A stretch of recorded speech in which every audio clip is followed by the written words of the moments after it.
Hi, welcome back guys. This is your friend, the Broccoli Fanfics. Back with amazing fanfiction. This is the series of What If Deku Had Powerpuff Cartoon Quirk. Now before starting, please give this video a like and subscribe to the channel if you want more videos like this. Now let's get into the fanfic. The city of Townsville and 10 years have gone by. It was a beautiful day in the early morning. A typical morning for all the people of Townsville, that is to say, as well as the residents of the Utonium household. Girls, hurry up, your breakfast is getting cold and you will be late for your last day of middle school, the professor exclaimed. Even after 10 years, he still looked and dressed the same as he always did. He although had patches of gray hair, though being in his mid-40s, a scientist and father to the one and only superheroes of Townville can cause a bit of stress. Speaking of which, upstairs resided the room of the 3 superheroes that are well known around their city. But something tells me that whether they were born superheroes does not make them invulnerable to Father Time or a quirky writer. "We're coming, Professor, just give us 10 minutes. Blossom cried out while brushing her hair. "Come on girls, we need to hurry before Professor blows a fuse," she announced, once finishing up her hair with her signature ribbon. I'm coming, Red, sheesh. Professor has to chill out, Buttercup said, exasperated.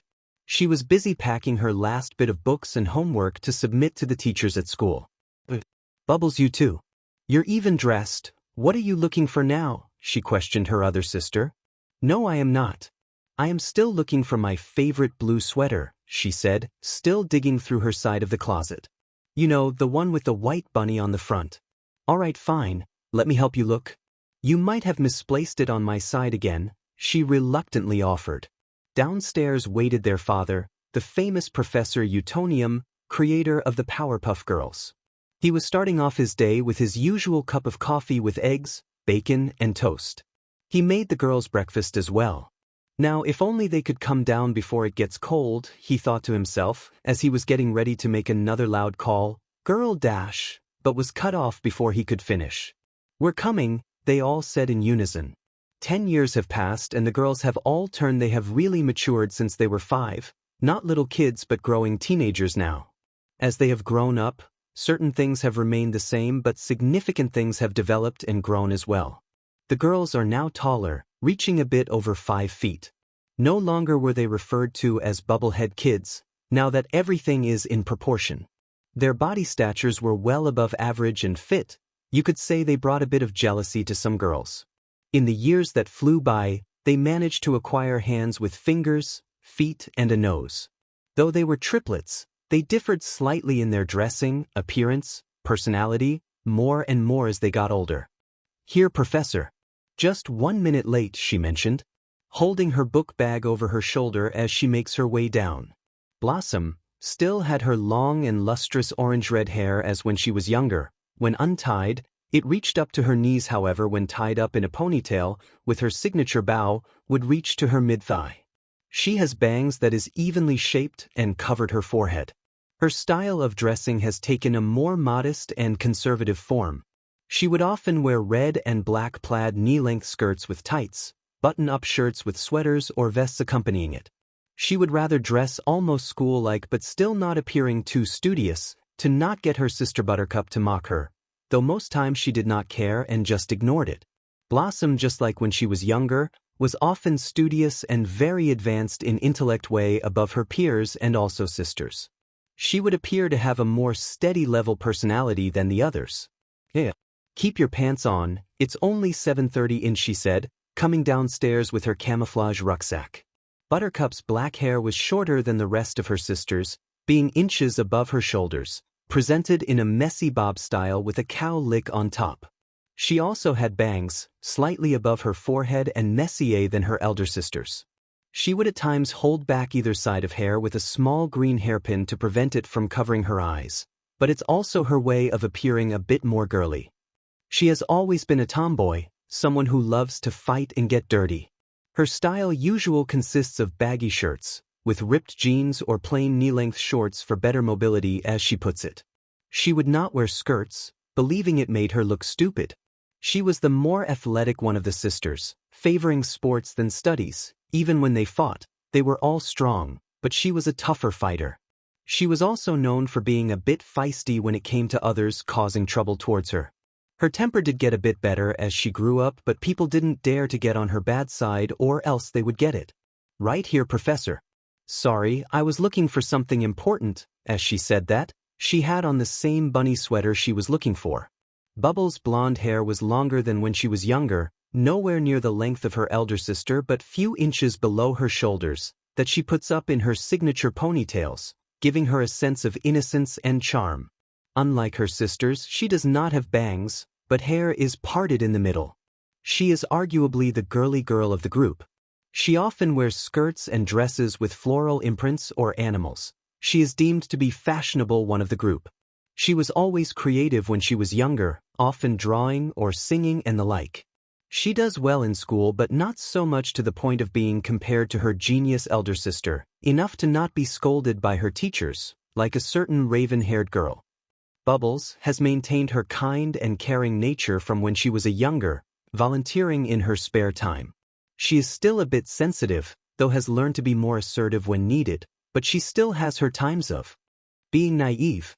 He only sighed over his newspaper. Honestly, girls, some mornings you're on time and others, it's like you can't pick one to be consistent on, he said, as he lowered his paper to look at his girls.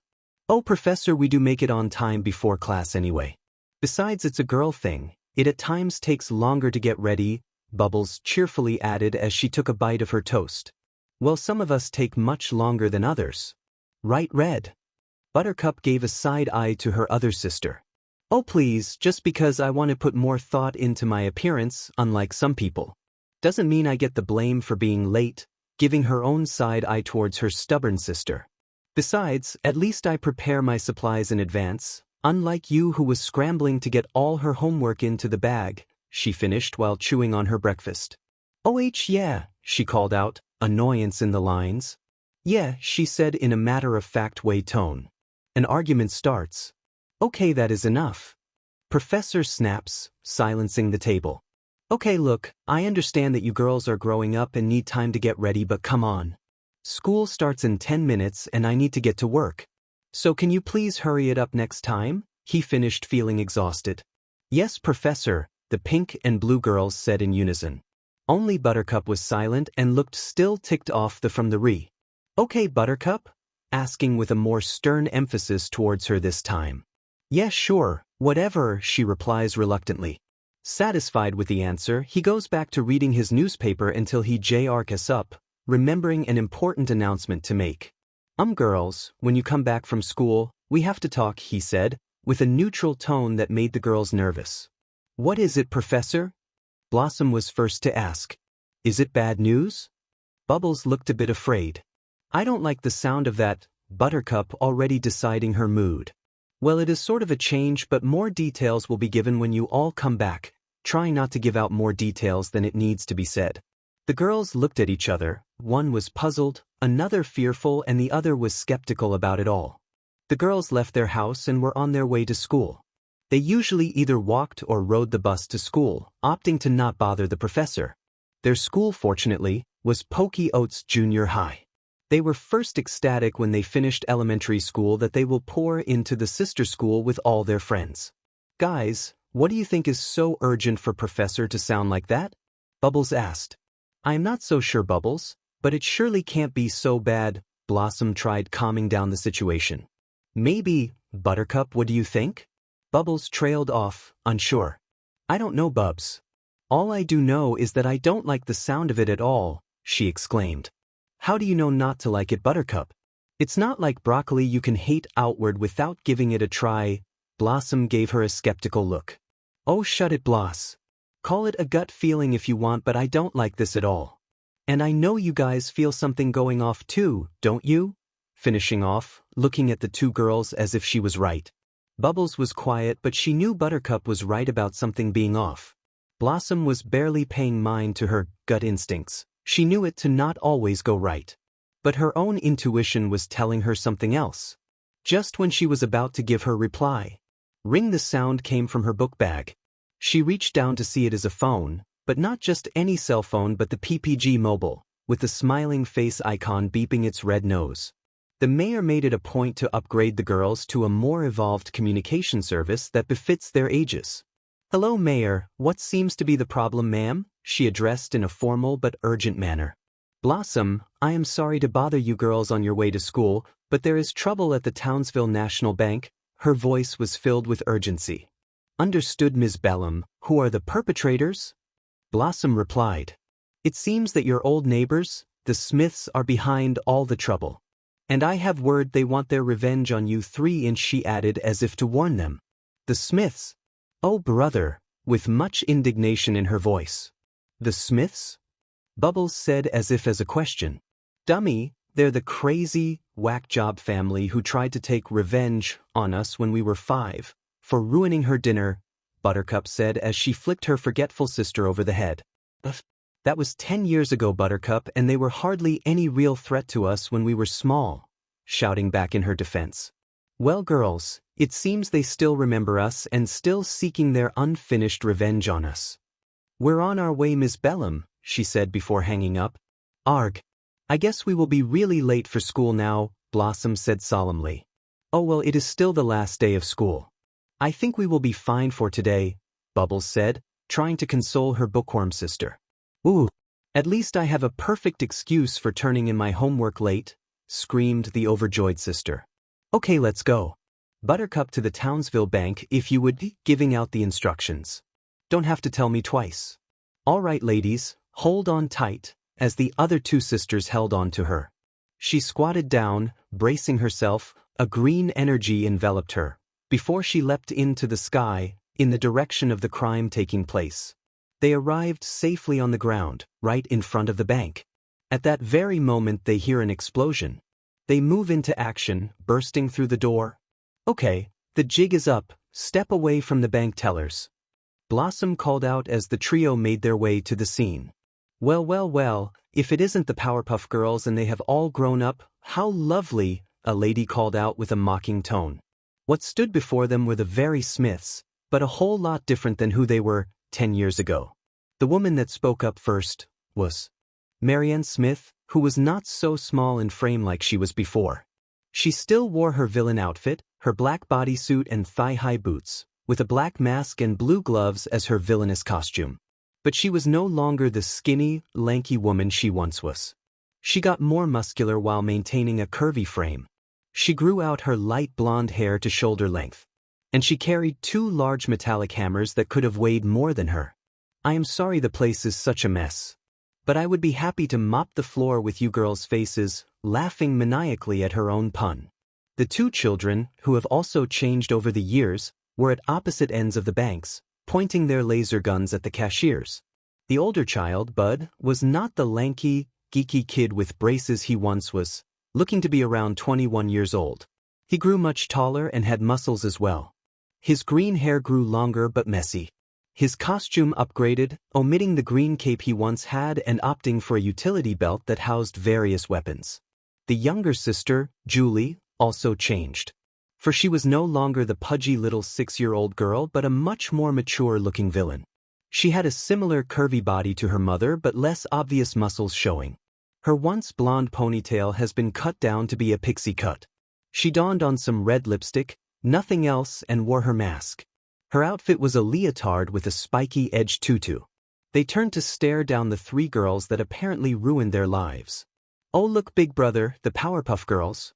You think they came to play with us?" The teenage villain spoke up with devious smile. I could toss them around before I destroy them," giving his own devilish smirk. The ringleader of the gang, Harold Smith, who oddly enough had a tiny glow-up of his own. The once lanky man, who also acquired muscles but still kept his normal appearance aside from his glasses that he replaced for goggles. What was very different was his villain suit. It was still red with red-black lines on the side but more advanced.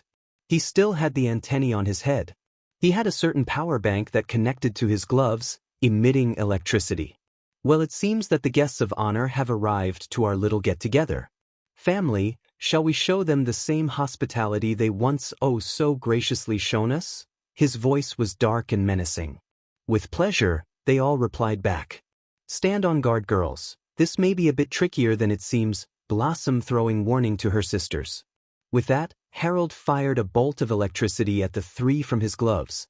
In a flash, an explosion was heard where the girls were. "Did you get them, Daddy?" Julie gleefully asked in anticipation. Harold narrowed his eyes to see if he truly finished them, but he was far from it. As the dust cleared, what appeared were all three girls safe and sound behind what appears to be a light blue energy barrier, compliments of Bubbles. "Oh crap," the father exclaimed. "Nice work, Bubbles." "Yeah, way to go, Bubs." Bubbles, giving a satisfied smile, let down her barrier to start the battle at hand. "All right, family, get those brats," he commanded, and his family were more than happy to oblige. "Girls, let's split up and take these idiots. Bubbles, you handle the children. Buttercup, you handle the wife, and I will handle the head of the crime family," relaying he plans. On it, the other two sisters complied. As they split up, the two villain kids shot their laser guns straight at Bubble. She dodged and blocked with her field. "Yo, Blondie, how long are you going to hide behind that stupid force field?" Bart called out while firing continuously, trying to break down the barrier. "That is so not fair. Come out and play, you wench." Julie demanded. "If you want to play so badly. How about patty cake?" With that, Bubbles let down her defenses to take and bolted away from the shooting. She placed both hands on the ground before releasing a small tremor into the area around them. This was effective in throwing them off balance for even a little bit.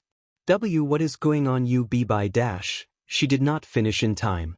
"Oh, don't like this game. How about scream till you drop?" She took a deep breath and let out a narrowed sonic scream directly at the girl, slamming her against the wall. "Oh, oomph!" Julie screamed as she hit smack dab against the wall, knocking her out. "Want to play again?" she asked for warning as she looked over to the unconscious girl. At that moment she was kicked in the side, falling a few feet to the ground, only get back and face the other opponent that almost forgot. "No one knocks my sister around except me. I don't care if you are a babe," he said quite angrily.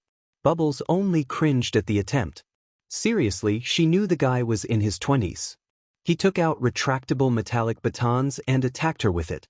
He kept swinging at her, trying to land a hit. All she was doing was dodging as if it was a dance. She did cartwheels, backflips, and spins, avoiding all his advances like they were dancing. "Why don't you take this seriously, cutie, and fight already?" breathlessly demanded. "All right, you asked for it," she spun towards him. Seeing this as a chance, he charged forward and swung his baton at her, only to be surprised that she flipped above his head to land behind him. Now she was on the offense, with her kicks and flips striking at the tired-out guy. For her last trick, she landed in a front handstand, retracting her knees to her stomach. With a powerful kick, knocked the boy onto his back. She made her way over the boy as he was losing consciousness, and for your information, it's Bubbles and you are not my type, finally kicking him out cold. Buttercup made her way towards the wife, ready to take her down. "Nice to meet you, Buttercup," she said in a sickening sweet tone that almost made her opponent sick. "Glad you still remember me," she said. "How can I forget the girl who gave me a swollen black eye?" Still maintaining a sweet tone but had underlying anger. "Well, I am more than happy to give you another shiner to match it," she said smugly, which only made the woman strike. She swung her hammers at her target. Each strike blocked, as well as Buttercup's attacks were blocked by her as well. Marianne dodged an incoming punch, seeing her chance. She gave a hard swing and knocked the girl right across the face. Not letting up, she kept swinging, hitting the green third of trio until she was well across the other side of the bank. "Haha. Oh my, I have been dreaming of slugging you, ever since you brats put me and my family away. Is that the best you got?" She was thinking it was over until... "Okay, now the kitty gloves are off.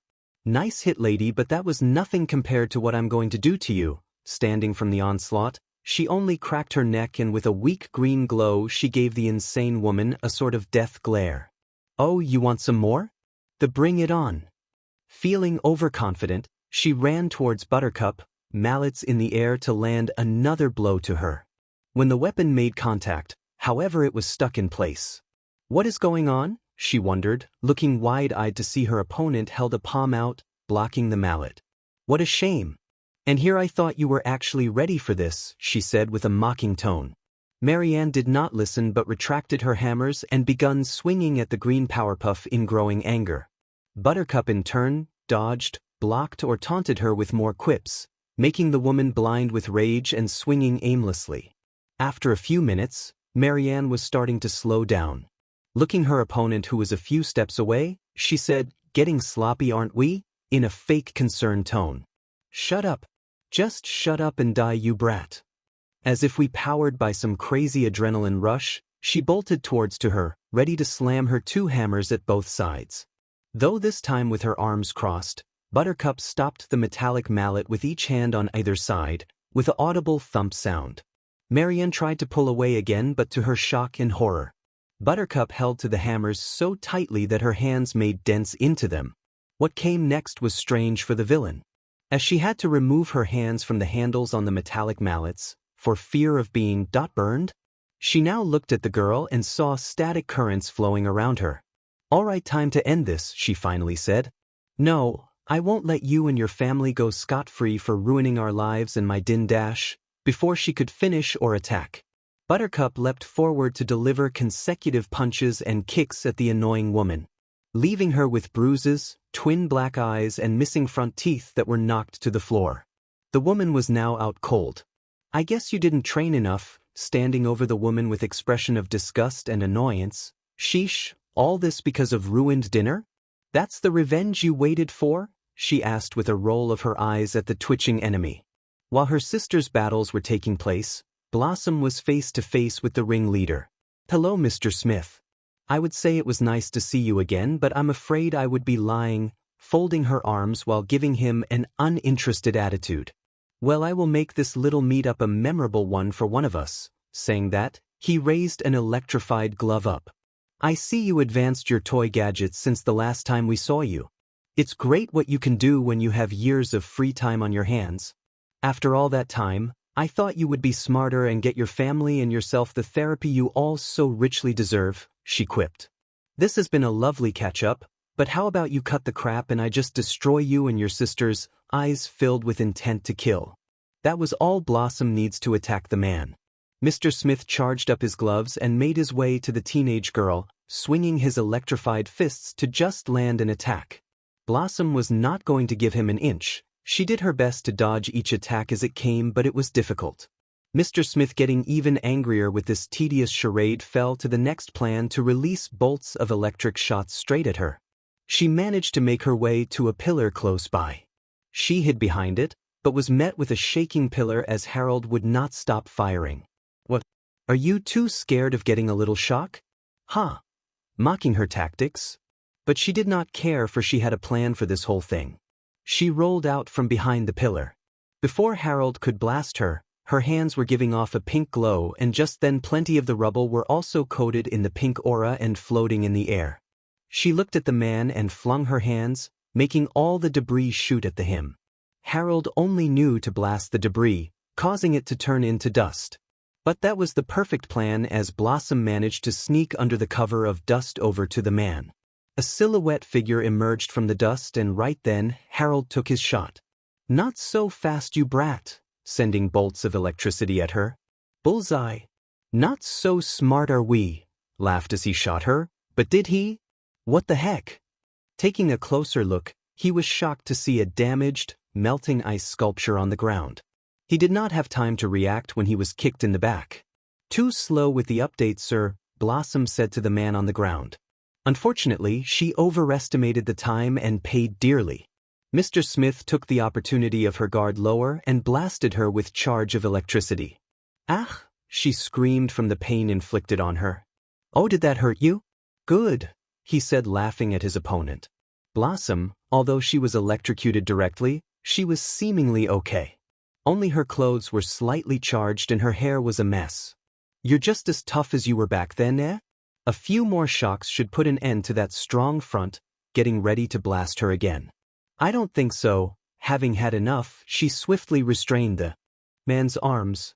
Lifting them up, she took a deep breath and released her ice breath at the man's hands and body, seemingly encasing him in a semi-finished ice sculptor.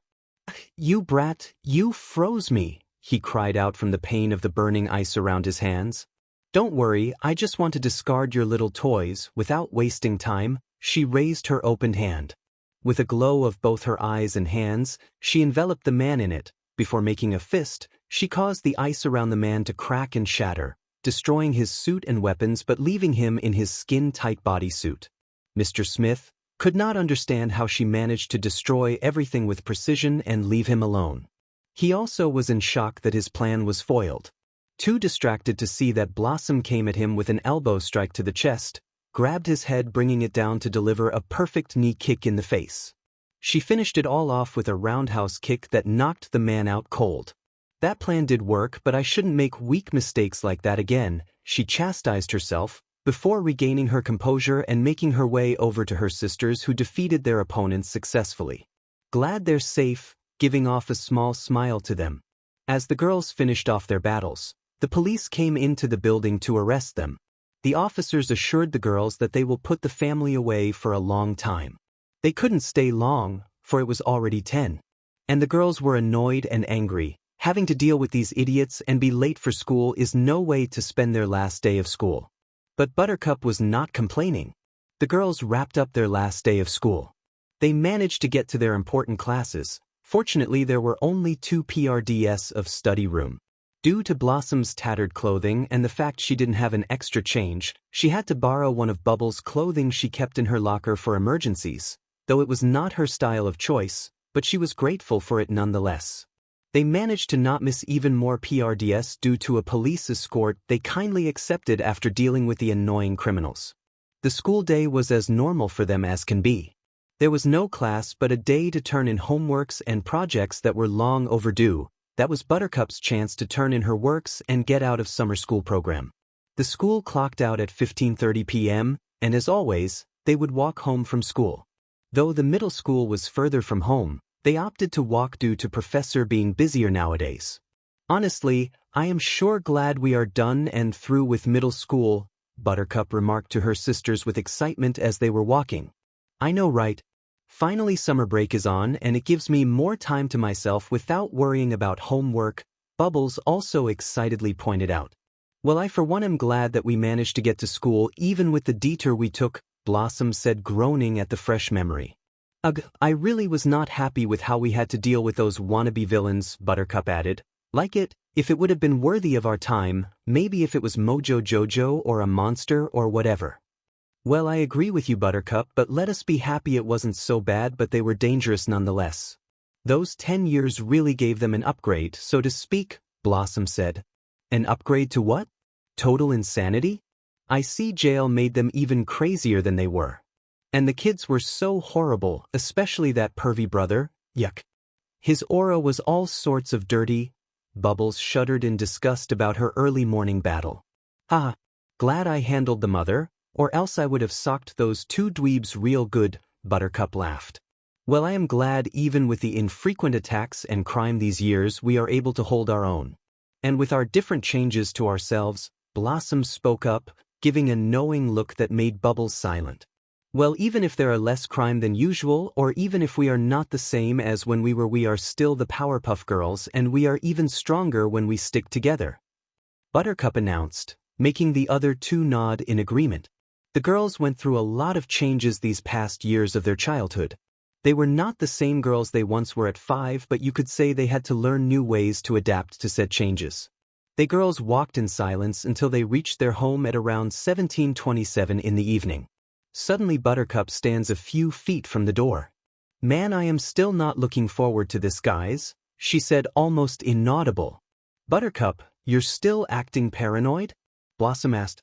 It's not being paranoid, Bloss, she exclaimed, only to take a deep breath to calm herself. It's a gut feeling, and besides, I know you guys have been noticing the professor has been acting strange for some time now, she said with serious look that took the girls off guard until... Guys, what happens if it is really bad? It was now Bubbles' turn to sound concerned. Blossom, looking at both her sister, couldn't bear to see them so worried and scared. With a determined look, she stepped over to them and gave them a hand on each of their respective shoulders. Okay, girls, I understand how you feel, and yes, Buttercup, I have realized how the professor has been acting weird for some time. But like you said, Buttercup, we can handle it, together, she finished with a reassuring smile at the both of them. The two sisters gave each other a side glance and quickly relaxed a bit at the elder sister's words. Okay, Bloss. Thanks, Blossom. As they went to open the door, what was waiting for them was the professor on the couch talking to a woman in a sharp suit.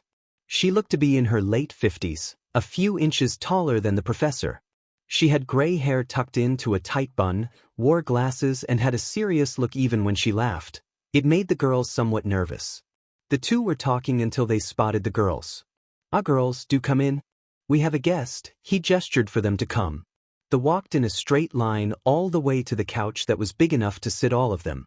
"Girls, this is Ms. Audrain von Toft, headmistress of St. Victoria All-Girls School in France." He introduced the lady as she gave a small brief nod to the girls.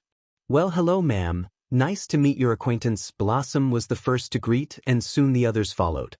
My professor, they do seem very smart and remarkable." "Well, some of them," she said, while giving the raven-haired girl a side look. That did not go over her head though, but was calmed down by two different hands on either side of hers. "This lady has some nerve," Buttercup thought. "Well, Professor, I will be off for now. The girls will meet me next week Tuesday at the airport." "Thank you for having me." She stood up and shook the man's hand, walking off, leaving three confused faces. At the cue of the closing door, Bubbles spoke up. "Professor, what is happening and why are we meeting her next week?" she said with shaky voice. Taking a deep breath, the man spoke. "Girls, look, for some time now, I have been working on invention after invention and I got a breakthrough. I sent my research to the World National Science Center and they absolutely find it remarkable and think it can do so much to change the world. But the only problem is that I will have to leave overseas and work there, which is why I called that lady over here," he finished. "That is great, Professor, but I don't know why you called her over here." Though Blossom understood why, she just was hoping it was not true. "I am going to be gone and I want you guys to focus on school and less on superheroing, so I signed you three up to study in France for high school and then from there he was immediately cut off. "What?" All three girls shouted in disbelief. Chapter text. "What do you mean you signed us up?" Blossom said. "And without our permission?" Buttercup said next. "We love Townsville and we want to stay." Bubbles exclaimed. "Girls, enough," he shouted, causing the girls to go fearfully silent. "I understand you're angry, but this is a once-in-a-lifetime opportunity for you girls to make something of yourself and not rely on being superheroes," he calmly explained. "That is a load of bullshit," Buttercup exclaimed, causing an uneasy silence before. "Buttercup," the two girls said in whisper, as if in disbelief. "I will not have that kind of talk, young lady. Show some respect," anger seeping into his words. "Like you're showing us respect by making us move to another continent without our knowledge?" Buttercup didn't back down. "Look, Buttercup, I am your father and what I say goes. Besides, it is for the best." "Yeah, right," she sarcastically said. "Then why are you leaving us, Professor, and why France?" Bubbles complained. "I told you, I have to go for this conference journey. It is a once-in-a-lifetime opportunity that I cannot pass on, and I read about their schooling system and I think it would greatly benefit your academic path," he said with unwavering conviction. "But, Professor, we have a duty here in Townsville. To protect the people and be heroes," Blossom interjected. "Blossom, you must understand that things have changed. Things are not the same as they once were," he said, looking to the side away from their eyes. "Oh, you mean when we lost our powers?" Buttercup asked with a glare. There was uneasy silence in the air, with everyone thinking back to when that journey of their life began. Flashback, 8 years in the past. The city of Townsville, and it is the middle of the night. While most people are fast asleep, some are working through the night on a life and death situation. In the house of the Utoniums, Professor Utonium is tending to his 3, 6, 7-year-old girls, the Powerpuff Girls. In the scientist's basement, there lay the girls on examination beds, hooked up to machines that took their readings. Each girl had wires connecting to heart monitors and a certain monitor that was used to read their powers. The girls' sickness was brought about weeks ago when they started having trouble with their individual powers. It was small things where Blossom's ice and heat breath would fluctuate. When intended, she would hardly freeze a room, let alone warm it up, but when she would just sigh, the room would turn into an igloo. Bubbles' ability to emit sonic screams would become too destructive than she intended to. She used it against Fuzzy Lumpkins but was too strong and almost caused him and others to go deaf. When Buttercup would fight, her strength would also seemingly be cut off in worse times. If it wasn't for her sister's help, she might have not survived.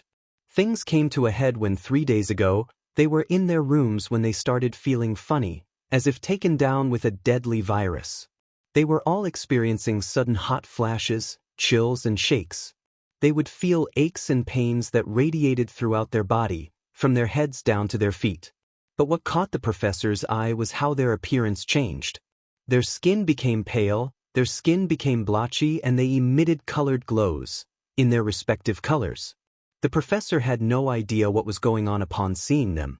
He took them to his lab so he can assess the situation. After days of research and over a dozen tests performed on the girls, he drew out his conclusion. Walking downstairs to the laboratory basement, he had a very serious look. His appearance was unkempt and looked to be that he had been very focused on his findings nonstop. As he approached the girls, they hardly had much sleep due to the pain and ate very little over the course, but it seems that the sickness was also causing malnutrition. "Pierre Professor, what's going on with us?" a weakened Blossom asked. He sighed. "Well, girls, after thorough research, I have come up with a theory," he said, while opening up his monitor display a presentation. "Your sudden turn in health is brought up due instability to the mutation strand in your DNA. "What does that cough mean, Professor?" Bubbles asked in between her cough. "Well, girls, when I was creating the perfect little girls and accidentally added chemical X to the batter, it caused a chemical reaction with the main ingredients, sugar, spice, and everything nice. That chemical reaction resulted in my experiment shifting to the point that made you 3, but it caused you all to have your superpowers." "Yes, Professor, we understand how we were made, but what has it got to do with our situation?" Buttercup impatiently asked. "I was getting to that, Buttercup," he sighed. "Your powers are quite, if I may say, unique, to put it simply. You girls have special abilities and gifts that no ordinary person can hope to obtain. You have noticed that you have a greater array of various powers and you keep discovering more and more from the past 2 years. Now it is due to the chemical X in your system that is giving you your powers and unique appearances that are different from the others. But it is due to the now growing instability of the chemical X strand in your body." "What? Unstable?" all 3 girls exclaimed. "Yes, girls, your powers and bodies are becoming unstable. It was not a problem before, but due to your growing usage of your powers and its evolution to get stronger, it seems that it is getting too much to handle, which will end in your disintegration," he said sadly. "But, Professor Cough, I still don't understand. I thought we were fine, being that we were made to be the perfect little girls," Bubbles said, now with a look of worry. "Well, it was intended to be that way, but due to the addition of chemical X, it changed the whole equation, adding your powers but as well as the change in your appearance from the outside, different from other kids your age," he said. Okay, Professor, is there a cure?" Buttercup asked, though she acted tough but was secretly scared. "Yes, I came up with a stabilizing agent that will fix your genetic codes. It is a parallel of Antidote X," Professor said. "You want to take away our powers?" Bubbles quivered. "No, not exactly. Unlike the ones I managed to reverse engineer, that will take away powers for good, your chemical X is very complex and truly attached to your DNA that it won't be dissolved away by it. This antidote will track down the mutated strands and stabilize it, but in doing so, it will cause an endothermic reaction that might remove your more incompatible power strands," he said reassuredly. The professor prepared to administer the cure into each girl through injection. He only hoped that this will work and save his daughters before it was too late. After an hour had passed, there were bright lights of 3 distinct colors coming from the girls. Their bodies, now enveloped by said light, sudden screams were being let out from them. All came to a head when a large blast was given out and knocked the professor to the floor. "Ah!" Professor was awoken by the screams from the girls. As he opened his eyes, he was shocked to see what was standing before him. The cure worked in more ways than one. The girls no longer had pale skin, no blotches, but looked normal and healthy. The most striking features were how the girls now had hands with fingers, feet with toes, a nose, ears and normal eyes, not as wide but still bigger than normal kids, and head proportions. They looked like normal girls, as in regular-looking ones. After an hour and a half of calming the girls and researching this new predicament, he finally found out from the girls' DNA that due to the stabilizing agent aka antidote X2.5, the mutant gene did react. It caused the strand to further mutate, somewhat transforming them into normal-looking girls. The agent did do as it was supposed to.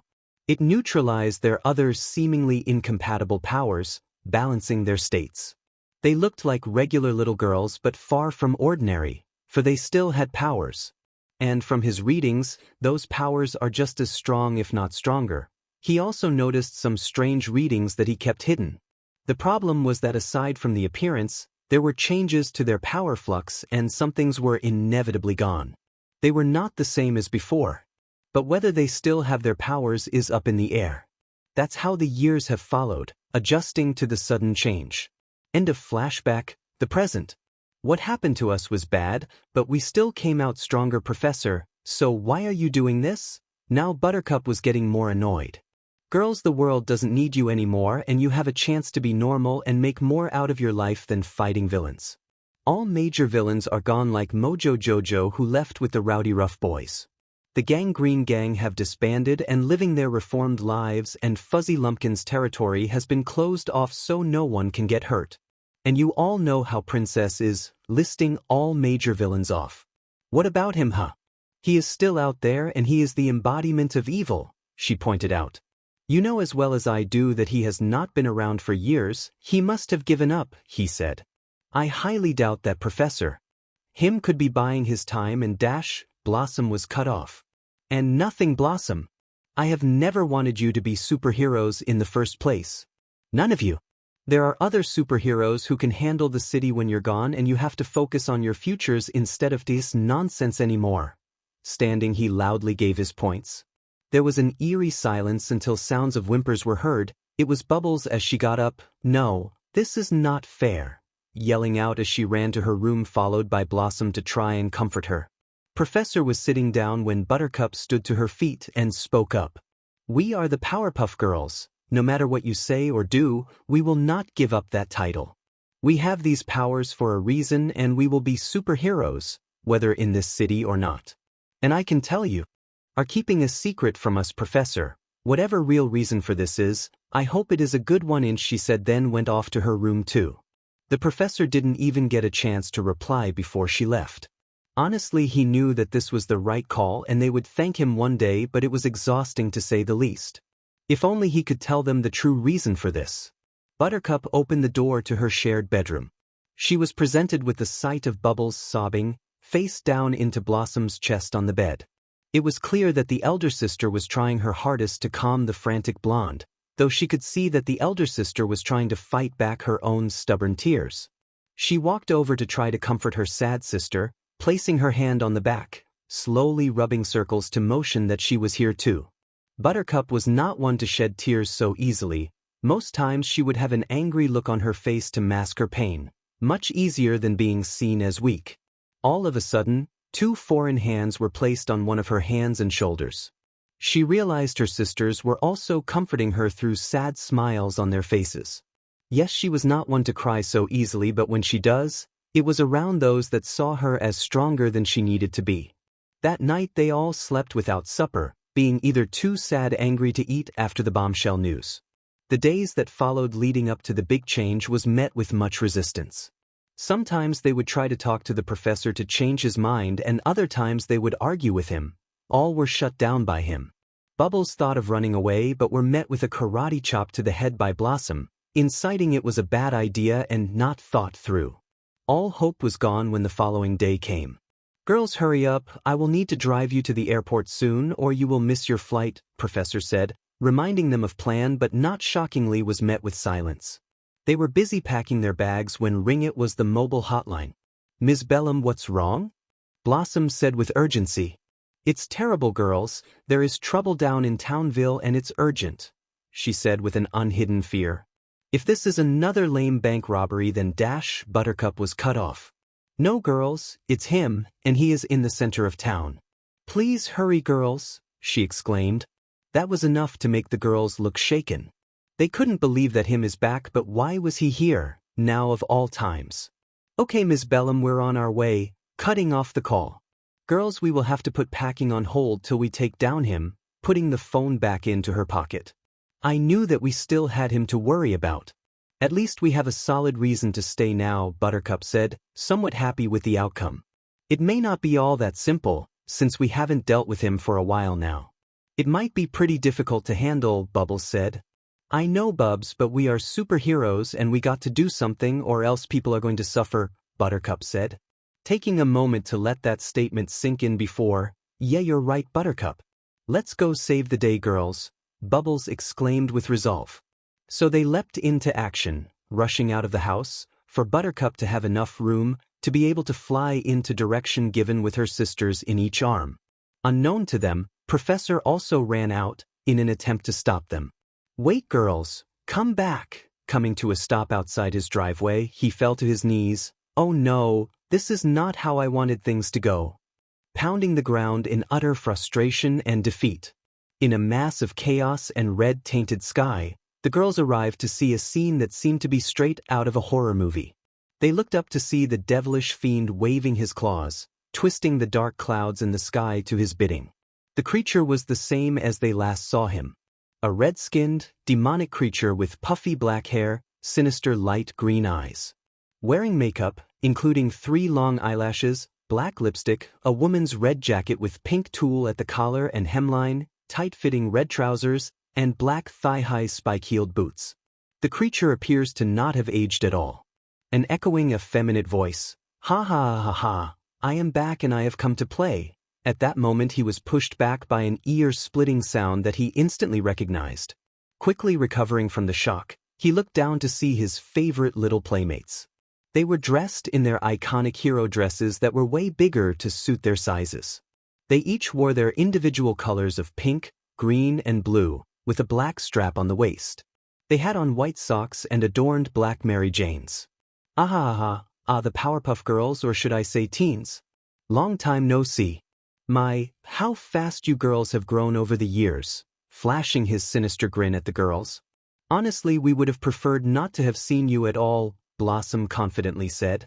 Oh, don't be like that, Blossom, I really missed you 3, with a fake pout. Enough of your crap, him, what do you want now? Buttercup demanded.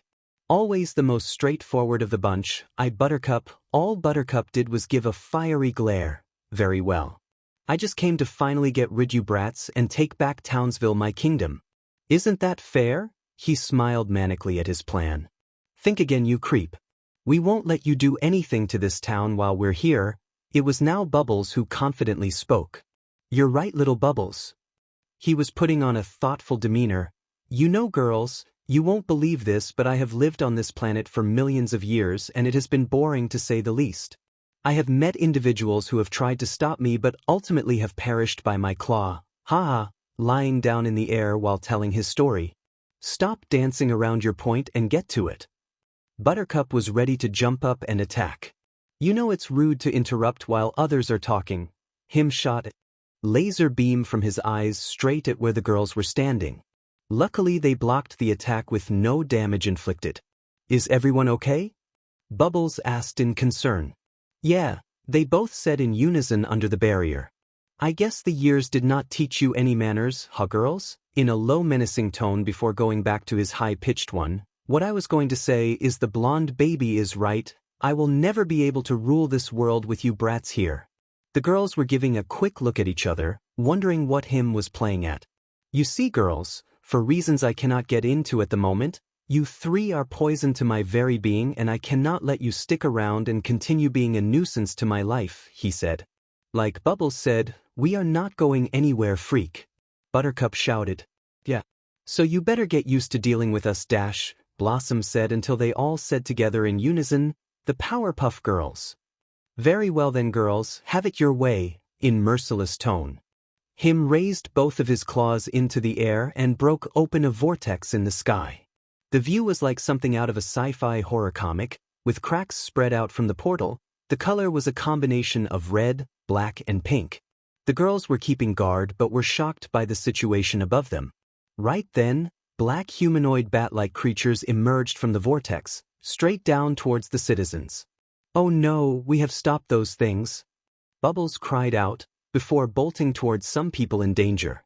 She made it just in time to cover the bystanders in her sound bubble field. The creatures were flying around, clawing at the shield to get in. Bubbles was trying her hardest to hold it together, but there were around a dozen bats clawing at the field, shaking its structure. She was about to drop it and try screaming them away, until they were all encased in blocks of ice, then surrounded with a pink before they were smashed. Blossom, managing to collapse the field to see her eldest sister running over to her with smoke coming out of her mouth. "Honestly, Bubbles, you have to be careful. I know you were only helping, but we must think logically," she reprimanded the youngest sister. "Who cares about logic right now? There are humanoid bats on the loose, and in case we have forgotten, there is a dark vortex in the sky. I don't think logic has anything to do with this situation, do you?" Buttercup loudly proclaimed. Buttercup was right about the current state. This was a whole lot crazier than what they faced in the past against him, and that was saying something. "Okay, you're right, Buttercup. Now we have to destroy these creatures before they hurt any more people." With that, they all left to do as much damage control as possible. Blossom was bringing in the chill onto those creeps. She would freeze any of the creatures in sight, turning them into ice sculptures, shattering them with telekinetic strike. She gathered as much broken shards and any street items, tossing them at the bats, necessarily knocking them down and out. Buttercup was releasing a stronger glow of green plasma, preparing for the swarms of bats above her head. As one charged at her, she leapt forward, delivering a sucker punch that knocked it to the ground, and it was as so with the rest. She threw punch after punch, knocking out each creature she could find. She at times needed to heal off the scratches and cuts left on her body. She took a breath seeing that her share were lying down unconscious, only to re-engage once she looked up to see more of them coming. Bubbles was doing the best she could. She let out a controlled portion of her sonic screams at every group of 7 bats she targeted. She did not want to cause any unwanted injuries to befall upon the people. She remembered how bats have sensitive hearing and used that to her advantage by knocking down and scaring off the rest of them. Bubbles heard something weird but was too busy with the bats that she didn't pay attention to it until she was wrapped up in black wraps, restraining any movement from her. She could not understand what was happening until her mouth was closed shut by said wraps. She squirmed, trying desperately to get out, but it was no use. She looked around to see him. "Oh, sweet little Bubbles, I won't hurt you. I just need your sisters to follow me too, and then I can finish you all." OFF, taking the now scared girl with him, he flew up heading to the vortex. The girls below were busy fighting off the creatures until they heard a whistling sound and all of them stopped, and the next minute they disappeared as if they were never there. Both girls were confused till they looked up and realized what happened. "Bubbles!" they shouted in unison. As well as another familiar cry was heard. It was the professor standing behind. "Ah, hello, Professor. Came to see your precious creations one last time before they blow up in smoke," flashing him a knowing smirk. "Why, you vile devil." The scientist spat out like venom. Him didn't pay no mind, turning his attention to his target audience. "Well, girls, you certainly handled the creatures, but the first act is done and Bubbles is going to be my leading lady. But if you want to see the next act, you better follow us," flying into the vortex, with a flailing Bubbles in claw, trying her best to say it's a trap. "Buttercup, let's go and get Bubbles before Dash," she squealed as she was pulled by her waist and held tightly by Buttercup. "No da Sherlock. Hold on tight, Bloss, and I will give everything I got if we are to catch up," Buttercup proclaimed, building up her energy to jump up to the heavens and save their sister. She was covered in a stronger glowing light than she did, squatting down to prepare a stance and jumped up, leaving a crater in the ground. "Girls, no, wait." He tried to stop them, but the girls paid the pleading man no mind. They were blasting through the air, like a rocket that took off for launch. The vortex was not so far up, but it began to close, and then she gave Blossom a squeeze to her arms to signal for a little help. Blossom, who was ready, she was preparing her mind to attempt a trick, making sure to not strain her mind or lose control. She raised her 2 hands, which were glowing a radiant pink. She concentrated on the vortex to hold it from closing any faster, She was feeling the strain, thinking she was not going to do it until her eyes glowed too, and the force she expelled was stronger now to stop the vortex from closing, leading them to enter in successfully before it shut. They were in a swirling vortex. Its appearance was that of a static screen, giving of an eerie aura as it swirled with added doses of red with it. Buttercup's green energy was decreasing, but their speed was still going on strong. And speaking of the devil, hee. Look, Blossom, there he is, she motioned to the sister Napper. I can see them. I can also see the end of this vortex, over there, Blossom said as she pointed at a small opening straight ahead. It seems that we are almost there, Bubbles, and your sisters are not much far behind us. Him said to the still flailing captive, who was shedding a few tears at the horror that may befall upon her sisters and her. Whatever his plans were, we have fallen into it now, she said, feeling stupid for falling into it. Maybe not. Hold on tight because we're about to cause close collision, Buttercup said. With some energy she could muster, she blasted forth one more time, heading straight for him and Bubbles. What is that, Anarch? Him said too late when Buttercup gave a striking punch against his back. Bubbles was released from Him's grasp and caught in her older sister's arms. Got you, Bubs. With that, Bubbles looked with a grateful face to see her sister with her. Get away from me, you brat. Buttercup was whacked off him and she flew into her sister's grasps as well. Buttercup, are you okay? Blossom asked, as did Bubbles attempt to say too, but was muffled by the GG. Yeah, I'm fine, saying that while rubbing the side of her head she got hit.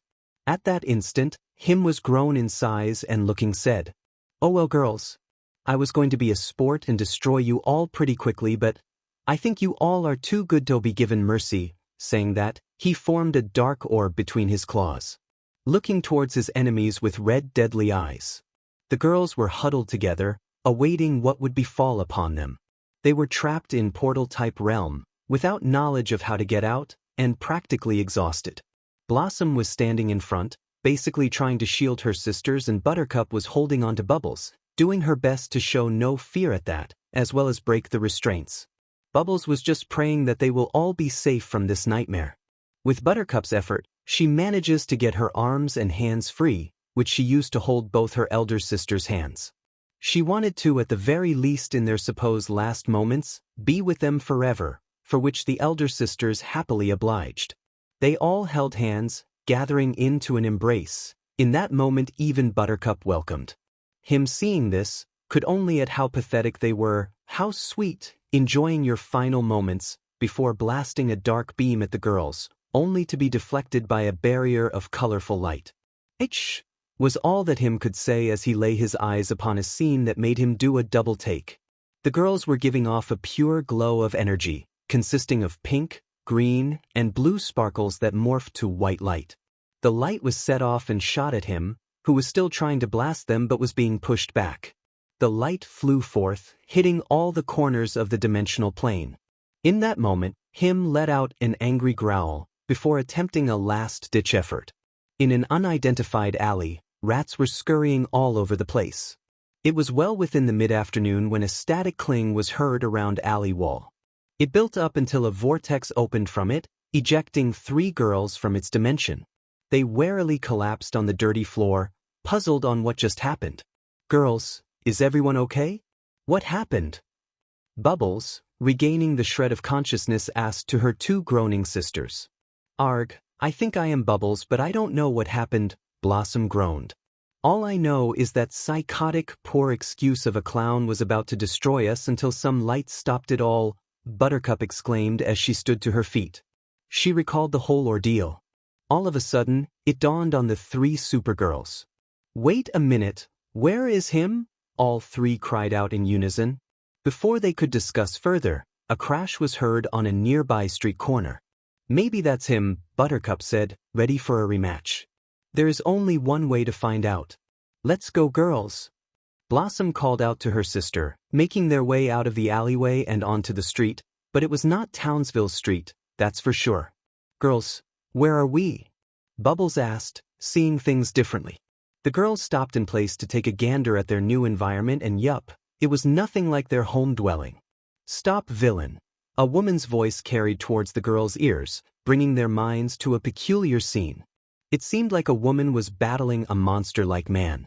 As the scene was going on, the girls all had different thoughts. "We are definitely not in Townville," Blossom thought. "We have to help her," Bubbles thought. "What is she wearing?" Buttercup thought. Chapter text. Chapter 3. Welcome to the city of Mizudafu, Japan. Namuri Kayama A. Midnight has always considered herself a fine teacher and hero. She may not be in the top 10, but she has always done her fair share to protect the people of Mizudafu, one good deed at a time. She always wanted to be a hero, ever since she was a child, when her quirk finally activated. She was, however, ostracized for the nature of her quirk and the conditions of it, coming from a prestigious background. She was always considered the black sheep of the herd. However, that did not stop her dreams of being a pro-hero. She at times wished for simple things in life, such as a family and kids to call her own. Yes, Namuri always had a soft spot for children. Whether a baby or a teen, she always had this motherly energy in her. Her friends would agree on that point, as they would be at the other end of her somewhat lectures and fussing from when they were in high school. Dating has not always been a breeze for her. At times she could date, but finding a man who was more interested in her, not her body, was difficult to say the least. Alas, she found out earlier in life that due to the nature of her work and inability to have kids, that some dreams were nigh impossible, which crushed her. However, it gave her a greater purpose to better protect the weak and vulnerable. It was around the afternoon when Midnight was making her patrols around a certain area in the east.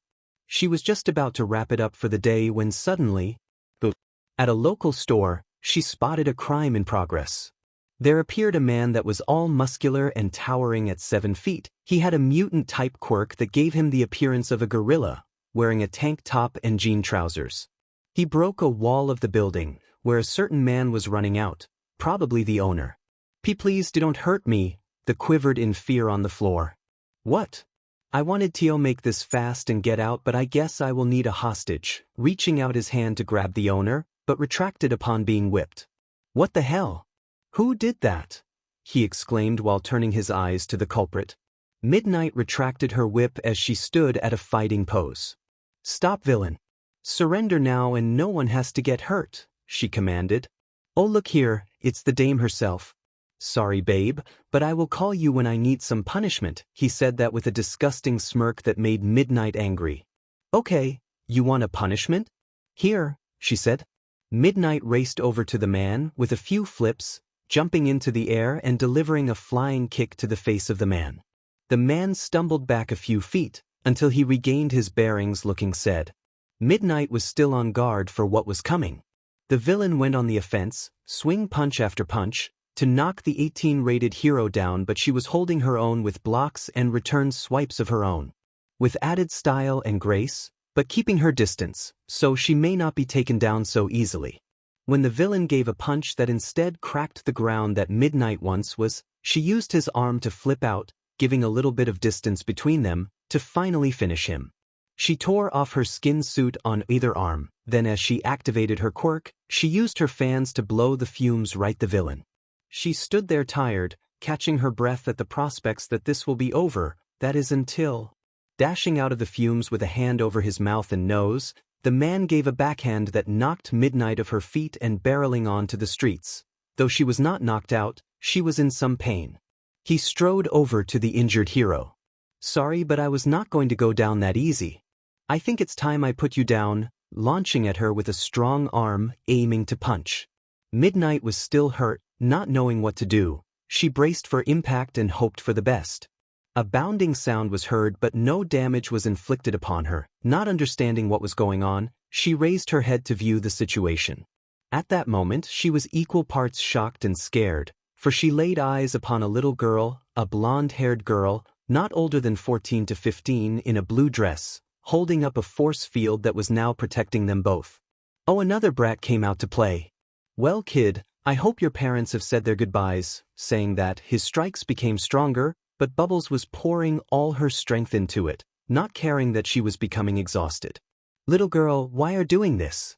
You have to leave or else he will kill you," Midnight exclaimed, fearing for the unknown girl's life rather than her own. "Sorry, but..." I have to distract him for just a bit longer, Bubbles said with a stutter. Distraction? What distraction? Midnight exclaimed again, this time also confused. At that time, the field seemed to be getting weak.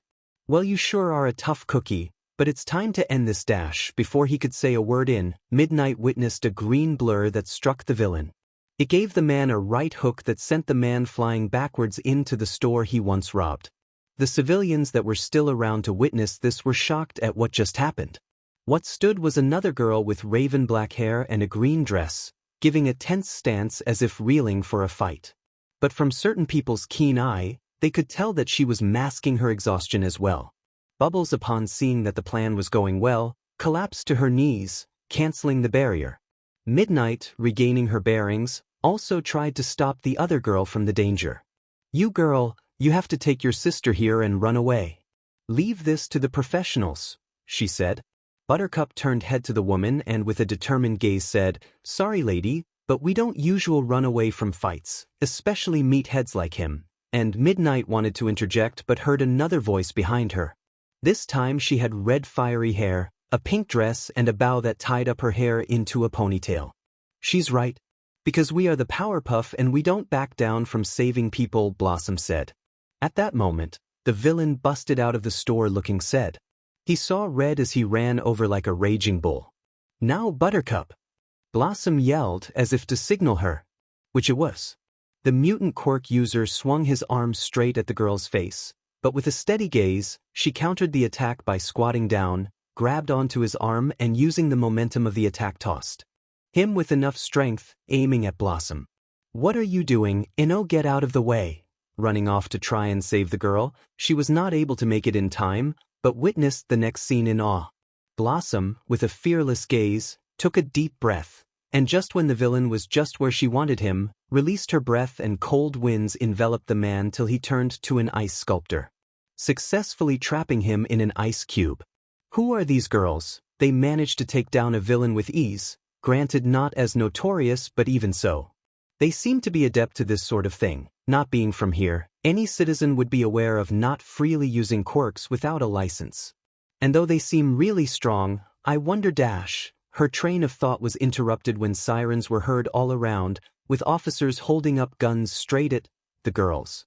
The girls were about to protest till one by one, they all collapsed till Blossom was left standing, till she too was overcome by her exhaustion, only held up by Midnight right on time. Midnight called for the officers to put their weapons and stand down, to which they reluctantly complied. She looked over the girl, hoping she was fine, and by the looks of it, it was just complete exhaustion that each of them were fallen to. I hope that these girls are truly on our side, for something tells me that they are stronger than they seem, she thought to herself, while gazing upon each girl until her eyes stopped at the red-haired and her small pink satchel bag. Central Hospital. In a hospital room, one by one the girls awakened from their slumber. They awoke to set their eyes on blinding bright white light and the faint sound of news broadcasting from a flat-screen TV mounted on wall. What's going on?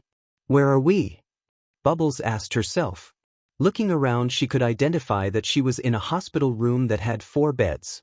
One was empty and occupying the 2 other beds were her slowly awakening sisters. Blossom, Buttercup. Are you guys okay? Bubbles asked, worrying that they might be hurt. Yeah, Bubbles, I am just a little bit tired, Blossom sounded out with a groggy nod from Buttercup. Bubbles was glad that neither her or her sisters were seriously injured. But it begs the question of how long and why we ended up in the hospital? Blossom questioned. But before any of them could try to piece together their jumbled memories, Buttercup called for their attention. I think the lady will give us an idea. Take a look. Buttercup signaled them to the TV screen. What appeared on the screen was a short clip of the girls fighting mutant. Bubbles, turn up the volume, motioning to Bubbles being the closest to the remote, used it to increase the volume of the news.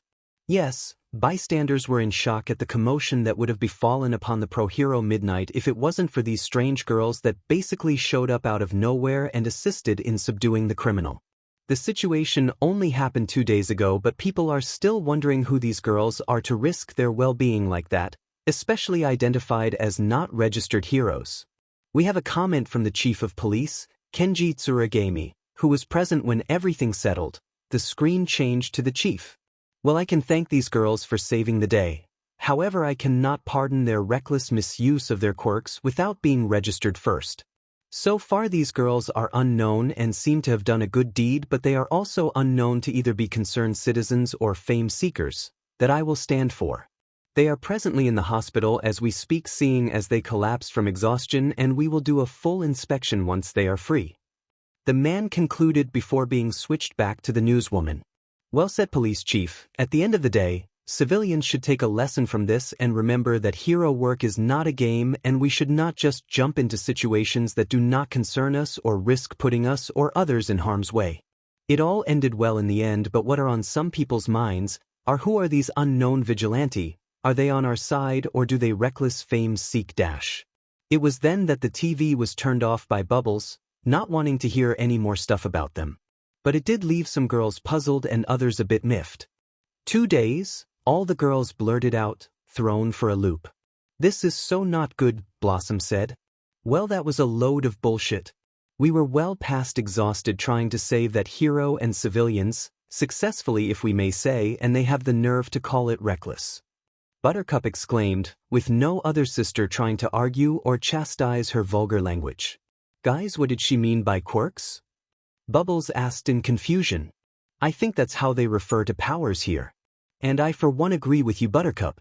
But wherever we are, they don't take kindly to strangers using their quirks, Blossom said. Basically this reminds me of Citiesville but with color, Buttercup quipped. The man also said misuse of quirks. Does it mean powers are restricted and using it is a crime? Bubbles asked, concerned. Well, that's a load of B-dash. Buttercup was cut off before she could finish.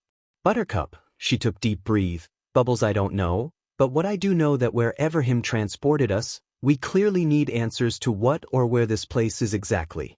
As if on cue, the door opened with their answers walking in. At first, they assumed that the official had finally come in to question them. But the visitor at the door was way different. Well, visitors. There were 2 of them. The person looked strange. If it was a person, it, or he, looked humanoid, standing on 2 legs and dressed in a rather formal outfit. But the weird thing was that its breed was either one of 3 things. A white mouse, a dog, or a bear. Maybe even all of the above. The lady next to him looked familiar to the girls but could not be placed. She had long, thick, spiky dark purple hair, which was made up of layers of varying lengths, the longest ones reaching down below her waist. Her chin-length bangs were split into 3 sections, 2 swept to the sides and 1 over her face, going diagonally down to the left between her eyes. She also had a small beauty mark below her left eye, as well as red-painted nails. It was the clothes automatically made the girls blush slightly from the memory. Her hero costume was very similar to one of a traditional DMNTRX. She wore a breastless, black leather leotard similar in style to a corset over a thin, skin-tight, white bodysuit, which accentuated her voluptuous figure. The center strip of her leotard was embellished with red gemstone-like accessories in a vertical pattern, extending from her collar to her midriff. She also wore translucent, black, thigh-high garter stockings, which were attached to a burgundy utility belt decorated with gold studs around her hips, a matching pentagonal buckle in its center, and black knee boots. She had a small red mask outlining her eyes, and a handcuff on each wrist. As the pair walked in, the girls, despite their manners, with the exception of Buttercup, couldn't help but stare at them. Bubbles couldn't stop staring at the fuzzy mouse person due to his sheer adorableness. Hello girls, you all seem to be doing better this morning, the mouse person said in a cheery tone. The girls stared even more, surprised that the mouse guy could talk. Now Bubbles was in awe because of how cute the mouse's voice was. After a few seconds, the mouse gave a quick cough to break the girls out of their states. I see you girls are not used to talking animals before, he said with a small smile. The girls collectively remembered that they used to own a talking dog before. But this was way weirder. Blossom was not really ready, and so were the others, for they do not know anyone here and these 2 could very well be dangerous. So she kept an eye on them all while on guard. It seems that this red-haired girl must be the leader, and judging by her alert stance, she must not trust us. Well, we can't very well blame, can I? Nemuri thought to herself, and as if he could read her mind, Nizu spoke. Very well, girls, I see that you are not from here, and that in itself can warrant more questions. We were called here to talk to you about the rules and regulations of quirk misuse. But due to the uneasiness of the present situation, how about a deal? Nizu spoke, making the girls intrigued. Blossom finally spoke, what sort of deal? While maintaining her guard. The mouse person begun to speak, we will answer your questions. But in return, you have to answer some of our questions. Deal?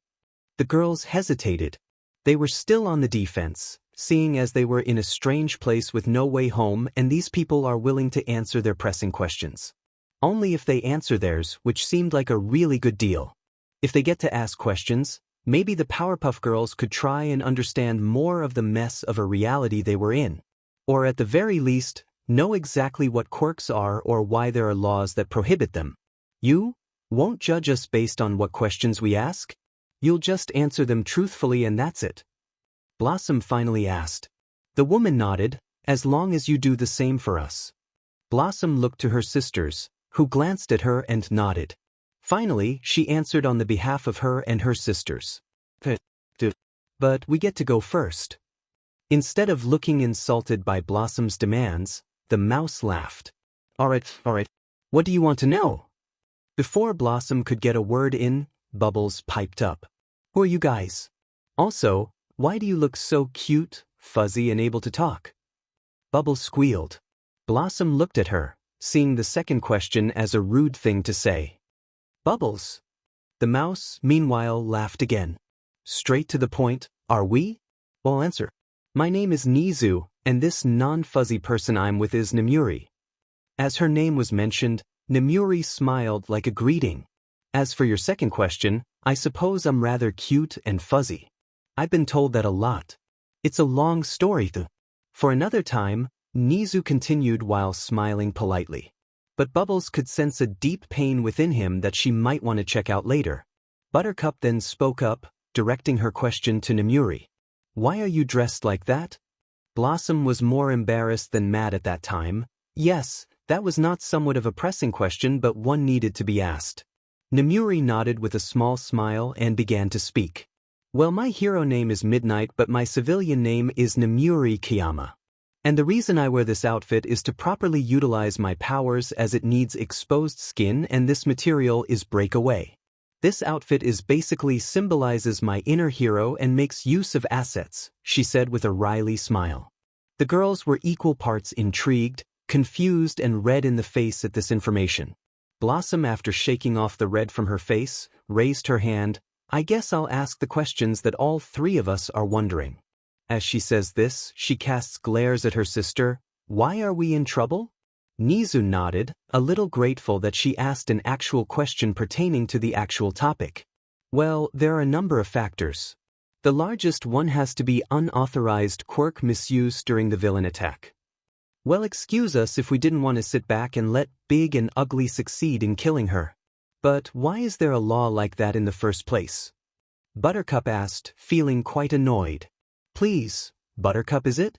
I am really grateful for you girls saving my life back there, and I hope you won't take any offense to what we say, Nemuri interjected, which succeeded in diffusing the situation. Nizu sighed. It's complicated, really.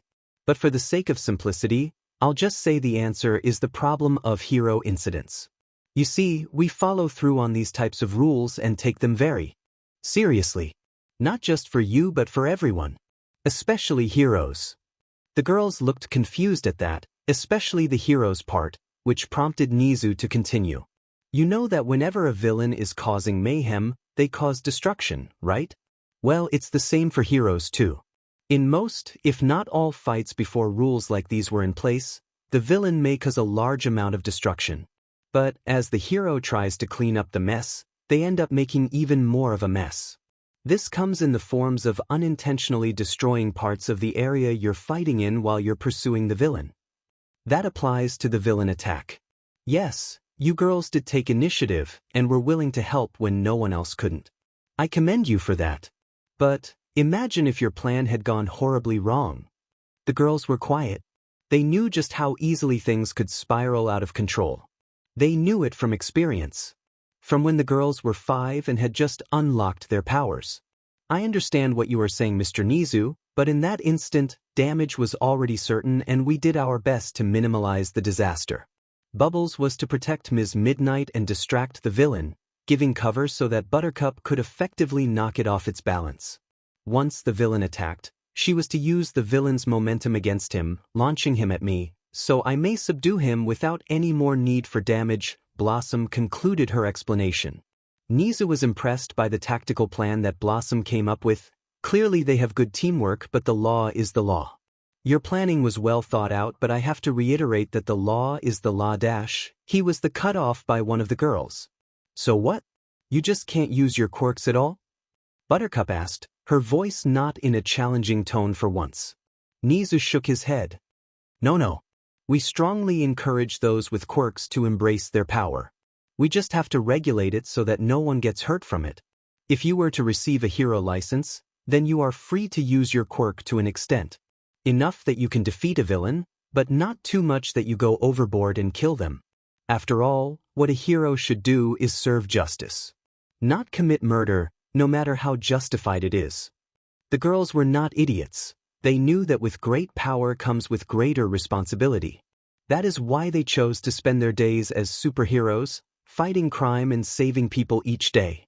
They also knew growing up that it was so easy to just give in to the power and take whatever they wanted, but if it wasn't for their morals, father's guidance, and the wonderful environment they grew up in, they too could just as well be the same villains that they fought back then.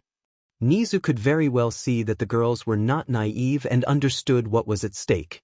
Not wanting to drabble on too long, he smiled softly and said, "You girls are quite powerful individuals as well as blessed with kind hearts. You have the potential to be great pro-heroes around here.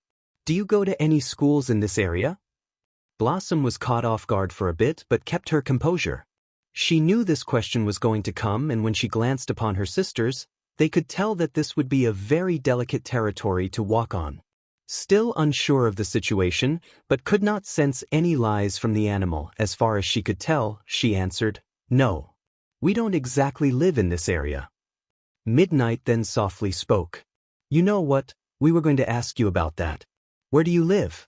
We would have called your parents over to discuss your recent actions, but we could not locate any information on you three in the database. Why don't you please tell us about that, girls?" Once again the girls glanced at one another. They still didn't trust these people fully, and even if they did, it would be foolish to tell them everything about themselves. But they must tell them what happened recently. "You might think we are crazy," Bubbles spoke up. Instead of proving that though, Nizu simply laced his fingers together and said 2 simple words. "Try me." Blossom then looked to her sisters again for their permission, to which they gave with a nod. Then, finally, the girls told Nizu and Nemuri what they deemed fit. Blossom soon told about where they lived and how they were inducted into the profession of heroes at the age of 5, dubbing themselves as the Powerpuff Girls. About how for 10 years straight, they fought villains and saved Townsville time and time again. They spoke how, when they were about to leave to another country, they were informed about one of their enemies who they referred to as him, was causing mayhem in their town. They leapt into action. Upon getting there, they fought his bat-like creatures that were threatening to harm people. In their battle, he did a sneak attack and captured Bubbles, in an attempt to corner all of them, to finally destroy us. Blossom then mentioned about when it seemed they were going to be destroyed, they emitted a new energy that cancelled out him's attack and wound up in this place. She purposely didn't mention anything else about their births or powers in detail, as not to give too much away. Nemuri was bewildered by the explanation of the girls. Not just that they were superheroes at such a young age where they were, but of the sort of villain that they face on a day-to-day basis. She could not tell if the girls were lying, which only made it scarier to think that such evil exists and they fought it. She already knew that these girls were strong, but how strong? As for Nizu, nobody could tell what he thought of the girl's story, even after Blossom finished telling it. His face didn't show any emotions other than a small flicker of unidentified emotion on his face before quickly passing as if it wasn't there at all. Bubbles could sense that he was rattled with certain emotions, but who could blame him? She decided to ask the question that all 3 girls had on their minds. "Do you believe us?" she asked. Perhaps you are telling the truth. I know better than to dismiss your first-hand experience. It is certainly jarring to think that you girls, on top of fighting that villain, him is it? You managed to have enough energy to take on a battle that you so to act upon without the worry for your safety. But my biggest question would be, where is him now? Fifth, we don't know. I wish we did. But we've been here for 2 days, knocked out apparently. And we don't remember if that creep came into this place with us or not, Buttercup spoke up. Nizu nodded in understanding, his brow furrowed in deep thought. This is quite troubling indeed. For if a being of that great power could open a vortex, it is concerning to say the least. And the fact that we don't know if he arrived with you girls or not is also alarming, Nizu said. The girls hesitated. What will they do? This was serious, for they had no way home, and the fact that they neither know if him was transported with them was an unnerving possibility on its own. Though the girls could not admit it, they were now shaken by him's ploy to destroy them, and if it wasn't for their lucky stars and the new move they did, it would have ended badly. Just then, Nizu looked towards Nemuri, while speaking again to the girls. How about you let me and Nemuri talk about it for a few moments? You girls can stay here. The girls looked confused at this, and especially Midnight looked confused. But after a moment, the look of confusion passed on her face and stood up. Will it be okay if we leave you girls alone here for a moment? She asked the girls. That's fine, Blossom answered. Nizu smiled. Great. We'll be back. And with that, Nemuri and Nizu left the room and stepped into the hallway. As soon as the door closed behind them, Nemuri jumped right into her question. Do you actually believe them? She asked. Nizu didn't hesitate to nod. Their story makes sense. What other explanation do we have for it? There isn't even a city named Townsville in America. In Oh Your America, anyway. Ryukyu nodded. I agree, but the whole situation is quite surreal. We basically have 3 superpowered girls in that room that have proven to hold their own in a fight. They are from an entirely different world than the one here, and the being that sent them to this world could be just as dangerous, if not more, from the girl's description, she finished. Ms. Kayama, you don't have to remind me of the impossible, for we basically live a world of vast and incredible possibilities. I am a talking animal. The world is made up of people with strange and wide range of powers, that some can do things that defy the laws of physics. Let us be open-minded about this whole crazy predicament, shall we? Nizu said, in a way calm and straight tone. Yes, you have an excellent point, sir. Nizu nodded. I know. That is why I believe them.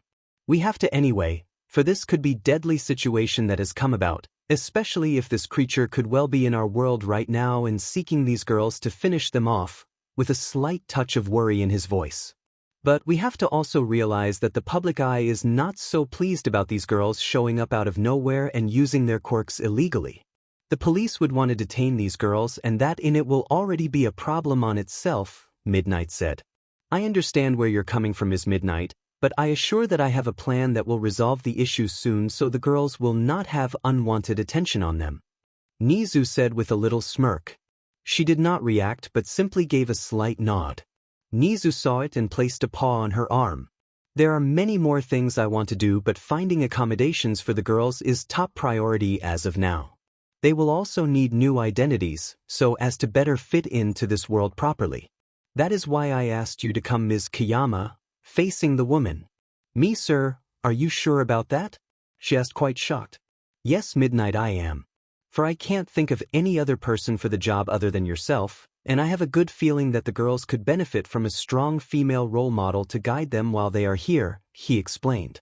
Although Midnight was caught off guard, she was not against the idea of housing the girls and keeping them safe. Yes, sir. These girls saved my life and they have good hearts. I can imagine how it feels to be scared and without help, so I want to help them too. Besides, we can't take the chance of many people finding out, or those with evil intentions can get to them, she said. Very well. We shall inform the girls of our decisions and make the necessary preparations to get them settled, he said. I believe these girls might be a new generational of heroes we might surely need, Nizu thought with a small smile. Another 2 days passed before the PPGs could be allowed to leave the hospital fully. though they were insistent on being released once they were already up, claiming to be feeling much better now, mostly Buttercup complained, but were still held back as ordered by Nizu himself. This was to give him some time to persuade the media and police to drop the whole vigilante case. With the girls' help and knowledge, he managed to start the process of documentation and keep them out of further investigation than they already needed to be. He also came up with the story of how the girls were transfer students, who upon arrival were to meet Midnight but their ride was delayed and had to walk. They stepped in to save her when needed. It still didn't stop the chief of police from chewing them out and lecturing them on the importance of following the law. To the girls it worse than the times they would get lectured by their dad. This was to throw off the fact of them not having any paper trail on them. And it worked. The media died down after finding a new story. The police are still on high alert, but have dismissed this as a teaching moment between student and mentor. The girls were relieved to find out the good news on discharge day. They could not deal with the media attention and the thought of going to jail again. Nizu told them that the foster papers will be ready in some months' time, and their personal documents will be made and added into the system. He also told them that even though they already had a last name, they would need to change it to best fit the whole plan, if they want. At first the girls not so willing to change a bit of themselves, but they knew that it would be a bit suspicious and hurt the mission. At the end of it all, the girls all agreed to go along with it. They had their own group talk to see if each one of them was okay with the arrangement, hoping for no hard feelings. Although they each said it was weird and a bit earth-shaking, for it cemented that they really were somewhat stuck here, but reassuring themselves that they always had each other. Yeah, it was a big change, but it doesn't change who or where they came from. They gave the all right to Ms. Kiyama. With that, the girls were officially the Kiyamas. There was also the detail of registering their quirks, as to better put them in the system. The girls, being informed of their accommodations and guardian placement, were pleasantly surprised that Midnight would foster them from here until the foreseeable future. The girls were still a bit to themselves when getting the news and meeting her again the third day, knowing nothing about her or if she is good as she claims she is. Bubbles was one of the girls that trusted her straight up, claiming that she could feel her kindness and good heart. Though the other two were skeptical, they learned over the years together to trust one another's intuition, more so in trying times when all they had were each other. It was around 2 p.m. on a Saturday afternoon. The girls were picked up by a taxi from the hospital to take them to Midnight's home, as she would be busy for a few hours but promised to see them there. The girls were pretty anxious, even Buttercup, for they were on their way to a strange person's house, in a world they are not familiar with. The ride was relatively quiet for what seemed like hours but was really 30 minutes. As the taxi made its way through the city, the girls were brought out of their silent trance to admire the sights and buildings the city had to offer. As the taxi made its way towards the designated location, they arrived just in front of a house. They swore that their house back home was half this size, and even that, it was just the front view. The house was located just at the far east of Mizudafu, a long way from the beach if you walk but accessible by transport. The girls regained their composure as they arrived on the premises. As they stepped out of the taxi, they were greeted by the host. "Well, hello girls. I take it that the ride was pleasant." Midnight asked. The girls were also shocked to see that she dressed in very normal clothing, namely a simple long black t-shirt and thigh-high shorts. She had her hair in a messy ponytail, but essentially drew the girls' attention was the blue mop slippers, giving them an idea as to she was cleaning. "Please come in, I have a lot to show you and we have a lot to discuss," saying that the girls made their way through the doors to a world of change. Making their way in, they could not help but admire how cozy the hero's house was. It may be big, but it felt homey from the looks of it, being that it was cleaned well. The girls realized that even heroes have to come home and do chores, a concept not lost on them. "Well girls, I know you must be a bit tired from your travel and such, but I want to give you all a tour of the place, where the rooms are and all that before lunch is served," Midnight cheerfully said. "You made us lunch?" Bubbles asked. "Of course, dear. I wanted to welcome you all to my home, and what kind of host would I be if I didn't prepare something up?" The house was a two-story. The downstairs included a kitchen, dining table, living room, study and a guest restroom at the far corner. Upstairs is where it had 4 bedrooms. One is Midnight's and the other 3 will be up to the girls to choose amongst themselves. The rooms were pretty spacious that all three of them could room in, but they opted to have their own space. Granted, the rooms were adjacent each other. Each room had a small bathroom to freshen up, a bed, closet and table. She then showed them the training room outside that she uses to work out and get in shape. It was another outdoor room connected to the house. It was filled with different workout tools such as weights, sparring mats, treadmills, yoga meditation mats. When all was said and done, the tour ended and they made their way to the dining table. As the girls sat down at the dining table, they could not believe the sight before them. Breakfast in Japan was totally different than back home. On the table, Midnight prepared some traditional Japanese breakfasts, including rice, miso soup, grilled fish such as salmon or mackerel, pickles such as cucumber, plums, and radishes. Other dishes included natto, fermented soybeans, raw egg, to put on rice, and tamagoyaki, rolled omelette. There were other stuff like bread, pastries, eggs, and cereals available. Midnight was already dishing the girls food to have options, in case they did not like a particular thing, when she realized that the girls were pretty silent this whole tour. "Girls, you have been unusually quiet this whole time. What's wrong? I want to make clear that you are in an environment that you are free to talk," she said kindly. After a few minutes of silence, someone spoke up. "Ms. Midnight, it's nothing bad, everything looks great, but if I am speaking on behalf of my sisters. It's just that we still can't understand the situation we are in," Blossom said. "Yeah, it is, and at the moment we feel powerless to do anything to get back," Buttercup exclaimed. "And the worst part is that we are separated from our home and the people of Townsville must be in trouble without us there to protect them," Bubbles finally said with a sullen voice. "Oh yeah, Townsville, we would still have left if him wasn't in the picture. Professor was this close to kicking us out, but I guess he got his wish," Buttercup said bluntly, making Bubbles almost shed tears at that. "Buttercup, that is not how it is and you know it," Blossom exclaimed with narrow eyes. "Oh please, the man wanted us to be on a plane to another continent so that he cannot deal with us anymore." Buttercup snapped back. "Enough, Buttercup. That is not true," Bubbles yelled with fallen tears. "Oh, I am only saying the truth that Professor clearly didn't low dash." Before she could finish, a light calming mist swept over the room and replaced the tension that hung in the air. Midnight's quirk somnambulist allows her to put nearby people to sleep by exuding a sleep-inducing aroma from her body. Her quirk worked better on males than females, being that it mostly calms them to a more subdued composure than being knocked out. And that was what it did at that moment. Seeing as the girls seemed much calmer, she spoke. "Now girls, I won't sit here and pretend like I understand what you all are going through, but what I can do is assure you that you are safe and have allies here who will help, like me. I also would not be too mad at your father. You all don't know what went through his head, and though it can't excuse what he did, fighting and hurting each other will not solve anything. You only have the family you have now," she said with great sympathy. The mist was dispersing and the girls seemed to have eased down. By their looks they seemed embarrassed by their outbursts. Buttercup cast her gaze down as she said, "Look guys, I am sorry for what I said. It's just hard to accept this whole thing with a lot of remorse." The girls knew when Buttercup apologizes, it's hard for her, but she does it because you know she cares.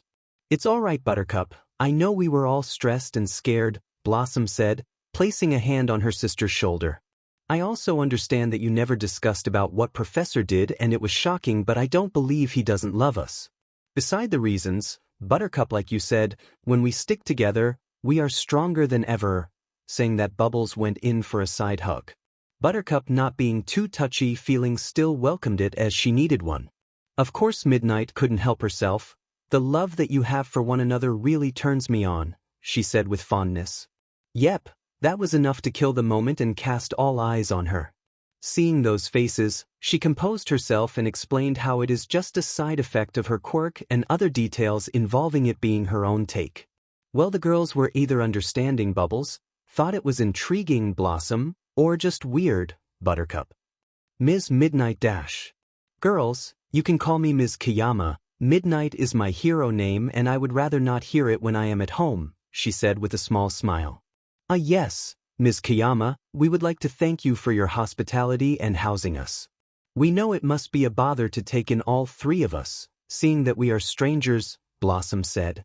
Nonsense, Blossom. I understand that you girls needed help, and while I am a hero, I am also a human being that even though the situation is bizarre, I understand that it can be scary, so please, it is my pleasure, she declared. Thank Ms. Kiyama, we really appreciate it, Bubbles said with cheerful smile. It's no problem, darling. Yeah, thanks, Buttercup said. That's quite all right. Now, let us eat, for we have a lot of other things to discuss and plan for the day and your stay. Not wasting more time, the girls tried the dishes. They were not used to this style of breakfast, but aside from spending days in the hospital, they learned to enjoy their meals. Did not help that it was hospital food. But this more than made up for it, happily enjoying Ms. Kiyama's cooking. The following day, as the girls woke up, they opted to sleep together as to handle their first night outside the hospital room. As they went downstairs in the white nightgowns given to them by midnight, until they could acquire their own later. Breakfast was waiting for them, with pancakes, eggs, sausages and cups of hot green tea. They thanked her and enjoyed their meal. Later on, Ms. Kiyama gave them the rundown of things they will need to learn and understand about this world they have come to be in. She explained that she wanted the girls be more familiar with the laws, news, history and basically the current situations of Mizudafu.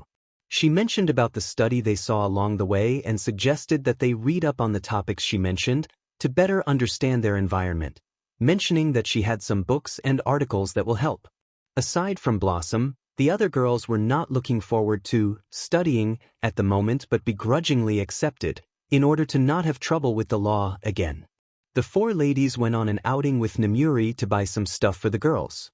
The girls were excited to get some clothes other than their hero uniforms. Even Buttercup was excited about the prospects of shopping. Guess it was innate girl thing that she didn't want to admit to anyone. Oh well. Namuri is a very reasonable woman, even if some of her actions beg to differ, but it doesn't dismiss that she also human and sometimes, we all need to take a day off and have some personal time.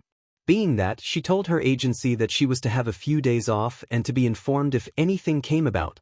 Luckily she had great sidekicks to pick up her work while gone. As they made their way to some of the shops, the girls quickly dispersed to check out different areas of the clothing department. Midnight soon realized that even though the girls were triplets, they were totally different, aside from their personalities. Blossom dress choice was more of a conservative, preppy, smart choice of fashion, donning clothes such as tights, knee-length skirts, button-up clothes, no dresses though, and those of varying shades of red, pink, the occasional teal, white and black. Though Namuri had a very generous budget for all of them equally, Blossom had a knack for picking out the best things on budget and choosing certain clothes that fit most occasions without drawing too much attention. Buttercup was different than her two sisters, being that she opted for clothes that dwell on function, comfort, and just plain tomboy work. Her colors were varying shades of green, black, brown, the occasional neon colors like yellow or purple. She wanted shorts, jeans, long shirts and sportswear. To Namuri, she didn't mind at all how she could judge others' fashion sense when she literally wore basically nothing years back as her hero costume.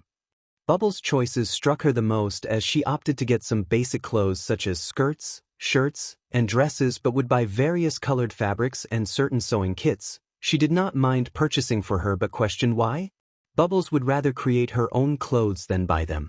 She finds it more fun to design her own stuff most times than to look for things she would probably not find. Blossom told Namuri this as they were on their way to another store.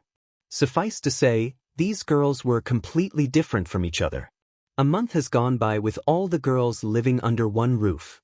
The PPG slowly got used to their lives and day-to-day activities. It was rough at times for each of them, being that they felt homesick and for some of them, itching to kick some but only satiated by the gym and occasional spars with one another.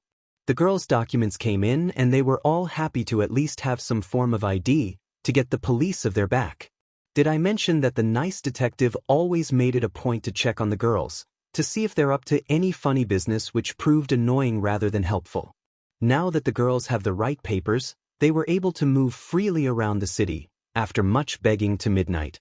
She was unsure if letting them roam around was such a good idea. Yes, she did teach them about the transport system and she gifted them 2 phones, not Blossom being that she already had a phone, and some pocket money in case of emergency.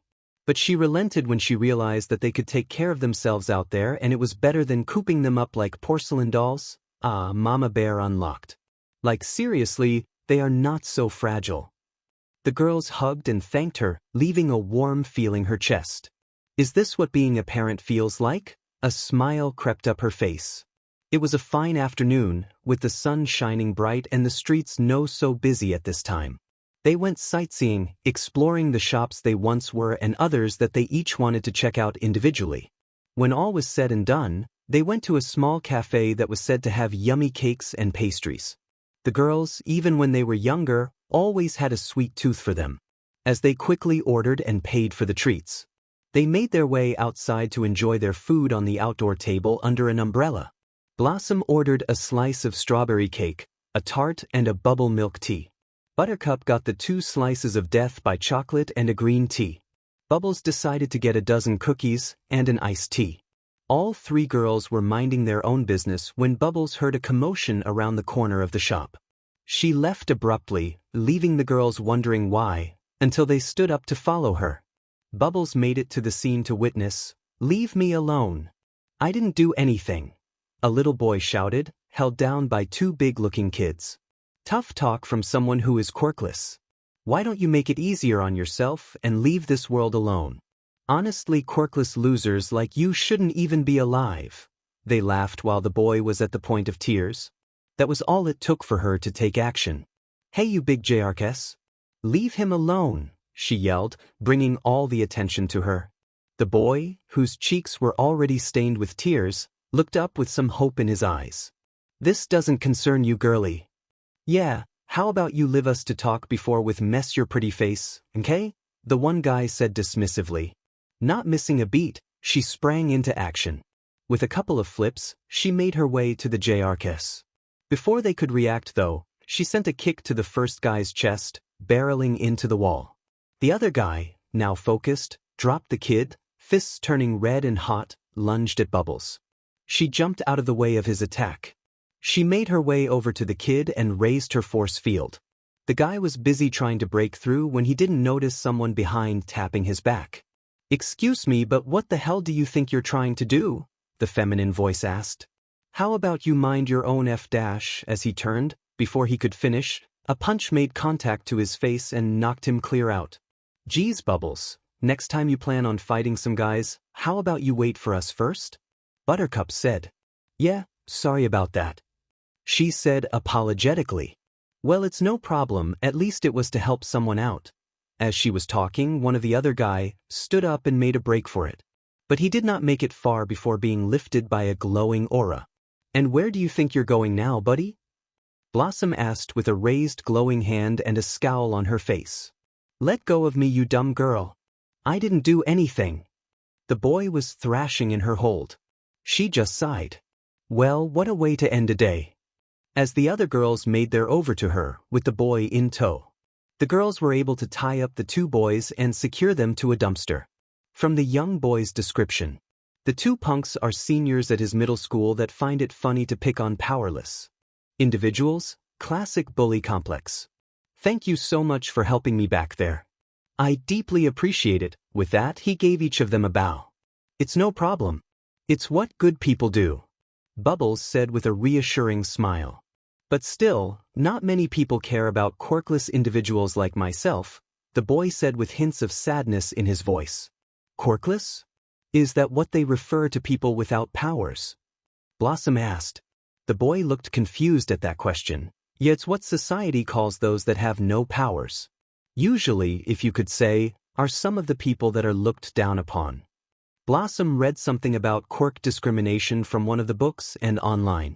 It was very jarring that many view so highly of ones with quirks and the rest are looked to be minority group, if a nicer term for it.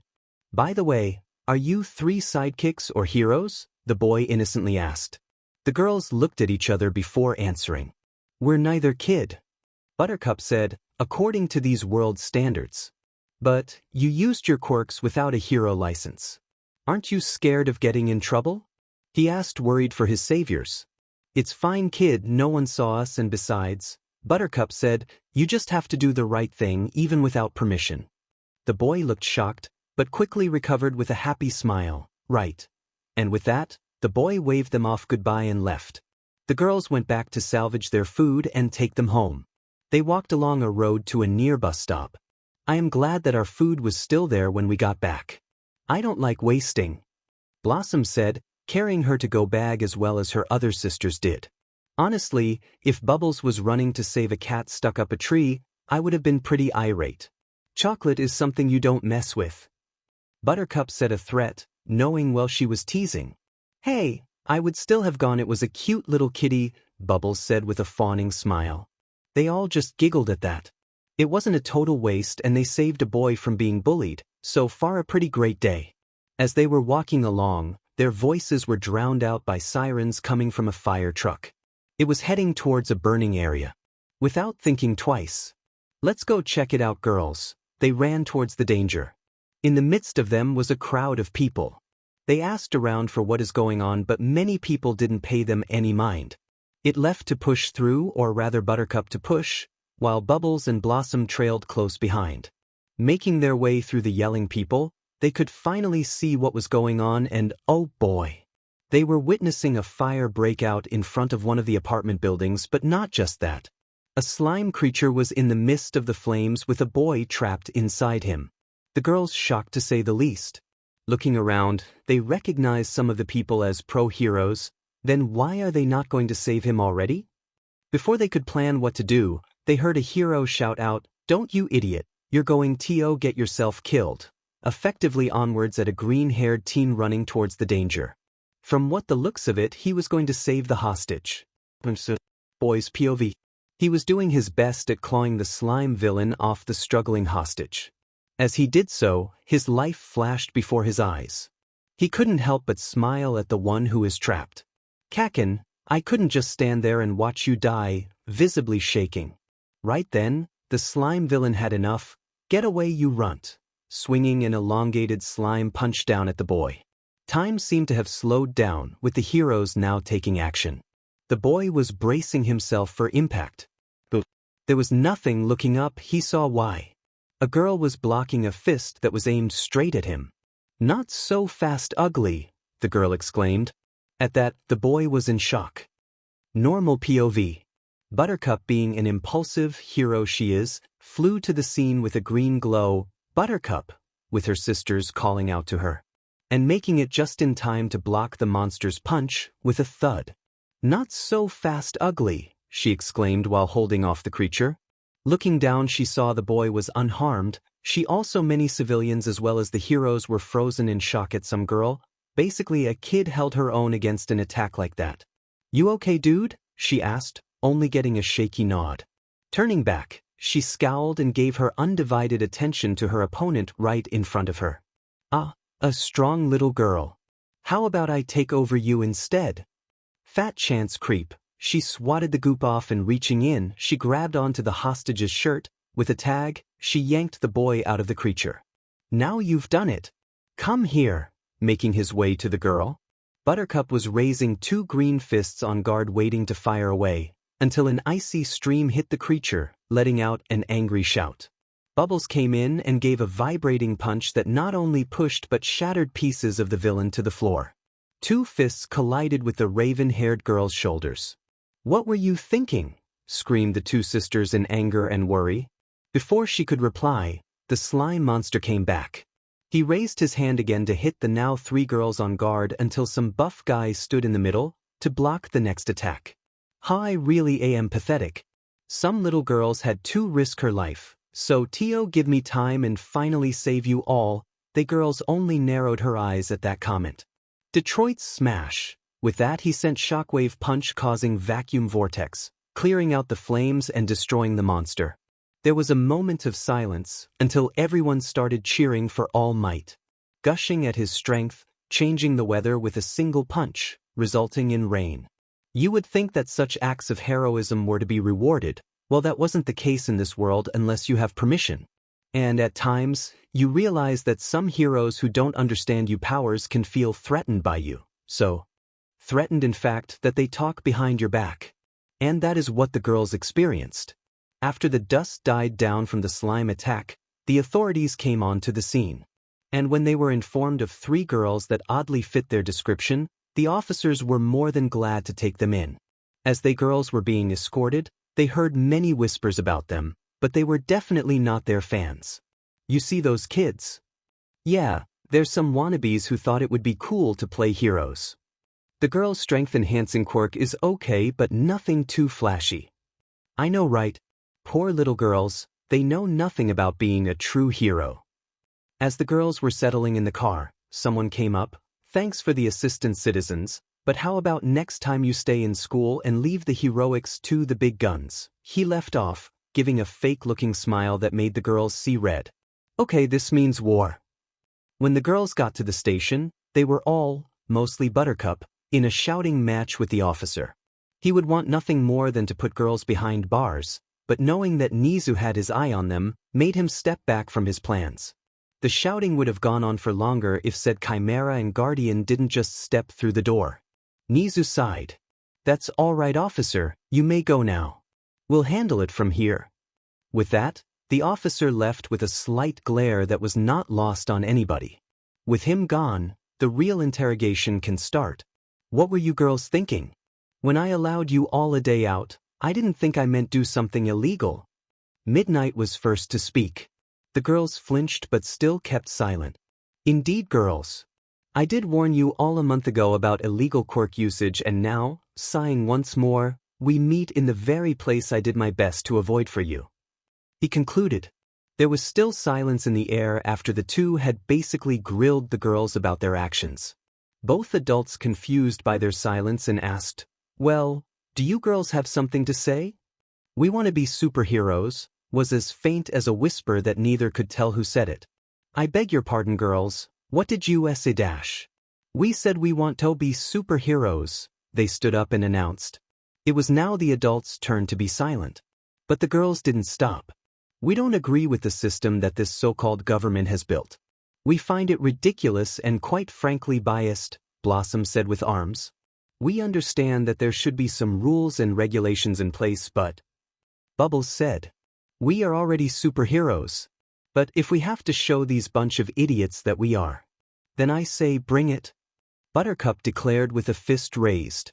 So tell us how to do it, they all declared. It seemed like seconds turned to hours until a reaction came about the adults. With Nizu flashing a grin that could not be suppressed. With Midnight, she felt like she was about to cry, not from sadness but of joy. Seeing that, from the past month, she and Nizu talked about enrolling the girls into UA but wanted it to be their choice. And oh, they were so happy that the girls made it. Nizu composing himself but keeping his grin. Very well, girls. If you want to change this world so badly, then I say, welcome to UA. For a moment the girls did not understand, until the cogs in their heads spun and they had a collective thought. School, they all exclaimed. It was time for bed, but the girls all gathered in Blossom's room for a meeting. Buttercup, wearing a green tank top and PJ shorts, was lying face down groaning, is it too late to back out of this deal? Bubbles in a blue nightgown, snacking on her takeout cookies, hey, you're the one that wanted some action and to kick some butt. You got your wish granted, said in between chews.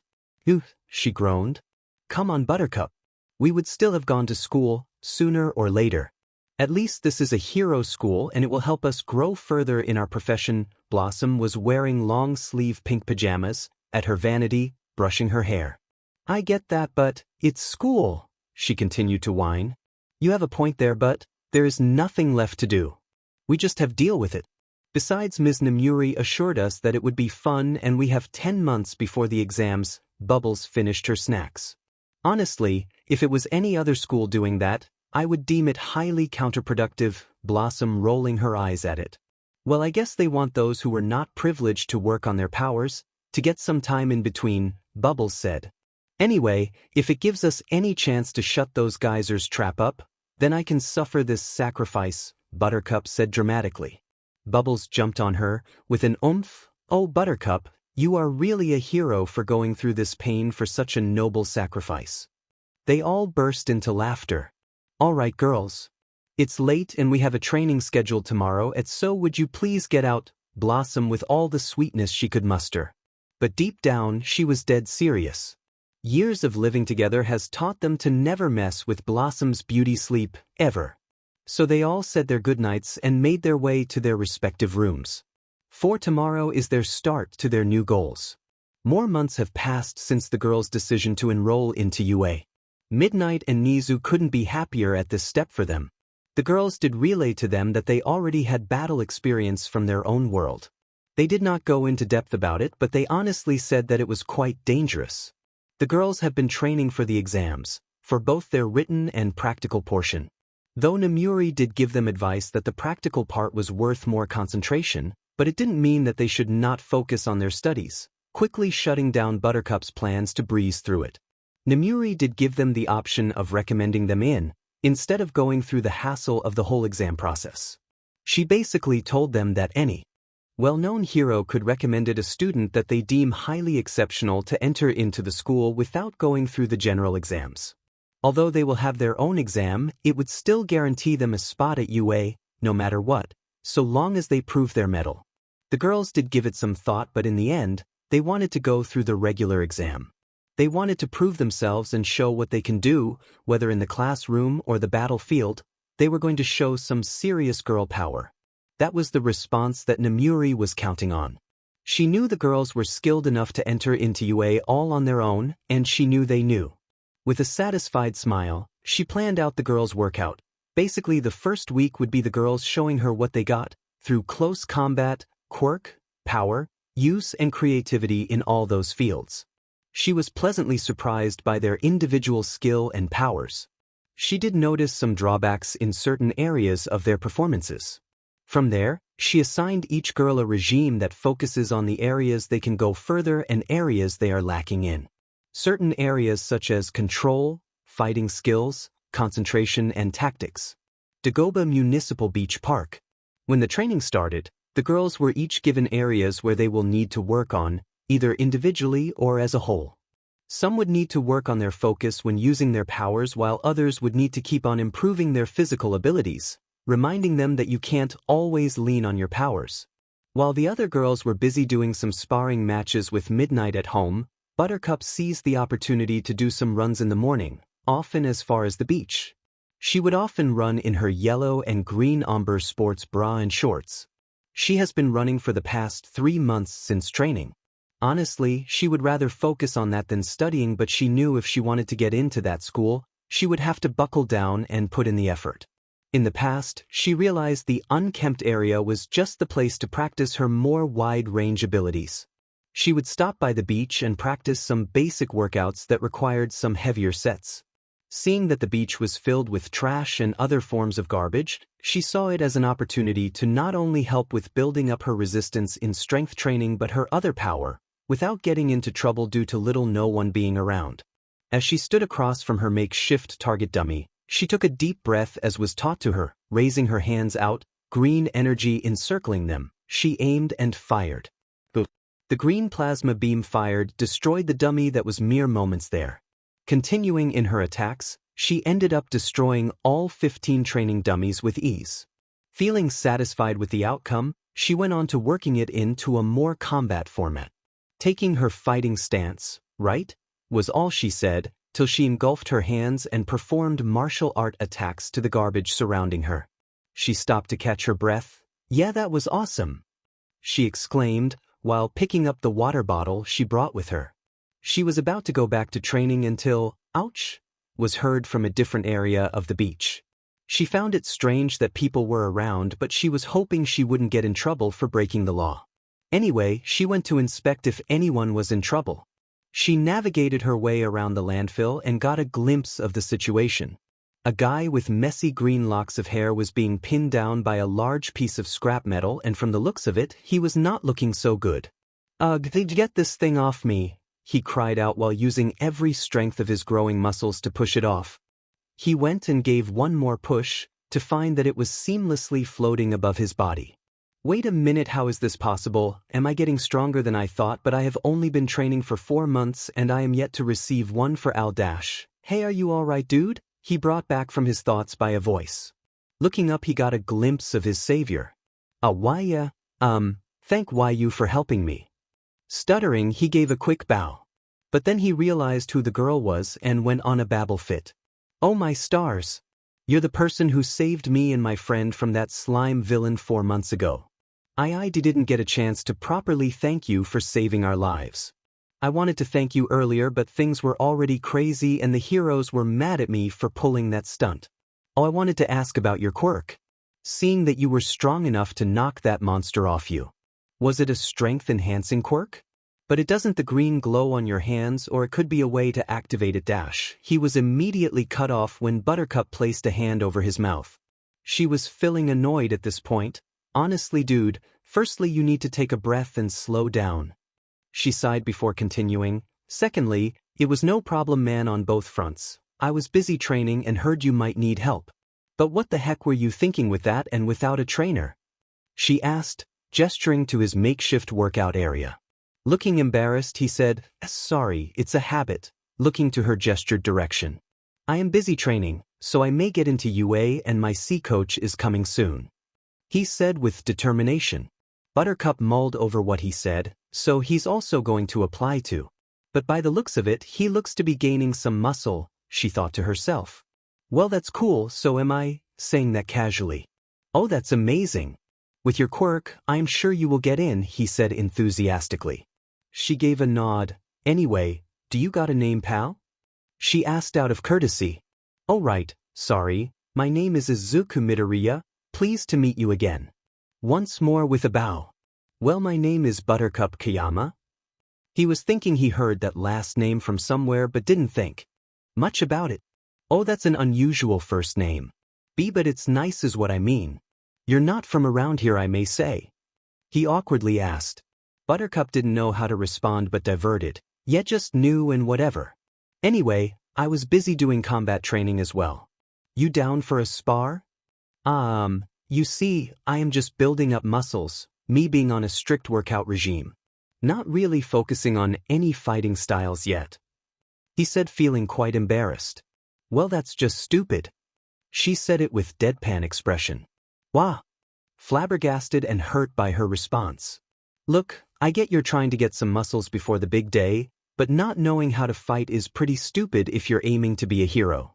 I don't know anything about your quirk, but what I do know is that if you don't have a powerful ability or moves to back you up, then you're as good as not entering," crossing her arms at that.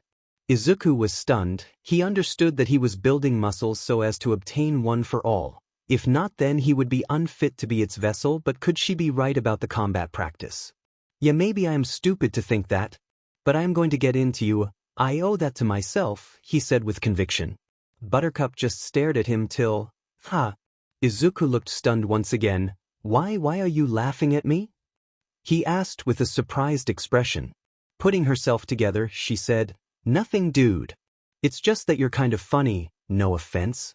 Anyway, don't ever give up on your dreams, pal." Giving an encouraging smile. Izuku feeling mentally exhausted. "Why, thanks." Buttercup was just about to leave when she had an idea. Whether it was a good one or not is left up to whoever is up there. "Look, I usually run here at around 5 in the morning and leave it, so if you are here earlier or something, I can teach you some moves and help you get stronger. Basically, I get some sparring done and you get a feel for some combat," she offered with a shrug. Izuku's could have gotten whiplash from how fast his turned at the offer. Really, you want to help me?" he asked in disbelief. Yeah, just thought it would be better to not have to worry about your sorry but and save you from those death traps. Look, do you want some help or not?" she asked impatiently. Yes, I would greatly appreciate your help, Kayama," bowing down furiously. "It's just Buttercup. Anyway, I think I will leave early now. See you tomorrow, Izuku." With that, she left. "Yeah, bye." Waving her bye. Not too long did Mr. Yagi walked back to Izuku as he waved her off. "Young Midoriya, why are you not training? Do get back to it," he said seriously. "Oh yes, sensei. IW is just getting a breather, sir. I will get back to it." Rushing off to do his training. Looking in that direction of the passerby, "I think I know that person. Anyway, might not be important," he thought to himself. He went back to coaching. Midnight's home. "Right girls, that was a good set for the morning. Let's rest of and we can start on breakfast." "Great." Bubbles exclaimed, getting out of her yoga pose. I am so in the mood for some pancakes. What about you, Bloss? She asked. Blossom was busy doing her meditations. Focusing on the 10 weights she telekinetically lifted in the air. After a couple of minutes, she was done with her exercise and slowly let down the weights. Yeah, Bubs, I'm hungry as well. Getting up her knees towards the stairs. When they reached the inside, they were helping Midnight with prepping. We better make extra for Buttercup, you know how she gets after a workout. Blossom said. Like seriously, her metabolism has always been higher than all of us four combined. Bubbles added with some giggles. Girls, be nice.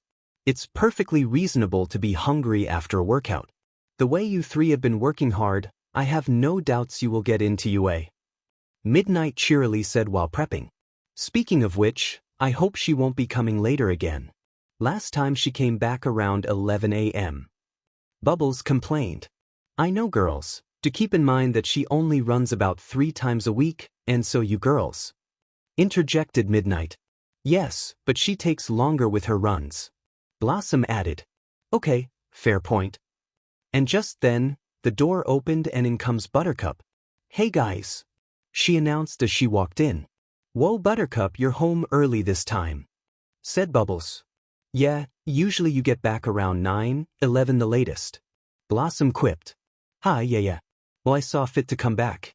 I met another person training for the UA exams, and let's just say I suddenly became a part-time trainer to him. Making her way over to them. Are you sure about this, dear? You already got a lot of work here too. Midnight said with concern. It's fine. Besides, he seemed to need all the help he can get. Besides, the coach he got struck me as an idiot to not also focus on his combat performance, so yeah. She concluded. Well, it is really nice of you to help. A grin on Midnight's face. The other 2 girls eyed each other and giggled. Buttercup noticed and with a raised eyebrow asked, What's so funny, you two? They stopped giggling for Blossom to say, Oh, nothing. Just wondering who this mystery boy could be to get your help and attention.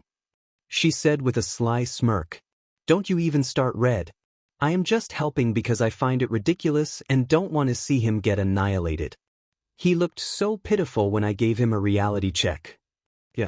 One of Buttercup's famous gym pep talk. Don't know why he looked down. Blossom sarcastically said. Buttercup didn't even respond to that, giving an eye roll. I hope we get to meet him soon. Bubbles excitedly said. Now, girls, there will be plenty of time to discuss about Buttercup's soon-to-be boyfriend, before said person responded. Right now let's get breakfast on the way and we can start our day, shall we? Everyone agreed and Buttercup groaned a yes. But loudly proclaimed, He is not my boyfriend. To the giggling audience. And days go by with their everyday lives. The girls keep practicing, studying to be prepared for the exam in a few months' time. Buttercup continues runs within the weeks that follow. She makes sure to train with Izuku for at least an hour, right before he has to undergo his own training regime. She teaches him some basic self-defense moves and added advanced martial art moves. Being that he is getting in shape from the previous workouts, Buttercup didn't have to start slow. Most times, their sparring matched would be Izuku getting a few bruises around his abdomen and chest. She would apologize for getting rough with him, but he would brush it off as training mishaps. Their training was not an everyday thing, being that they had conflicting schedules, but Buttercup was happy that aside from the green bean's muscle growth, he could do some basic blocks and at least deliver a few strikes. She was no martial arts teacher, and though she was taught, she has never really been the tutoring type. The day of the exam has arrived and the girls couldn't be more excited as well as a bit nervous. True that they have dealt with tougher situations than this, but exams have always had that hold on people's nerves. Midnight took the girls with her, escorting them to the location of the exams. When they arrived, Midnight wished them all the best as she made her way to her post. So the girls went. After the written exam. Oh, my poor brain. Bubbles grumbled as she left the exam room. And I thought fighting monsters was brutal. Those eggheads have no mercy. Buttercup complained as she went on rub her temples. Oh girls, it wasn't so bad. Blossom cheerfully said, getting death glares from her 2 sisters. I will keep that to myself. Blossom sheepishly said. UA was not only the top hero school in Japan, but it boasted some of the best academic scores in the nation as well. The written test had clearly demonstrated that with the amount of subjects it covered as well as the depth they went into each of them. Still, even with their sore brains, they girls still believe they scraped enough for a pass, some more than other. The girls were heading to the lecture hall to be informed of the guidelines of the practical portion when one of them recognized a familiar face. "Yo, Izuku!" Buttercup yelled to him. Looking to see who had called his name, he finally saw an old face too, plus new ones. "Hey Buttercup, it's nice to see you here. Are these your friends?" he asked curiously. "No, Green Bean. These are my sisters. My oldest by a few seconds, Blossom, and the youngest, Bubbles." The two girls gave a friendly wave that was well received by Izuku. "Well, let us get into the lecture hall before we are late," Blossom said impatiently, not wanting to miss the important info. "Relax, Red, we will make it just in time." The two walk off in a fast pace, leaving Izuku to his scheming Bubbles. A smile plastered on her face. "So, Izuku was it?" Izuku was startled, forgetting about the other sister for a moment. "What do you think about my older sister Buttercup, seeing that you guys are friends at least?" she asked nonchalantly with bated breath. To say he was caught off guard is an understatement, especially when she clearly said that she thought he was friends with her sister. "Well, I couldn't really say dash," he was interrupted before he could answer, to the disappointment of Bubbles. "Bubbles? What are you saying to him?" Buttercup yelled from across the path at her sister. "Nothing," she quickly said, turning back to Izuku. "We will finish our talk next time," smiling at the boy as she skipped away, leaving him confused and a little bit scared. Making it in time for the breakdown of said practical portion of the exam, they quickly found their seats. With Bubbles and Blossom a row up and Buttercup seating next to Izuku, by his left. As the loud man, known as Present Mike, begun talking, Buttercup couldn't help but called Izuku a nerd at the back of her head when hearing him talk about the guy. They were all told to flip over their cards and find their site placements. Buttercup found out that she would be placed in Battle Center B, with Izuku, as well as finding out that all her other sisters would be in different centers, so as to not seek help from friends. Wasn't really a bother to them, as at the end of the day, they would all receive individual marks. It was said that during the practical exam, candidates conduct mock battles in replica urban settings. Examinees are given 10 minutes to use their quirks to immobilize robotic villains in order to score points depending on the individual robot's point value. The more points one examinee earns, the higher their chance is to get accepted into UA High. Candidates are not allowed to fight other candidates. Doing so results in disqualification. Students hailing from the same middle school are placed in different testing areas to avoid potential cooperation. Other than scoring villain points, judges monitoring the exam reward rescue points for heroic acts. This criterion is not shared with the students, so they are motivated towards genuine selflessness. Just then a tall spectacled boy raised up his hand to ask a question, prompting some to groan in impatience. "Hit me," Present Mike said. "On the printout, you've listed 4 types of villains. Not with all respect, if this is an error on official UA materials, it is shameful. We are exemplary students, we expect." Droning on, he went. Buttercup felt as though the guy would give Blossom a run for most stuck in the mud student at this point. Additionally, you with the unkempt hair. Her focus was drawn back to a new confrontation. "You've been muttering this entire time, stop that. If you can't bother to take this seriously, leave, you're distracting the rest of us." Chastising him harshly, he finished with a annoyed glare that made Izuku feel quite small. Without thinking, she stood up. "Excuse me, Mr. Stick Up Your Butt? Back off from including the term us into your rant and lay off the boy alone. I don't see anyone else complaining, do you?" Buttercup claps back, causing other students to giggle in response. This leaves Ida a bit bewildered, but before he could reply, Present Mike first asks everyone to settle down. He addresses Ida. "While you must have sensory-enhancing quirk, because I couldn't hear anything from that young man you're singling out, and since I'm not complaining about any noise, maybe you should too." This leaves Ida embarrassed and stuttering, but Present Mike is not done. "Now to your answer on So may we continue? Ida, feeling awkward, just thanks him and sits down defeated.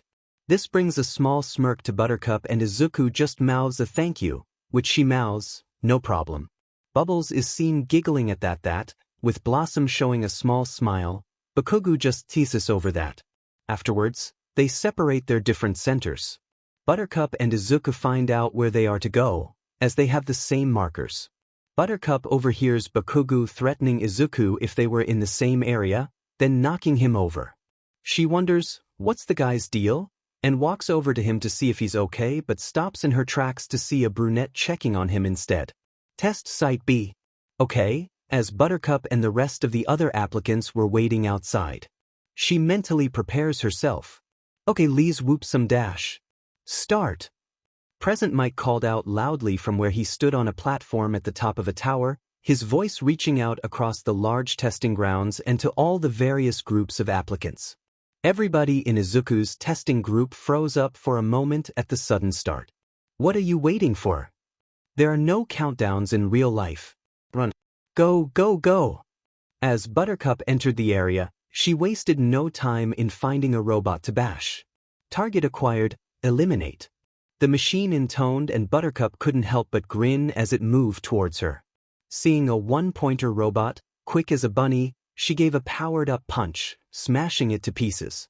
A bang went off, and the one-pointer now had a hole in its head. The machine collapsed to the ground, and Buttercup lowered her hand. Looking around, she saw more robots. With a glint in her eyes, fire in the hole. She released a green energy and flew into action, leveling three-pointer robots in her path. Target acquired.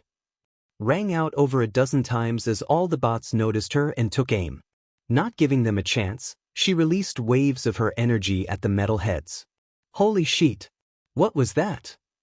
Another examinee yelled, having apparently arrived just in time to witness Buttercup's attack. She paid the guy little attention before he jumped back towards the rooftops to continue hunting. In the teacher's viewing booth. That's my girl! Midnight exclaimed as she was proud to see the girls taking this so seriously. The said girl seems to have a strength-enhancing quirk, as well a plasma-emission quirk. Quite the powerhouse she is packing. Ectoplasm stated as he watched the Buttercup. She seems to be enjoying herself? Vlad King questioned as he looked on. Now I remember this young lady, Toshinori thought to himself from the back of the room watching the raven-haired teen fight. She is that same girl that protected young Midoriya and company. I'll need to keep an eye on this one. The number one hero thought to himself watching her run across the mock cityscape. I think we have a few other promising heroes. Snipe called out, motioning the other teachers to look at the other monitor. Everyone besides Midnight were having their mouth agape. Test Site C. Bubbles jumps from one spot to another, dodging the laser attacks from the robots. She stops at a point and releases a sonic scream that decimates all the three-pointer robots that surrounded her.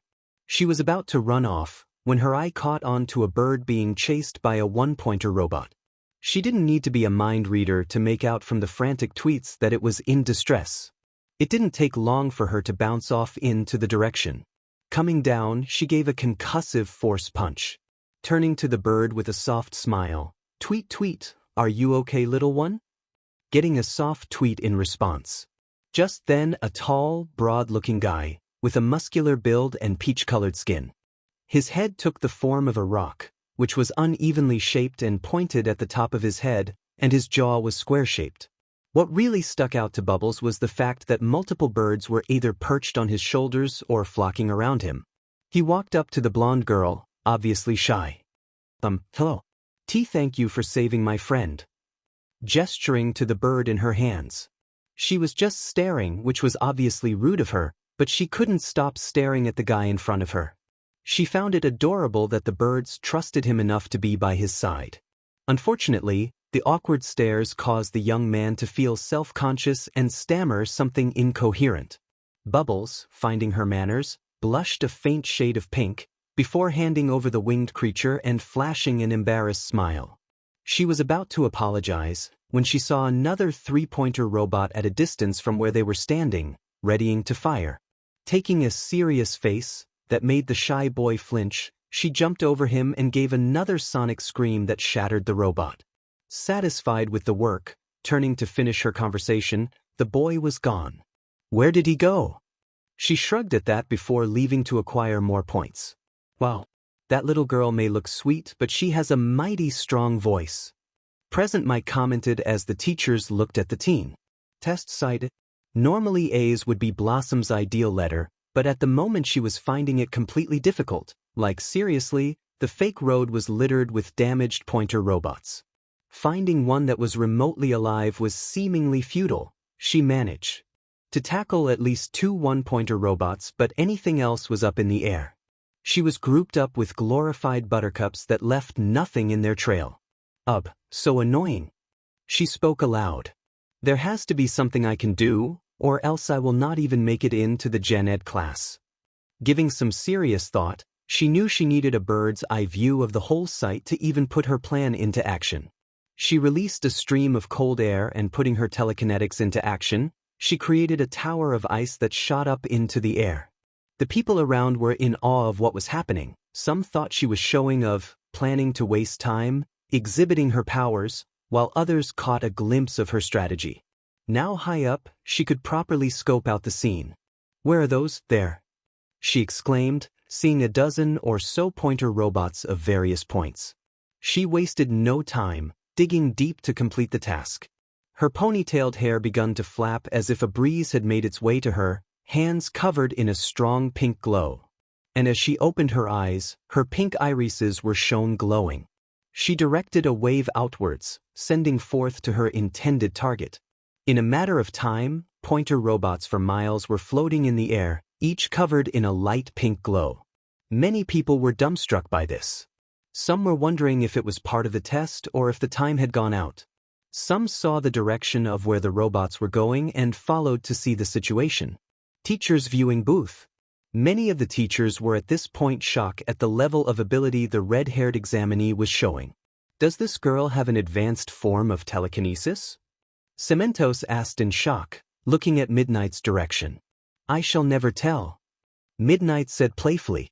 But Nizu could sense that something was off about her. Oh dear. You are pushing it too far, aren't you? Mentally questioned himself as he stared at the monitors. As the robots were making its way to Blossom, focusing one last time, she gestured her hands to shatter the robots in the air. While doing this, a certain red-haired, shark-toothed teen was watching in amazement. When Blossom finally, deeming it enough, destroyed the robots, she was happy. Taking huge breaths, sighing, well, at least that could have dash. Not being able to finish, she was feeling the backlash of what she did. Oh show dash, she fell off her podium, hurtling straight down to the ground, where screams of panic were met. Oh no! Midnight screamed from her spot. As did the other teachers. Before she could make contact, the said teen swooped in the nick of time to catch her. They collapsed to the ground, with her still safely in her arms. Midnight took a deep reassuring sigh of relief. She would need to go to the medical bay room, as to await Blossom after the exams. I see. Well, we will have to deal with that little issue if you are to fully reach your potential, won't we? Nizu smiled to himself. Power Loader, it's about time and I'm interested to see the examinee's response to your creations. Yes, sir. Power Loader grinned as he flipped up a plastic cover over a big red button. Ready or not, kids, here they come. With that he pushed the button and loud rumbling was heard at all of the test sites. As Blossom was out cold in his arms, a thought had passed through his mind, wow, that was so manly. Test Site B. Buttercup was having too much fun that she almost forgot about how much time she had left before the exam was up. She mentally calculated that she got at least 55 villain points. She was about get back to it, but suddenly the ground started shaking beneath her. Does Bubbles have something to do with this, was her initial thought until she saw a huge robot emerging. She thought back to one of the robots that was said to have no points in the lecture room. This might be the one. Buttercup was mulling over the possibility of just fighting this rust bucket for fun, but something stopped her from such a reckless act. Right under a mound of rubble was a girl trapped beneath it. Before she could sprint over and help, a familiar mess of green hair ran over to help her. Izuku! With that, she flew forth and seeing that no one was around for risk of casualties, she released a beam of energy at the robot, pushing it back a little, in an attempt to slow it down. Settling down, she was just about ready to deck this thing. "Buttercup, you have to get to safety." Izuku's voice carried to her. Turning back to retort, she was stopped, seeing that determined face he had as was a strange energy was flowing around the boy as if he was going Super Saiyan. She deduced that he was going to take down the robot himself. But being Buttercup, she didn't want him to have all the fun, and when he sprung into action, she was not far behind. Both teens were emitting their own respective glow, one giving off veiny red lines and the other a green glow. They retracted their respective fists and with enough force, they punched the zero-pointer so hard that its head broke into a million pieces. Buttercup saw the pained expression on the boy's face as well as his injured arm. She caught him in her arms, before landing down safely.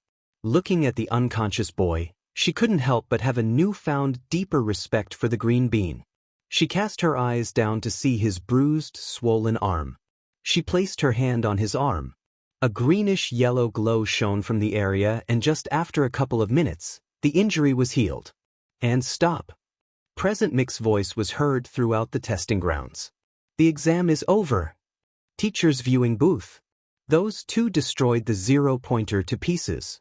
Almost every teacher present questioned loudly while Nizu laughed, not entirely sanely, as he watched the zero-pointer cease to function. My, all three of these kids are rather impressive, aren't they? Especially that young boy.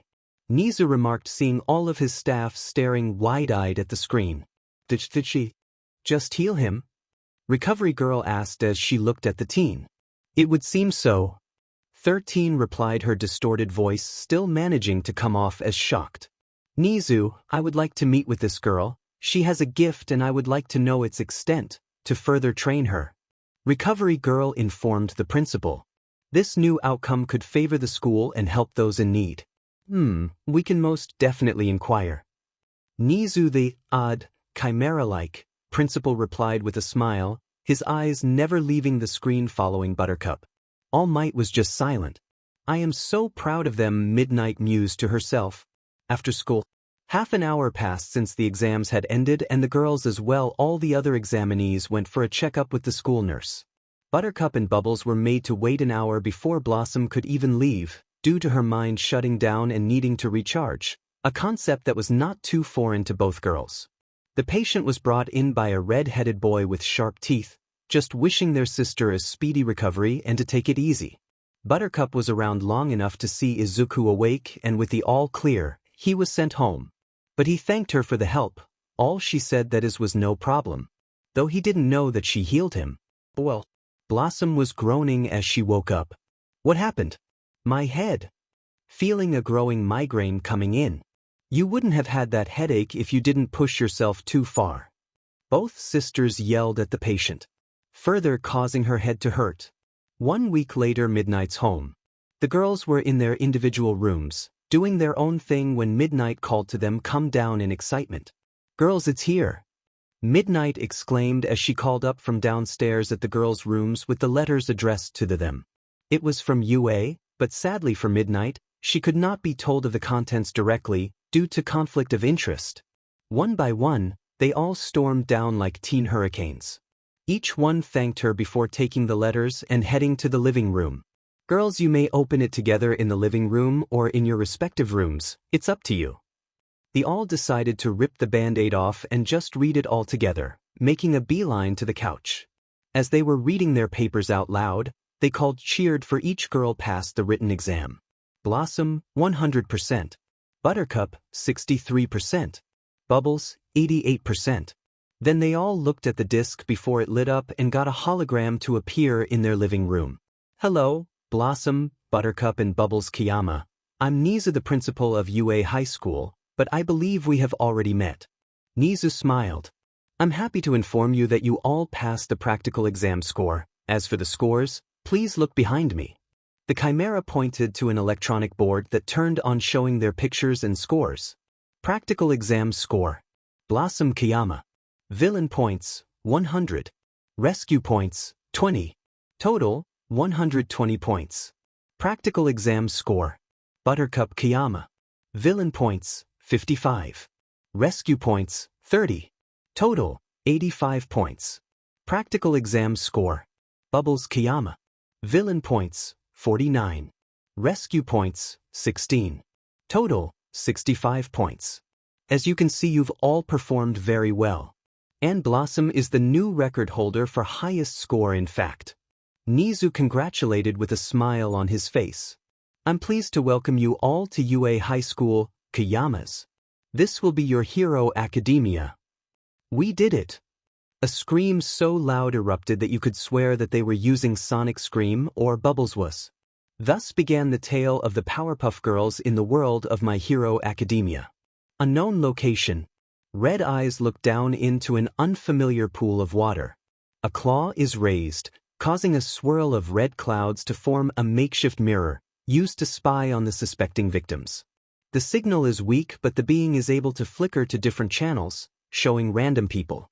Feeling annoyed, he is trying to find the targets of his wrath. With one more turn, the channel is placed on the objects of his desire. Not getting a pinpoint location, but it will have to do. Oh girls, I am glad you are enjoying your time of peace and happiness. But be very aware that I am still not done with my little projects yet. An eerie tone was carried out.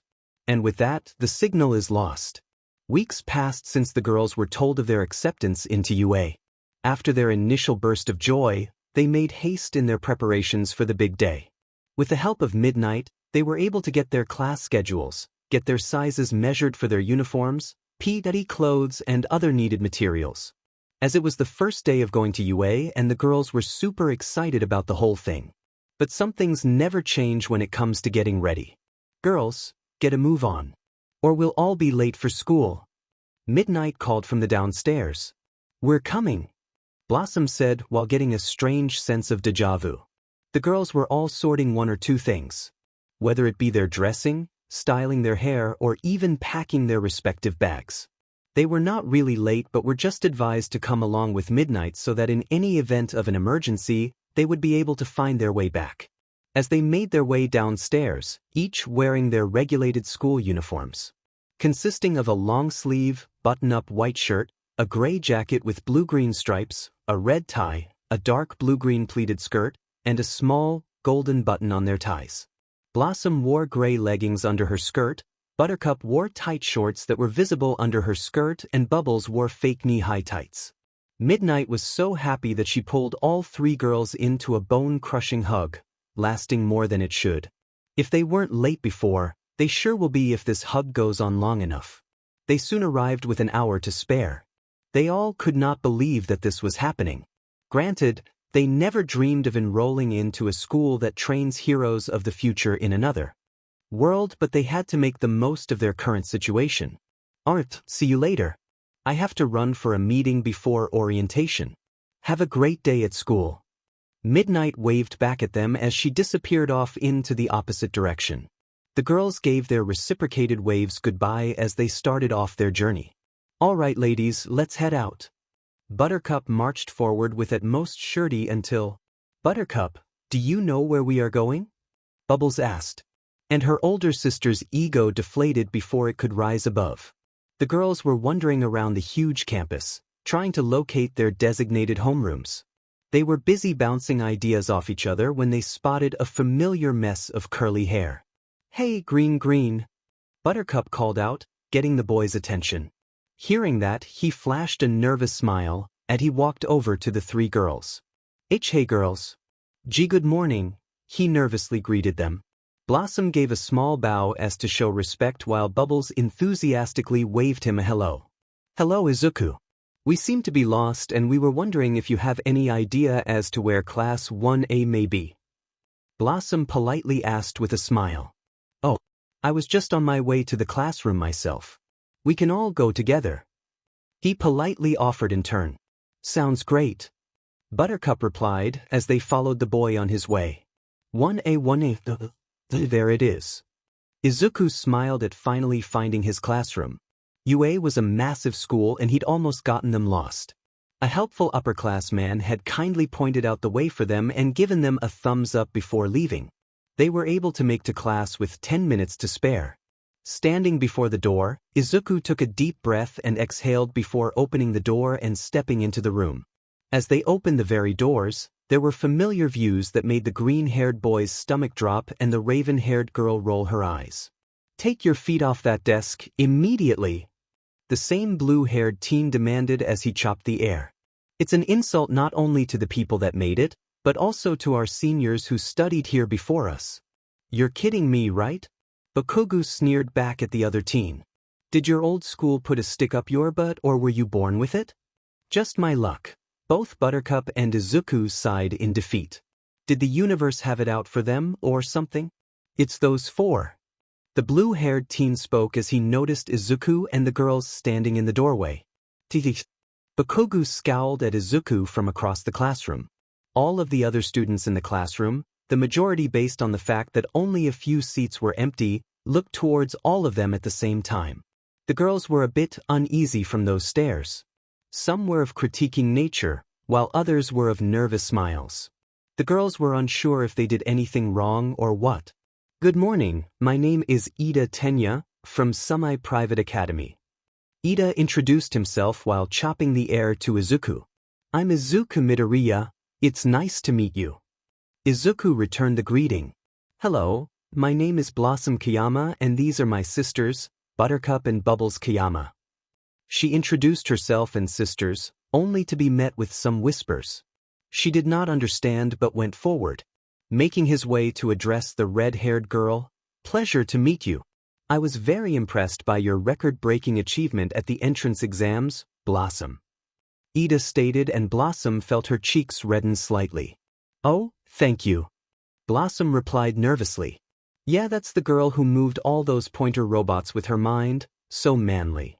A red-haired boy said to a blonde guy with a black, lightning bolt-like streak in his hair. This caused Blossom to feel a bit more proud of herself. Buttercup and Bubbles gave an eye roll at how this might fuel her ego. Tenya, noticing this, gave back his attention to the two familiar green students in front of him, giving the other two sisters the opportunity to find their seats. "I also see that you two destroyed the zero-pointer robots as well even when did not need to. I guess your excessive rambling must have been you two planning your strategy for the practical exams. Honestly, I feel a bit foolish to have disturbed you like that." He gave a low bow to the two as he gave his apology. Izuku, feeling a bit embarrassed, was about to say something when Buttercup stepped in. "Well, thank you, Four Eyes. It takes a big man to realize that he was wrong and over the top when he calls out a person in a public area just to feel so superior about himself," she said with an uncharacteristically soft voice that held sarcasm. That crack did not go unnoticed by many people. Ida was shaking a bit as he straightened up, possibly from the disrespect. Izuku was stuttering, finding the words to say sorry, while some snickered at it or gapped. Bubbles was off, on her way to look for an empty seat when she spotted one at the back, second row close to the door. Not only that, but it was situated behind a familiar-looking guy with an all-too-familiar bird. As she stepped closer, she gave a friendly smile. "Hi, I'm Bubbles and what is your name?" she asked while looking at Kuda. He stared with wide eyes. Looking around, he felt unsure. Finally gesturing to himself. Still keeping her smile now with a giggle. "Yes, silly. We met at the exam day and I helped your little friend over there." Lightly stroking the bird over his head, it reciprocated by nuzzling its head into her fingers. She giggled some more and to the boy's amazement, she began tweeting to the bird, as if she could speak its language. Surprise, surprise, she could, and the bird fully understood. At the end, Kuda was really flustered, but Bubbles, being herself, without noticing, just sat down behind him, waving off her new little friend. While Bubbles was being oblivious to the stares from some of her more masculine classmates, her green sister was busy dealing with another form of annoyance, and she came in the form of a bubbly brunette. She was just rambling on to Izuku, barely even paying attention to the two other classmates. Although Buttercup could not help sighing at the obvious nervous expression given off by the green bean next to her. She then looked over the two to see a moving sleeping bag. "If you're just here to make friends, then you can pack up your stuff now," the man said with deadpan voice. Now that the three paused, they turned their heads slightly to catch sight of the being the voice came from. Welcome to UA's hero course. With that, he slightly opened his sleeping bag and drank an unknown flavored juice pack. This was met with all except Buttercup, with a shock-frightened expression. What is that thing? Was the thought of everyone. Standing up, the man addressed them. It took 8 seconds before you all shut up. That's not gonna work. Time is precious. Rational students would understand that. This left Buttercup to raise her eyebrow at that. Hello, I'm Shota Aizawa, your homeroom teacher, he said in a less than enthusiastic voice that made everyone shocked with the news.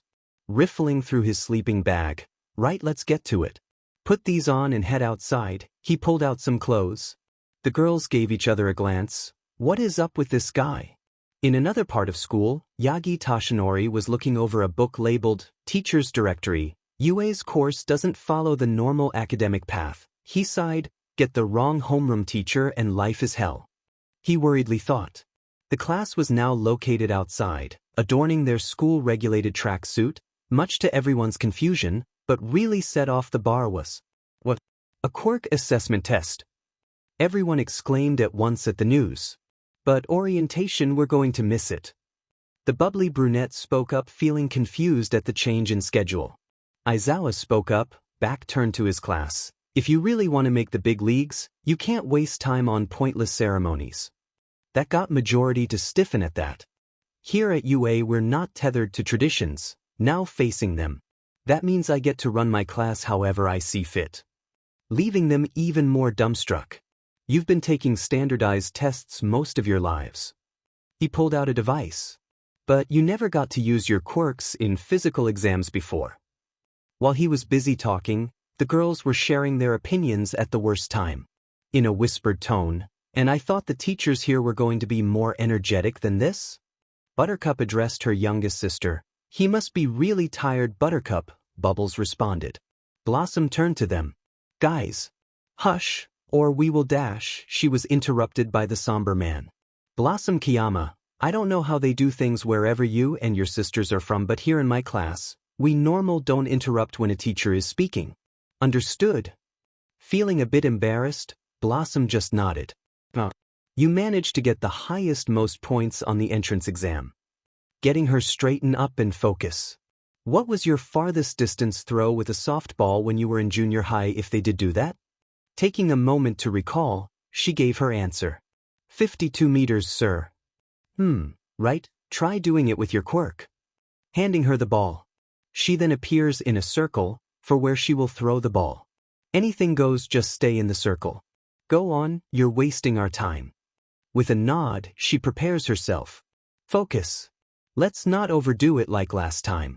Let's go. Opening her eyes, she began. She activated her telekinesis, emitting a pink glow that transferred onto the ball, raising it a few inches above said hand. People were watching attentively, wondering what she was up to. The ball spun around her, as if she had her own axis, before she flung her arms back like a pitcher and sent it flying high into the sky. Shot like a comet infused in pink aura. Many were slap-jawed by this, while a particular duo, not so much. Welp, I think Red is showing off. Think it's time to let off the kid gloves? Buttercup nudged her sister in a teasing fashion. Knowing full well that it was not happening, she merely rolled her eyes at her while looking back at the scene. All of you need to know your maximum capabilities. Looking down at the device just when the ball landed, which was a distance tracker, it's the most rational way of figuring out your potential of a pro hero. He concluded while showing everyone her score. It was 850 meters. Leaving everyone amazed. Whoa, 850 meters, are you kidding me? The blonde with a black highlight in his hair. I want to go, that looks like fun. Exclaimed a pink-skinned girl. This is what I am talking about. Using our quirks as much as we want. A kid with weird elbows also piped in. Awesome? Fun? You think my class is a joke? Mr. Aizawa glares at them harshly. Buttercup can already feel a chill that wasn't from her red-haired sister. Oh shit, she muttered. You have 3 years here to become a hero. You have 8 physical challenges to compete in. And how about this for a laugh? The person who scores last gets expelled. Everyone is surprised at that. Yurare can't do that, right? The amount of pushback they'd get from outraged parents would be ridiculous if they did. Buttercup could see something wasn't adding up, but went along to gather information. But she had a sneaky suspicion to watch over the green bean. Something is telling her that a certain hobo-looking teacher has his eyes set on him. You can't send one of us home, I mean we just got here. Even if it wasn't the first day. Ochako protested. Oh, and you think natural disasters are? He asked sarcastically, but it was enough to shake them. Or power-hungry villains or catastrophic accidents that can wipe out whole cities. No, the world is full of unfairness. It's a hero's job to try to combat that unfairness. If you want to be a pro, you're gonna have to push yourself to the brink. Now the girls knew that the world was not fair. Growing up, they realized that situations will come up and test them without warning, and they as superheroes had to find a way to fix. First test, 50-meter dash. The test begun with Ida and a girl with frog-like features taking their places at the starting line. Both Ida and the girl had mutant-type quirks. Their times were impressive, though Ida clocked in at just over 3 seconds and the girl at about 5.5 seconds. Ochako finished in just over 7 seconds and seemed pleased with her result. The sparkling blonde and the pink girl both finished at just over 5 seconds. Though the pink girl appeared to be skating on some kind of substance coming from her feet. Blossom, picking up at her strategy, was creatively turned her side of the track into an ice rink, where she was able to skate and passed Shoji with a score of 5.50 seconds. Bubbles took note of the sparkling boy, and instead of running, she sent sound waves into her feet that propelled across the track and tying with Tokoyami with 6.04 seconds. Buttercup was paired with an invisible girl. It ended with Buttercup getting at least 4 seconds while she got 8 seconds. Finally, it was Izuku's turn, and the universe seemed to still be messing with him since he was paired with Bakugo. Bakugo got 4.13 seconds while Izuku got 7.02 seconds, much to his dismay. The grip test. The top two were of course Buttercup with a score of 600 kilograms, Shoji with a score of 540 kilograms. Flexibility test. There were not many people that could compete with Bubbles when it came to being flexible, aside from Mina and the invisible girl. She even showed off some gymnastic tricks until Blossom reminded her it wasn't the time for that. Long jump test. The girls tied here with each other, with Buttercup practically flying, Bubbles jumping over the whole pit and Blossom showing some impressive skating over the whole thing, catching the sight of 2 certain boys. In sit-ups and side-to-side jumps, Buttercup won out of them while Blossom took the ladder with her chilling breath. The ball throw test. Being that Blossom had already completed her own test, she didn't have to repeat it. As the others did their best, Bubbles had already finished hers with a sonic scream that not only made her classmates cover their ears for the entire time but also got her at least 608 meters, which she was perfectly happy with as she skipped back. Buttercup, known for her competitive streak, smirked at that. This wasn't lost on Blossom, who knew exactly where this was heading and silently prayed it wouldn't cause any problems. Igniting herself with a short spark of energy, she covered the ball with her signature green aura. Tightening her grip and winding back, she let it loose. The ball blasted through the air like a rocket, landing a great distance away. She scored a grand total of 900 meters. That left her feeling pretty proud as she gave a sly smirk to her sisters, which were met with a huff and an eye roll. She didn't bother noticing the stunned reactions from the other students. They had heard rumors about vigilantes on the news, but witnessing that kind of power firsthand was a whole different thing. Oh wait, there's more to come.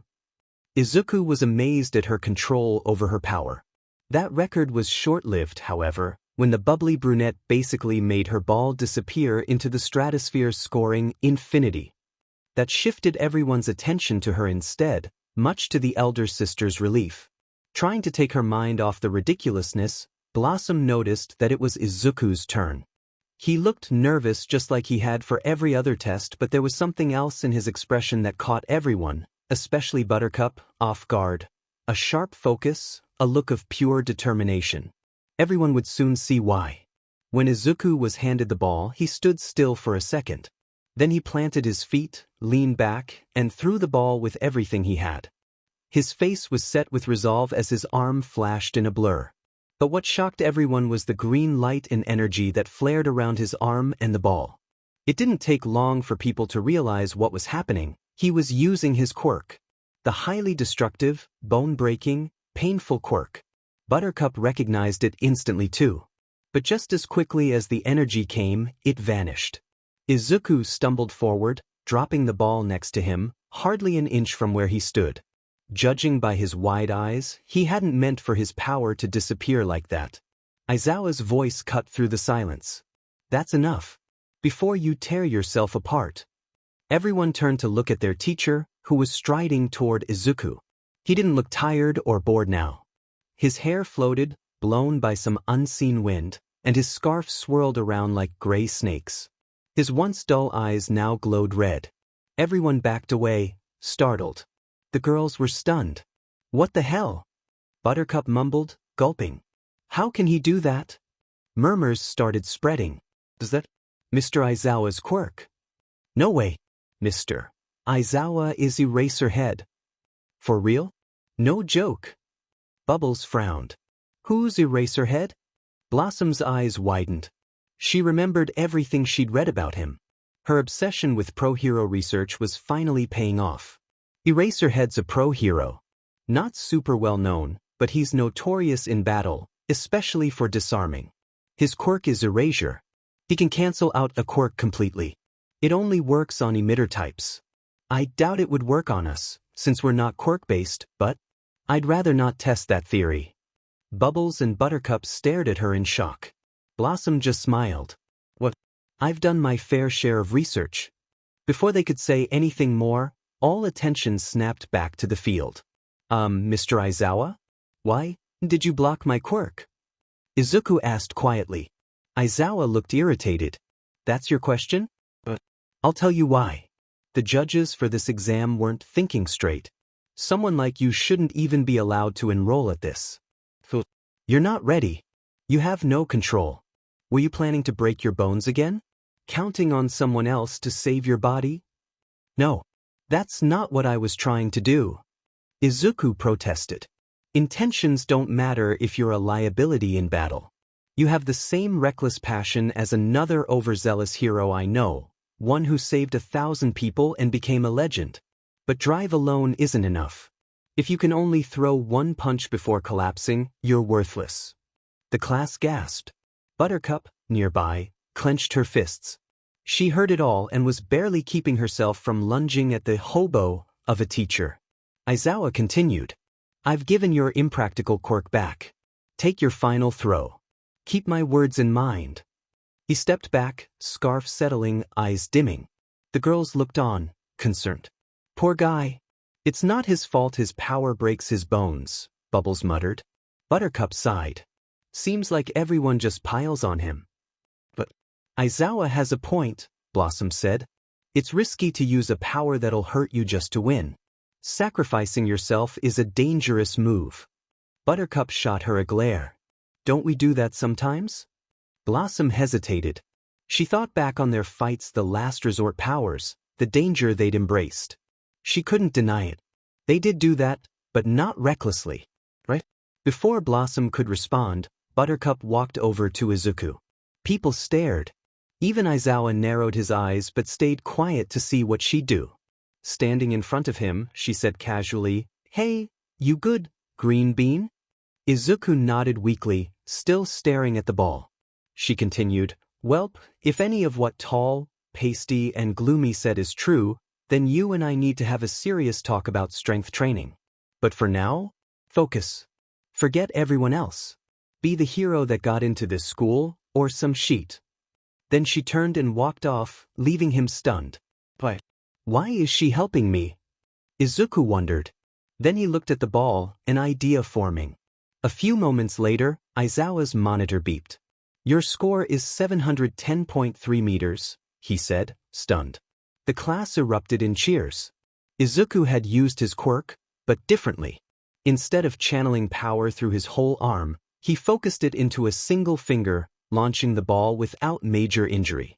Only his finger was broken, minor, compared to what could have happened. Buttercup was impressed. Clever move.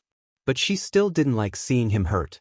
Among the applause, some muttered insults rang out, especially from one fake-accented loudmouth. Yeah, looking at you, fake French boy with the incompatible quirk. Bakugo, however, wasn't applauding. He stood there, stunned. What the hell was that? If he had a quirk, he would have gotten it years ago. This is impossible. He's hiding something. I'm going to find out what. HY, someone shouted. Everyone turned. Buttercup was already tense. Bakugo charged. Deku, you be sturdy. Tell me how you did that or you're dead. Izuku panicked, but before anyone could intervene, a green flash shot forward. Buttercup tackled Bakugo, pinning him to the ground with shocking force. The class stared. Bubbles whispered, "Oh no." Blossom sighed. Buttercup. What? Get off me, you demon girl. Bakugo spat, struggling beneath her. Buttercup didn't budge. Not until you learn some manners. Get a grip, boom boom baby. Before she could throw more shade, Aizawa's scarf whipped around both of them, binding them together. Enough. I hate using my quirk on troublemakers. Make no mistake, I will if I have to. Do I make myself clear? Bakugo grunted in reply. Buttercup stayed silent. Izuku used the distraction to head over to Ochako, trying to avoid the attention. Meanwhile, Buttercup returned to her sisters, likely about to get her own earful. Bakugo, on the other hand, simmered with fury. Before this exam, he was nothing. Just a bug I could crush. An annoying weak bug. And now. After a short while, the points have been tallied and they all gather by the ball throw area when they're done. Aizawa stands below a big black screen with a remote in his hands. These are the results. Please do not gloat too hard. All of you could have done significantly better. First, Yairo Momo. Second, Blossom Kayam. Third, Buttercup Kiyama. Fourth, Todoroki Shoto. Fifth, Bakugo Katsuki. Seventh, Bubbles Kiyama. 10th, Kirishima Ijiro. 20th, Mineta Minoru. 21th, Midoriya Izuku. What? Izuku whispers. That's Midoriya, Aizawa said, voice like ice. Go to the principal's office. You're expelled. A stunned silence fell across the class. Whispers and shocked gasps spread like wildfire until one voice cut through it. That's a fat load of crap and you know it, teach. Buttercup shouted from the crowd, turning every head her way. Izuku blinked. What? Aizawa narrowed his eyes, clearly annoyed. Excuse me, Ms. Kiyama. I'm the teacher here. What I say goes. You're already on thin ice for attacking another student, so I suggest you. Buttercup rolled her eyes. What? You gonna expel me unfairly too? She snapped, folding her arms with a cocky smirk. Aizawa's eyes glowed red as he activated his quirk and stepped forward. The tension in the air tightened like a rope around everyone's neck. Blossom and Bubbles looked on nervously, clearly worried about what their sister was about to pull. But Buttercup didn't flinch. She stood her ground, glaring up at him. Look, Moody. Before you start swinging that expulsion hammer around, maybe let me tell you why your little test is garbage. Aizawa halted. His eyes stayed on her, but his body eased up just a bit. Explain, he said flatly. First of all, Buttercup started, you called it a quirk apprehension test, not a physical fitness exam. But half the stuff you threw at us only works for people with physical quirks. What about the kids whose powers don't fit that mold? Murmurs rippled through the crowd. A few students started exchanging uneasy glances. She pointed across the field. And let's talk about those. Guys Kaminari, Hagakure, Mineta, Jairu, and Siro. None of them did all that hot either, but you're acting like Midoriya's the only one worth tossing. Seems to me like this whole test just shows who's had gym class and who hasn't. Either you faked the grading or you didn't do your job right. Dead silence followed. You could hear a pin drop. Aizawa stared at her for a long moment, the tension slowly bleeding from his body. Then, with a sigh, he deactivated his quirk. Looks like I've got my hands full this year. He turned toward Midoriya. You're actually ranked 15th, Midoriya. Not impressive, but not last. You're not expelled.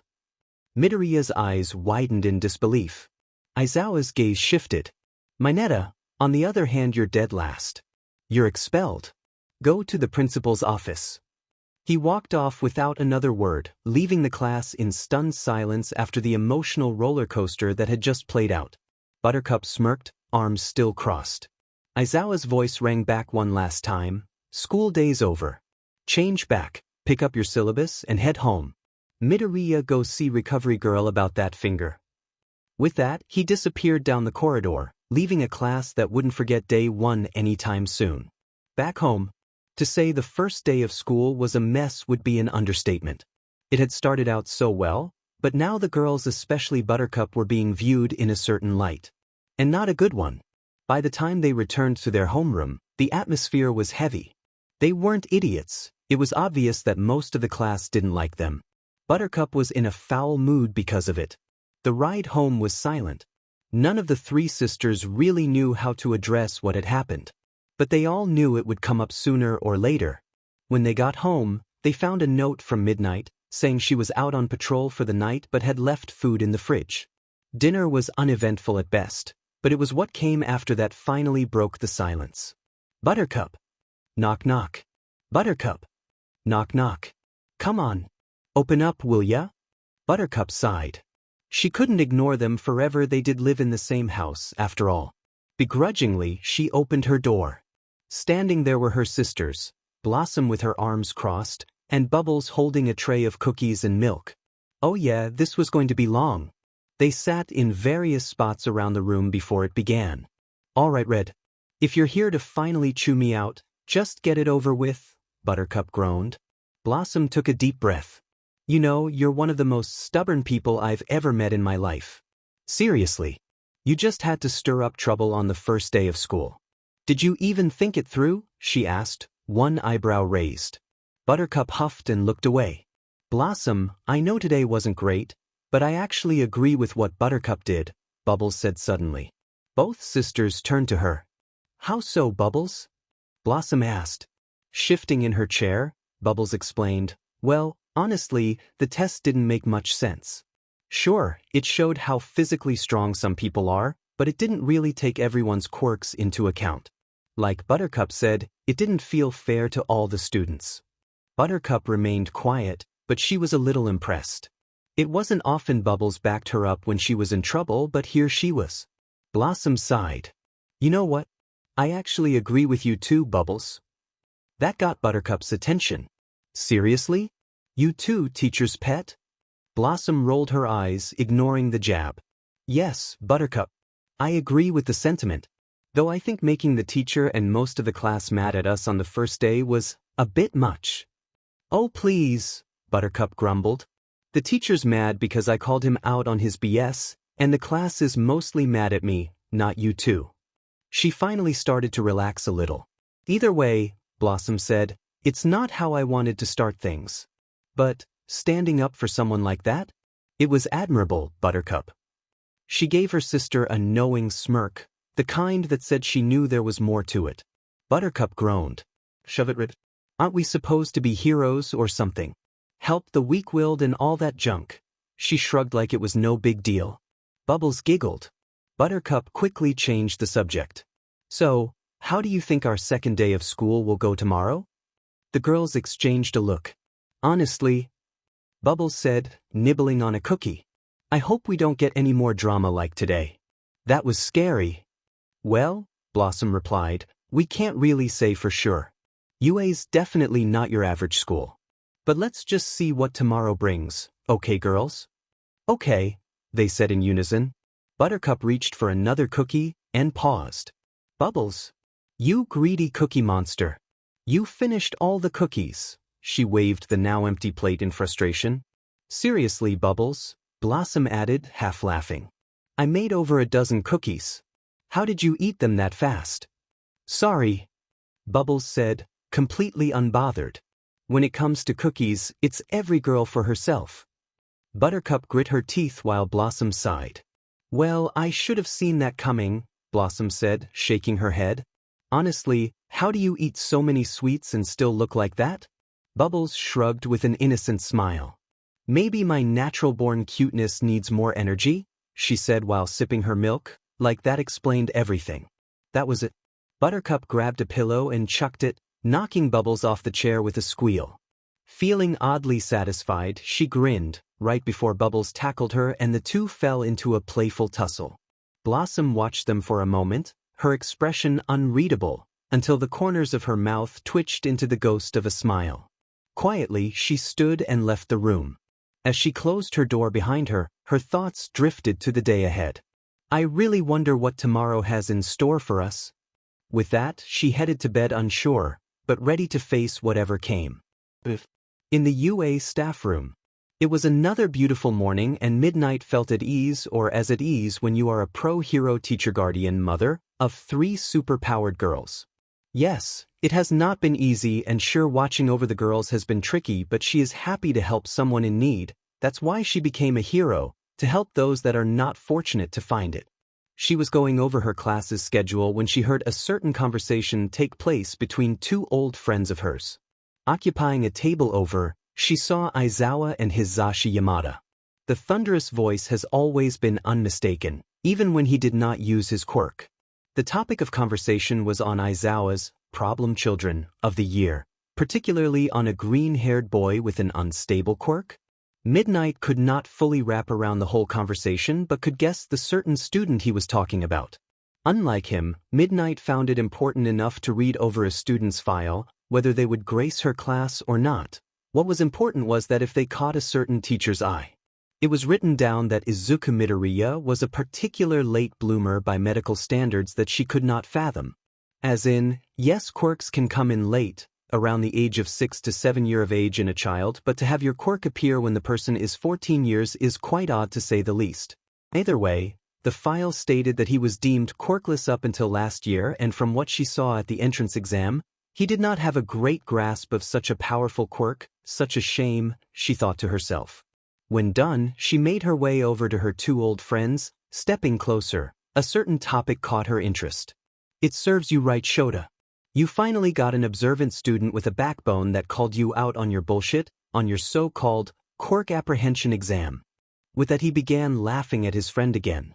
Aizawa left eye twitches at his blonde friend's antics. But seriously, I have a feeling that girl does not back down from what she believes in. That could definitely make her a great superhero someday. Saying that, he took a sip of his coffee. Shota grumbled, or a disrespectful student. She clearly has an attitude against authority figures. Honestly, her and her sisters stop a couple of incidents and now they think they are heroes, he said, eyes down at his paperwork. Oh, look at the pot calling the kettle black. You are not the poster hero for following the norms and authority of society, Shota, giving his friend a raised eyebrow. That kid was not even meant to stay in my class, much less in this school. And I don't understand why Nizu insists on allowing those girls, much less Midoriya, in the hero course. Oh please, Shota, what? My girl's giving you fight you can't win. Midnight walks over after having her ears burned off by the conversation. Shota just sighs. Oh hello Namuri, care to add your unbiased opinion into the conversation about why I could be wrong? Not really looking forward to it. Oh, I would love to, Shota. I particularly wanted to ask how someone with a quirk that requires the user to have his eyes wide open, be so blinded by his own biasness towards unsuspecting kids.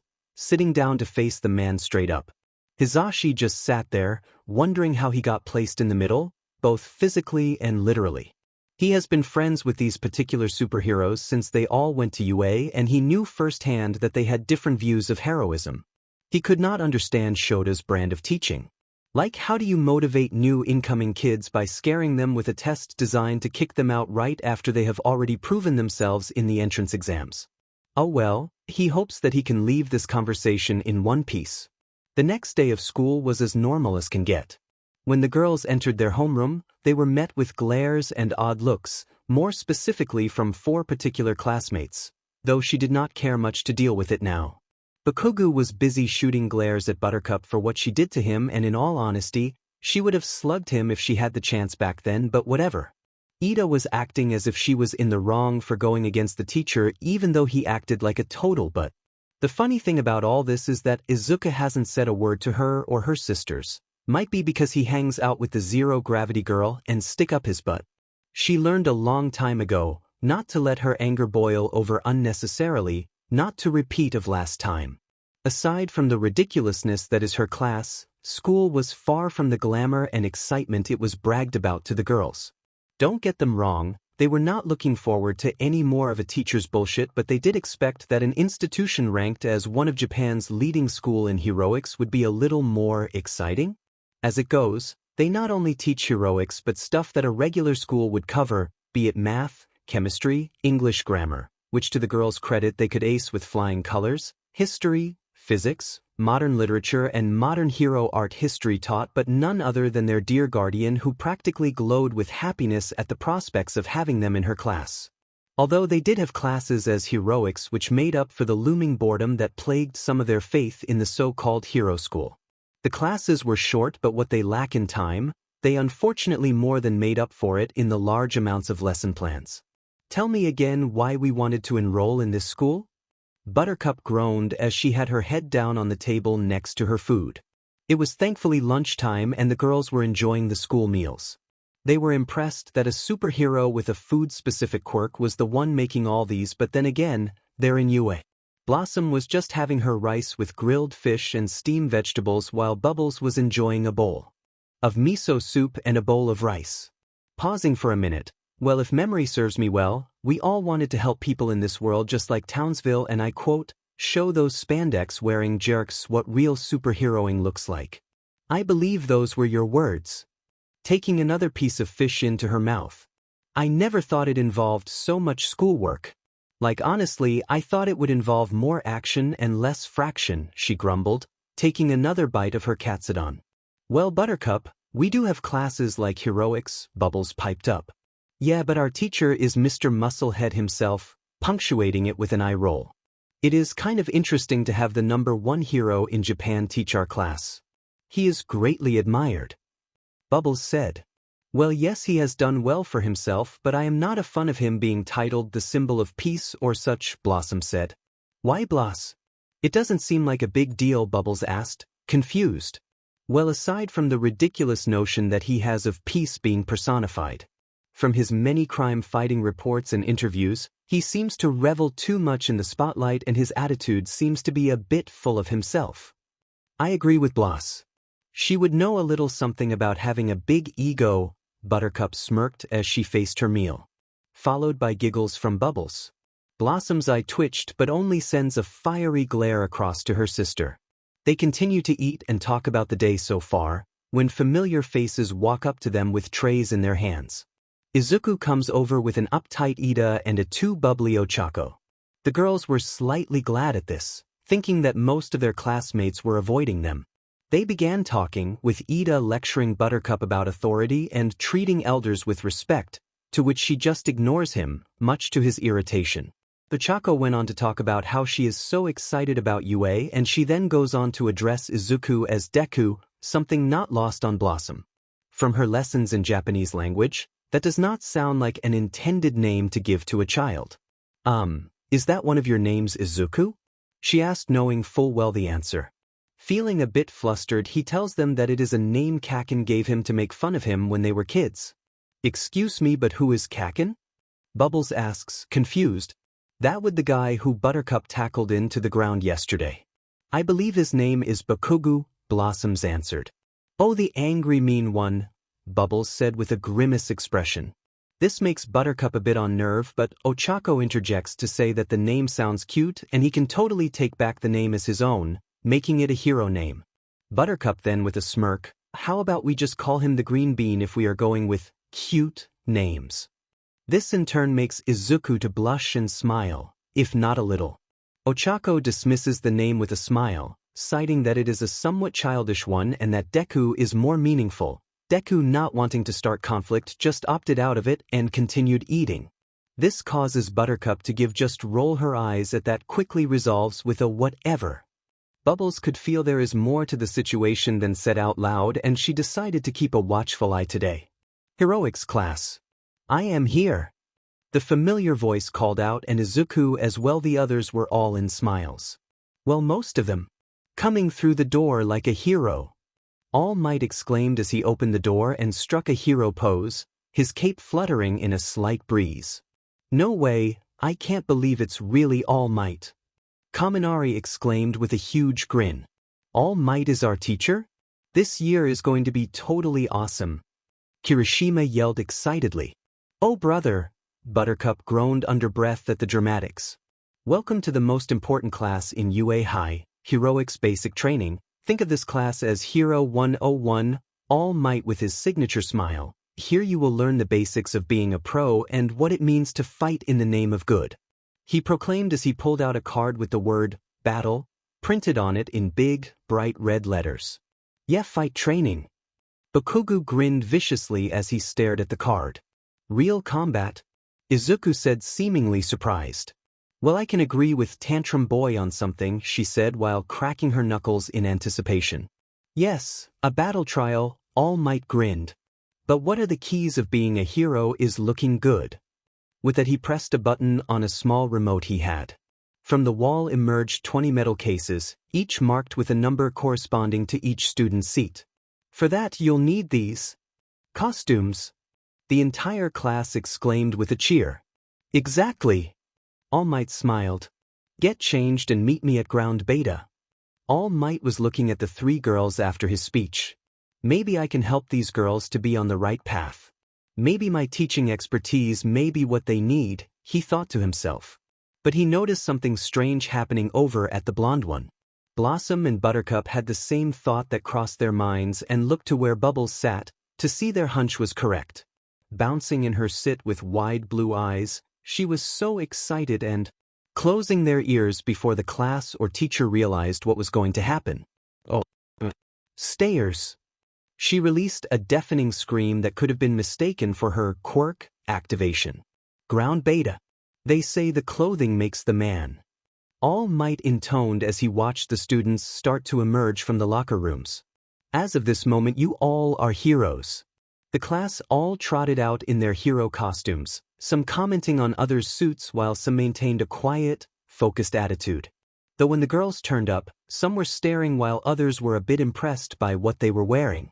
When the girls were informed to come up with a concept for their hero costumes, Bubbles was all the more eager to start on her design and even happier to help her sisters, much to their delight. Although Bubbles was reluctant, she opted out of designing remotely dress-like for them and herself. With Midnight's added advice and Blossom's analytical skills, they thought up something functional and stylish. With Buttercup only not wanting something too girly, they accepted. Blossom's costume comprised of a pinkish-red sleeveless top and miniskirt with black tights under them. She wore some special red knee-length boots. She had on a cropped light pink long-sleeve jacket and black fingerless gloves. On the front of the top was a black outline of a cursive heart containing the elements of ice, fire and certain brain waves in a beautifully meshed style. Her hair was not in its usual ponytail style but of a low braided ponytail that reached up to her lower back, adorned with her signature red bow at the base. Bubbles' costume was like a singlet used in gymnastics but of a slightly thicker material. The outfit had long sleeves that connected at her middle and ring finger. It was designed after a bat, with a hoodie attached to it, so that it could cover her hair and face, with bat ears on the top and wings under each arm. The outfit's color was imperial blue with light blue stripes along the arms up the neck of the collar. She had a gray utility belt with a blue orb in the middle. She wore blue sneakers with thigh-high white socks.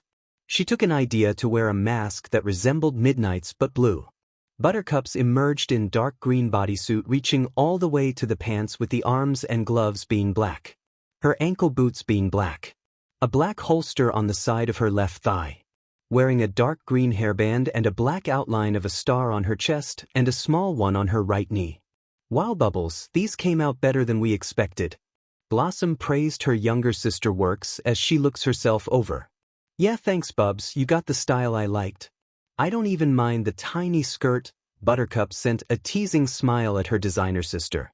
It was no problem, girls. Just glad to help, she said happily. Standing at attention to the gathered students, All Might was ready to continue. Now that you are all here, it is time to explain what is going on. In most cases on the news you see heroes battling villains outside in the city. More times, however, battles are taking place indoors instead. That is where today's lesson comes in. We will be doing 2 versus 2 mock battles. Sue touched her chin in surprise to the reveal. Isn't that a little advanced for our first testing? Nonsense. In combat you must adapt to situations when it calls. While the entrance exam breaking bots was one thing, but now you are up against real people. Excuse me, but question? Ilda interrupted his speech. But are we being split by random or skill? Are we graded on performance? Momo chimed in. Are there any safety measures put in place? Blossom inquires. How much can we hurt the other team? Bakugo growled. Isn't my cape magnifique? A sparkling Oyama yelled to the class. Which got him a few, like seriously? Looks from some of his classmates. Way too many questions, the top pro yelled out in annoyance, his brain overloaded from the kids. Listen up, I shall explain. A script. Izuku and Blossom asked confused. The villain team will locate a mock bomb somewhere in the location. You are to defend your stronghold from the two heroes coming to stop you. Either the heroes capture both villains or the bomb and they win, or the villains capture the heroes or time has run out and they win. Now, all of you come and draw to see what your teams will be. Seeing the bucket in front of them, each student came and grabbed a random folded ticket. They never opened it and handed it to All Might, the brawny man reading it himself before jotting down the information. After a few minutes they were done, and he stood back up. Now that you have all drawn your tickets, here are the results. He flipped around the chart to the students to read. Team A, Midoriya and Buttercup. Team B, Shoji and Todoroki. Team C, Uraraka and Yaoyorozu. Team D, Bakugo and Ida. Team E, Ashido and Oyama. Team F, Koda and Bubbles. Team G, Kaminari and Jiro. Team H, Azui and Tokoyami. Team I, Blossom and Kirishima. Team J, Siro and Harigake. They looked over the list and were a bit iffy about it. Well, I guess neither of us are going to be in a team together, Blossom says as if a bit disappointed. Well, we will just have to make the best out of the situation, won't we? Bubbles asked, trying to lighten the mood. I guess so. We will have to know and work with our classmates sooner or later, Blossom said. I vote never, Buttercup said with folded arms. Don't be like that, Buttercup. At least you got paired up with Izuku, Bubbles said. That at least wasn't so bad. Speaking of Izuku, he is having a talk with Uraraka. This is not fair. I wish we were on the same team, Uraraka whined to Izuku. Well, it's no big deal, he said while rubbing the back of his head. No matter what, we just need to do our best. Those cheering her up a bit, right? Let's do this.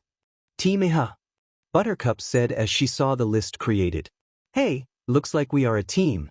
Hearing the voice behind her, Buttercup turned and looked at Izuku coming her way. His new getup was practically a weird-out version of a bunny with a familiar design. She raised an eyebrow as he approached. Yeah, it seems we are Green Bean. I get you are a fanboy, but you seriously are not subtle with the idol worship, are? Wow, that obvious, is it? He nervously smiled. Now all of you.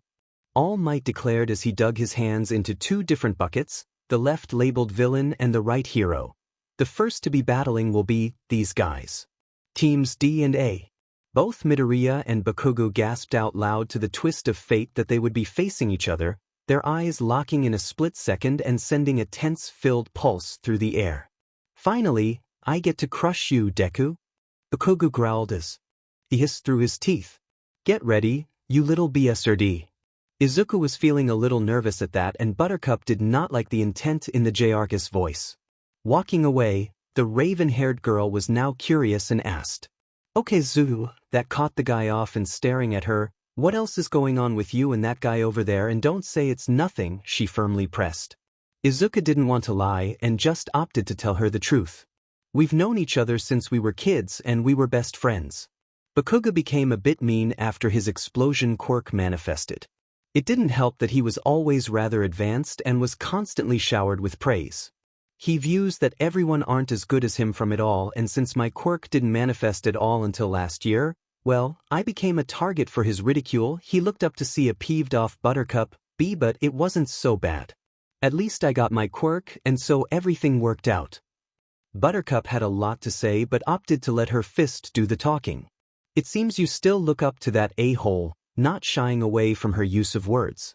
Looking down, Well, he's strong, confident, and his quirk is so powerful, better than mine. I can't begin to, oh, will you? He was given a smack upside the head. Why did you do that for? Rubbing his head as he looked at her in shock.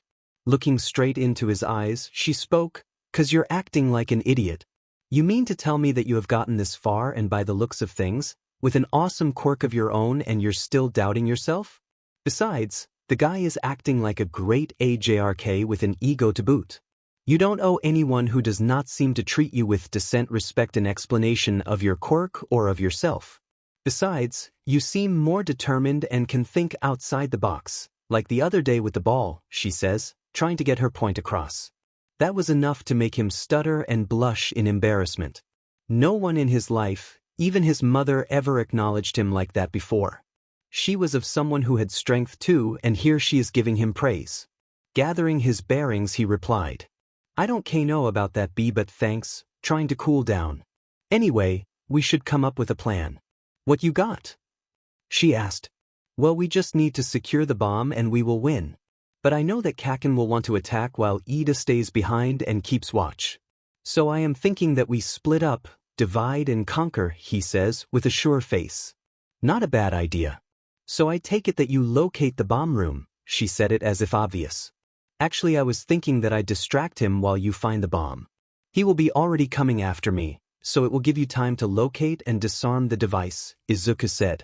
Buttercup was not too fond of the idea. Granted, she knew Izuku was tough, but that guy was giving off major danger vibes.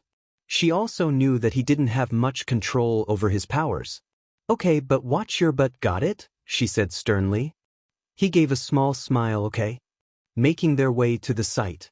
"I don't get why you think he doesn't have a quirk," Ida said to Bakugo, as he stands next to the fake weapon. "I also don't see why you get angry when it comes to Midoriya. Little Sheet needs to be taught a lesson. Do you think you know his place?" He said it with a snarl. Ida didn't pay attention to that but said, "Well, if you have that much passion, then use it in this exercise. Also keep a lookout for that Kayama girl. She is not one to be underestimated." Saying with a serious face, "Like I should worry about a beach like her. She's just another lucky extra who wishes to be taken down by me." He dismisses as he walks out of the room. Ida could say that the girl was disrespectful and crass but had power. "All right, you newbies." All Might's voice boomed through the street's intercoms. "The time starts now." The speed hero put on his helmet and got into character. "Let's go." The eyes in the media room looked between the two teams making their way to their spots, the students already debating the outcome. "So, who you got with this one?" Kaminari asked the others out loud. "I got Bakugo on this fight." "Nah, that green-eyed girl is taking this herself." Jiro responded, shrugging. "Well, Deku is on her team, then they will definitely do great," Uraraka said with determination. Standing next to each other, the girls were watching the screens closely. "Blossom, do you think Buttercup and Izuku will be alright?" Bubbles asked, a bit worried. She didn't take her eyes off the screen. "I am not too worried for Buttercup, but I am slightly worried for if that guy with a short fuse fights her instead," she said a sigh. That was enough to get her back to watching the screens again, but still worried. Izuku was walking along the path leading into the building. He's smart to keep on the alert, doing otherwise would spell trouble out for him. As he makes a turn into the hallway, instincts kicks in. "Deku!" Bakugo roared as he came down on Izuku with an explosion in hand. Izuku jumped backwards and the ash blonde blasted the wall next to where he'd been standing. The damage isn't much, just half of his mask torn and a few scrapes and bruises, but all was fine, barely. "What's wrong, Deku? Too much of a coward to stand up and fight?" Bakugo said menacingly. Izuku stood up to face his opponent. His body trembling from what just happened, but nonetheless he tries to keep a cool head. Bakugo scanned around, only to just the nerd. With a menacing smirk, "Well, I see that Beach left you to me. Oh well, I guess she is smart enough to leave your sorry but behind, so I may teach you a lesson." Izuku did not respond to that, trying to analyze his next move. This made Bakugo charge. "I won't hurt you so bad that they have to stop the exercise, but just under that." Bakugo threatened as he launched himself at Izuku. Green eyes followed Bakugu's movements, and with a mental nod he stepped into Bakugu's guard. Once close enough, he grabbed Bakugu's large grenade gauntlet and used a shoulder throw to slam the explosion user into the concrete, back first. Bakugu hacked as the wind was knocked out of him. The victory was small, but he needed to still be on his toes for what was coming next. Buttercup was making her way to the bomb room as initially planned. She read the schematics of the building and had an idea of where they could have placed it. She hid the corner of the door to observe something weird. She saw Glasses rehearsing being a villain. This guy is too serious for his own good, mentally sighing from this. She is brought out of her thoughts when an explosion, bigger than before, goes off. She taps her earpiece to check on the green bean, but noting is coming on, just, die shitty nerd. She knew that this was not good. Mr. All Might, you have to stop this fight or he might seriously hurt him. Bubbles yelled, not caring that he was a teacher. Everyone was thinking the same thing but chalked it up to it being all an act. Blonde Kiyama, you need not worry. I am sure young Bakugu would never intentionally put his friends in harm's way. Both Bubbles and Blossom knew that was no how it seems, for the way that things are going, someone would be seriously hurt from this battle. Izuku was not faring well with the whole onslaught of punches and mini explosions at him. He tried to dodge as best as he could, even tried to grapple Bakugu once more, but each attempt was met with fade-outs and strikes to his body. He was backed up against a corner at the other side of the building. His only thought was on if Buttercup is faring better than him. Bakugu, walking out of smoke and debris, looked at the boy in front of him like a madman ready to kill. He spits onto the floor and glares. I wasn't gonna do this, he says, steadying one arm with the other and hooking a finger around the fake pin of the grenade on his arm. But Izuku's stomach turns over, and he gets the feeling that the grenade isn't so fake. But you effing set me off. This thing here is a massive storage tank. You know how my quirk explosion works, right, Deku? Izuku looks terrified. My costume's been collecting my sweat since I put the thing on. Bakugu starts to pull on the pin. Imagine how big of a blast a half hour's worth of it will make. Bakug, stop. The voice of All Might blares through their earpieces. You are forbidden from using that gauntlet. You could kill somebody. Oh, he'll be all right if he dodges, Bakugu snickers. The pin comes loose and hits the scorched floor. The hole on top of the gauntlet begins to glow. Izuku tries to think of something but can't as a raging fiery explosion comes at him. The whole scene was moving so fast that no seemed to notice a being that stood in front of Izuku, practically shielding him from the explosion. In the media room, there was much panic as the students just witnessed the explosion destroy the wall of the building. Oh no! Dude, what happened? Are they okay? Young Midoriya, Bakugu. Answer. All Might wondering if any of them is alright. Bubbles was shaking at the prospects of her friend not making it. But Blossom was having other thoughts on her mind. This will not end well. As the dust settled, they all drew their attention to the screen and what they saw shocked them. What? Bakugu, grinning, wanted to see how the nerd fared with his little toy. As the dust cleared, stunned would be an exaggeration to what he saw right in front of him. Izuku starts to cough as the smoke clears, rubbing his eyes and wincing. Strangely, he did not seem to feel any sort of severe damage from the explosion aside from the heat singes to his hair and clothes. Slowly, he opens them. The first thing he sees is Buttercup's back turned to him. His eyes are as wide as plates, taking in the information all coming at him. Buttercup, are you okay? But she doesn't answer. W-Hat? How did you survive that blast? Did you pull a stupid cheat or what? Answer me. Bakugu demanded as he glared at the girl in front of him. Buttercup, having protected her face with her arms crossed over them, lowered them down slowly. She did not have any severe injuries, just some burn marks and singed fabrics at certain areas of her body. Smoke was coming off of her clothes, but other than that, she seemed okay. She stared at her opponent, hands burst out glowing green energy on either side, making Bakugu step back subconsciously.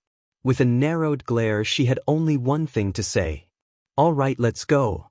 In the media room, no one could understand what just happened. Did she really shield the guy? Does she has a fire immunity quirk as well? Is she actually all right? were the thoughts that ran through many of the students' minds. Okay, I am just going to say it. How is she still standing? Kaminari exclaimed, breaking the hanging silence in the room. Seems to be a fire negation element to her quirk, Tokoyami thought out loud. Karo. Maybe.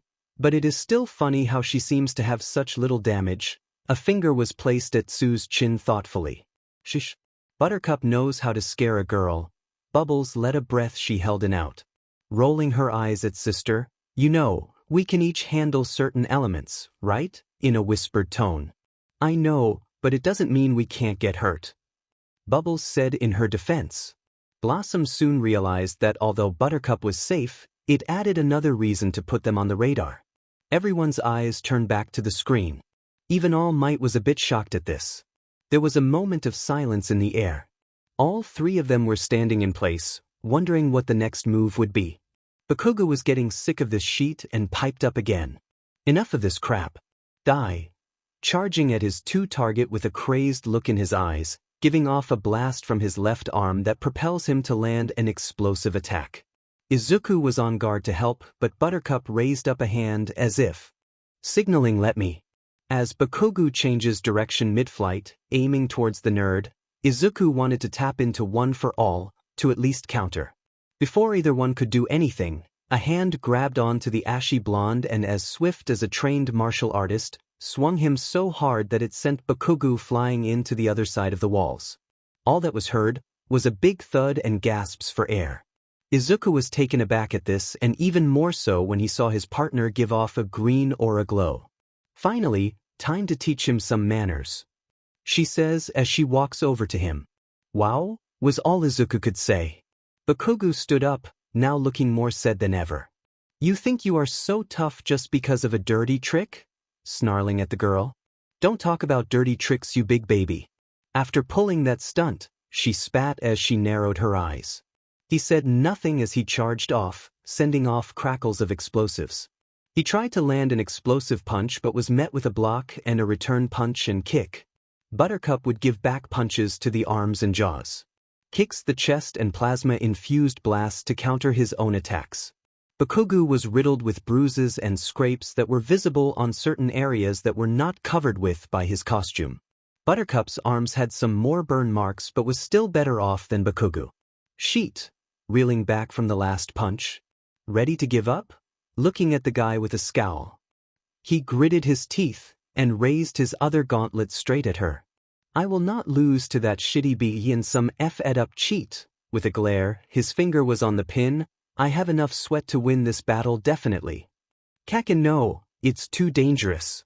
Izuku exclaimed. Shut up, Deku. He pulled the trigger. Say good dash. He was cut off by the sight of Buttercup's right in front of him, a glowing hand that grabbed onto his gauntlet. Shut up. With that, the glow grew and crushed the gauntlet with the force of a hydraulic press. The explosion gave off a roar so loud that Izuku quickly can only hear ringing after it first goes off, rips the building apart. The flash blinds him and Buttercup, and the heat singes more of their hair and clothes. And he's not even in the line of fire. They feel the building list to the side. But somehow it keeps upright. Mentally, Buttercup curses herself for going a bit overboard with setting off the JRKS explosive and making 3XS more dangerous. They were both coughing, trying to get the dust out of their lungs. Settling down, they saw each other, but they also a sight that would haunt a normal man's dreams for days. Bakugo was sprawled out on the ground, unconscious and battered. The arm he used to set off the explosion was now mangled and covered in third-degree burns with what seemed like some bones sticking out. Blood was oozing out, settling on the ground next to him. Dread washed over them both, and in that state of shock, a booming voice rang through their ears. Young Midoriya. Turning their heads to see All Might coming over. Are you all right? That was a dangerous situation and Izuku winces as All Might kneels beside Bakugo. I'm sorry, not sure to who at this point. Even though Bakugo intended to do much worse to them. All Might shakes his head. It was not your fault, Midoriya, giving a quick disapproving scowl to his teammate that honestly makes Buttercup flinch. This should be a good lesson for all of you. For now, I'll take him and you both to Recovery Girl. Young Tenya evacuated the building once word of the explosion was sounded.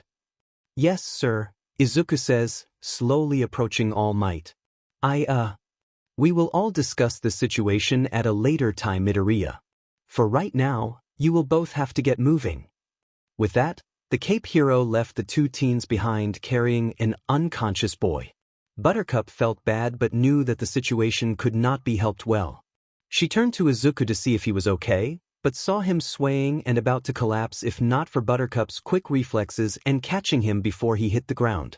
Maybe the shock of the scene got to him or the physical exhaustion finally washed over him, but it was not a favorable situation. Oh shit! In the UA Medical Bay, where 3 students were currently residing in. They came in, All Might carrying a severely injured boy and a female student carrying another unconscious boy in tow. Recovery Girl just sighed and told them to place each one on a bed. Before All Might could even talk or lecture the girl, Recovery Girl shut him down and told him to leave, for which he tried to refute. You have already done your job as a teacher by bringing these kids in. Now it is my job to see to it that these kids are taken care of, but I cannot do that if you are to cause a mental distress on them. Do I make myself clear? She said sternly, not leaving room for any sort of argument to rise. Reluctantly, All Might left in a huff, leaving Recovery Girl to shake her head in a sigh. Even after all these years, he is still a stubborn idiot, she said as if a matter of fact. That caught the standing Powerpuff Girl's attention, but before she can say anything. Now then, dearie. I won't ask what happened, for I have a sinking suspicion that it was because of a training gone wrong, am I right? She asked with a wrinkled smile. Buttercup only lowered her head, not wanting to answer. Very well, I see that it was not a great class, especially if that bonehead of a hero is teaching it, giving another smile. That made the raven-haired girl smile, but still kept her silence. Anyway, I wonder why you did not treat them yourself when it seems you are able to, causing her whip her head up at the statement. Yes, I know you can heal people with that quirk you got there. Nothing like anything I have ever seen. You seem to be able to heal any physical damage to the body. Quite an impressive power to have, especially in a world like ours, I'm afraid to say, getting off her chair to walk over to the young girl. Now, would you mind healing yours and your green-haired boy's injuries while I attend the one severely hurt? Asking as she walked past her. Buttercup was a little confused. Excuse me, lady, but what are you doing? She let out a soft chuckle. Wow, young people today, no time for respect, huh? But before Buttercup could retort, the nurse stood on a stool next to the ashy blonde and puckered her lips before stretching it forward and kissing the blonde's cheek. The scene was weird to Buttercup, but she took a closer look and saw that half of the injuries were healing up. The more severe ones were closing up and the bones were slightly realigning themselves. Before it did not go any further as Recovery Girl stopped. Why did you stop? It seemed to be working, Buttercup asked. Well, my dear, my power is also a healing quirk. But the catch is that I use the stamina of the patient to speed up the healing process in them. I can't continue while they are low on it, or else it will wind up causing more damage than good. That is why I prefer to help out the best I can and let the body heal naturally, giving a heavy sigh, as if she wishing she could do more than that. That made Buttercup give a look of sympathy but went on to the green-haired boy's bed. Once there, she placed a hand on his arm and concentrated. She released a familiar green-yellow light that engrossed the boy in it. Recovery Girl stared at the sight with intrigue. The light shimmered and healed of the bruises and cuts that were previously there. As Buttercup could feel that the job was done, she stopped the healing and sat down on a newly found chair. Trying to mentally focus, a glass of water was offered to her on a cane. Drink up, brat, you seem to be tired. Buttercup looked at her skeptically before taking the cup and giving a mumbled thanks. To which the nurse just huffed and turned with a small smile. These girls are impressive, aren't they? Buttercup ran back to her class. Once Recovery Girl gave her the go-ahead after she did a thorough checkup to see if her healing of herself was adequate, and it was. She reluctantly left, heading back to Ground Beta, where she was met different expressions but familiar faces dashed over to her. Buttercup, are you okay? Bubbles went out and hugged her close. We saw everything on the monitor. Are you okay? How is Izuku? Seconds later, Oh, and Pooh Blossom said slightly distasteful. Buttercup never liked showing weakness, but she never minded with those she cared about like her sisters. She returned the hug. Yeah, he will be fine. He's healed up and resting at the moment, she said with a smile and shrug. Also Boom Boom Baby is recovering fine, might not see him for the rest of the day, she said with a wry smile. Blossom and Bubbles were glad at that, but not much was said about the others. Excuse me dude, but don't you think that was uncalled for? A voice got the girl's attention. What your sister did was not cool. She could have done much was in this situation, if that is even possible. Ida spoke in a condescending tone. Excuse me, Four Eyes, Buttercup said with a glare. He's right, you know. Kaminari stepped forward. You literally put him in hospital now, crosses his arms with disapproving expression. Buttercup was getting ticked off while Bubbles and Blossom were taken aback at what was said. Did they not see that the guy they were defending was doing something dangerous, or that Buttercup was defending themselves against him? What is wrong with them? Well, buddy, if you did pay attention, you would see the jackass was about to blast both me and Izuku off that building, she said angrily. It still doesn't give you the right to badly hurt a classmate, and besides, you would have survived it, Zero piped up. That made the girls go like WJ that. Blossom, having had enough, spoke. Are you seriously not understanding the fact that my sister was trying to help her teammate, from the guy who was looking unhinged? In a calm voice but had an icy tone. Yeah, back off. She was just trying to protect Izuku. Bubbles exclaimed, while giving a defensive stance, as if to shield Buttercup. Noon said anything else, but the atmosphere gave of a hostile vibe. Only when All Might came in, did it seem to be better. Well, almost. I am back, All Might declared as he opened the door. Now I know that this battle was a bit chaotic, but in the world of heroics, sometimes heroes make mistakes. Silly if you can say. That got many eyes to land on Buttercup, but her and her sisters didn't pay any mind. Now everybody, let's go over the results, All Might declared as he looked over the class. Who can tell me the MVP of this trial? People were shuffling through their thoughts. Sir, although I can't say the heroes won this battle, they took too many risks overall. Midoriya's brush decision to face off an opponent by himself was brave, but the results show it was not well thought out in time. Buttercup showed heart by rescuing her teammate from a possible danger, but she caused a fatal mistake in abandoning her post to stop the true threat, even though she could have easily managed it. Now to Bakugo, he abandoned his teammate to go off on his own, and his attack destroyed the base he was protecting. The one who stood out the most was Lida, for he took the responsible approach and kept to his position the whole time. Precisely. All Might stuttered in surprise to the girl's in-depth analysis. Blossom was also impressed by that analysis, and although she got to hand to Buttercup for saving someone, she couldn't deny that if it were a real deal, it would have been disastrous. Buttercup begrudgingly accepted the analysis and made no complaint on it. At least she knew the girl was not so biased towards her. Well, seeing as the unforeseen consequence disrupted the battle, I will just give the hero team a win on this, seeing as they were the only ones standing. But they will need to do better next time, All Might said as he gave a once-over to the Powerpuff Girls. Now, the next teams to battle will be these two.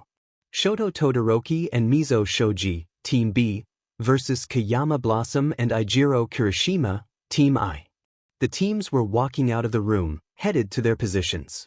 Honestly, why do I have to play the villain in this scenario? Blossom annoyed at the results even though it was just a test. Hey, no sweat. It's only a test and you can always pretend we are protecting civilians instead of a bomb, the head said with toothy grin with his hands behind his head as they walked.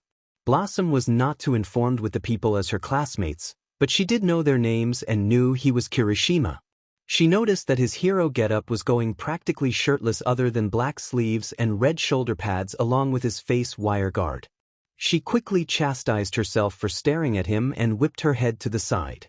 Kirishima noticed this and thought it was making her uncomfortable, so he tried to lighten the mood. Oh, don't be like that. A real man isn't afraid to show himself to the world. He grinned and clenched his fist. Blossom, keeping the blush at bay, redirected her raised eyebrow at him.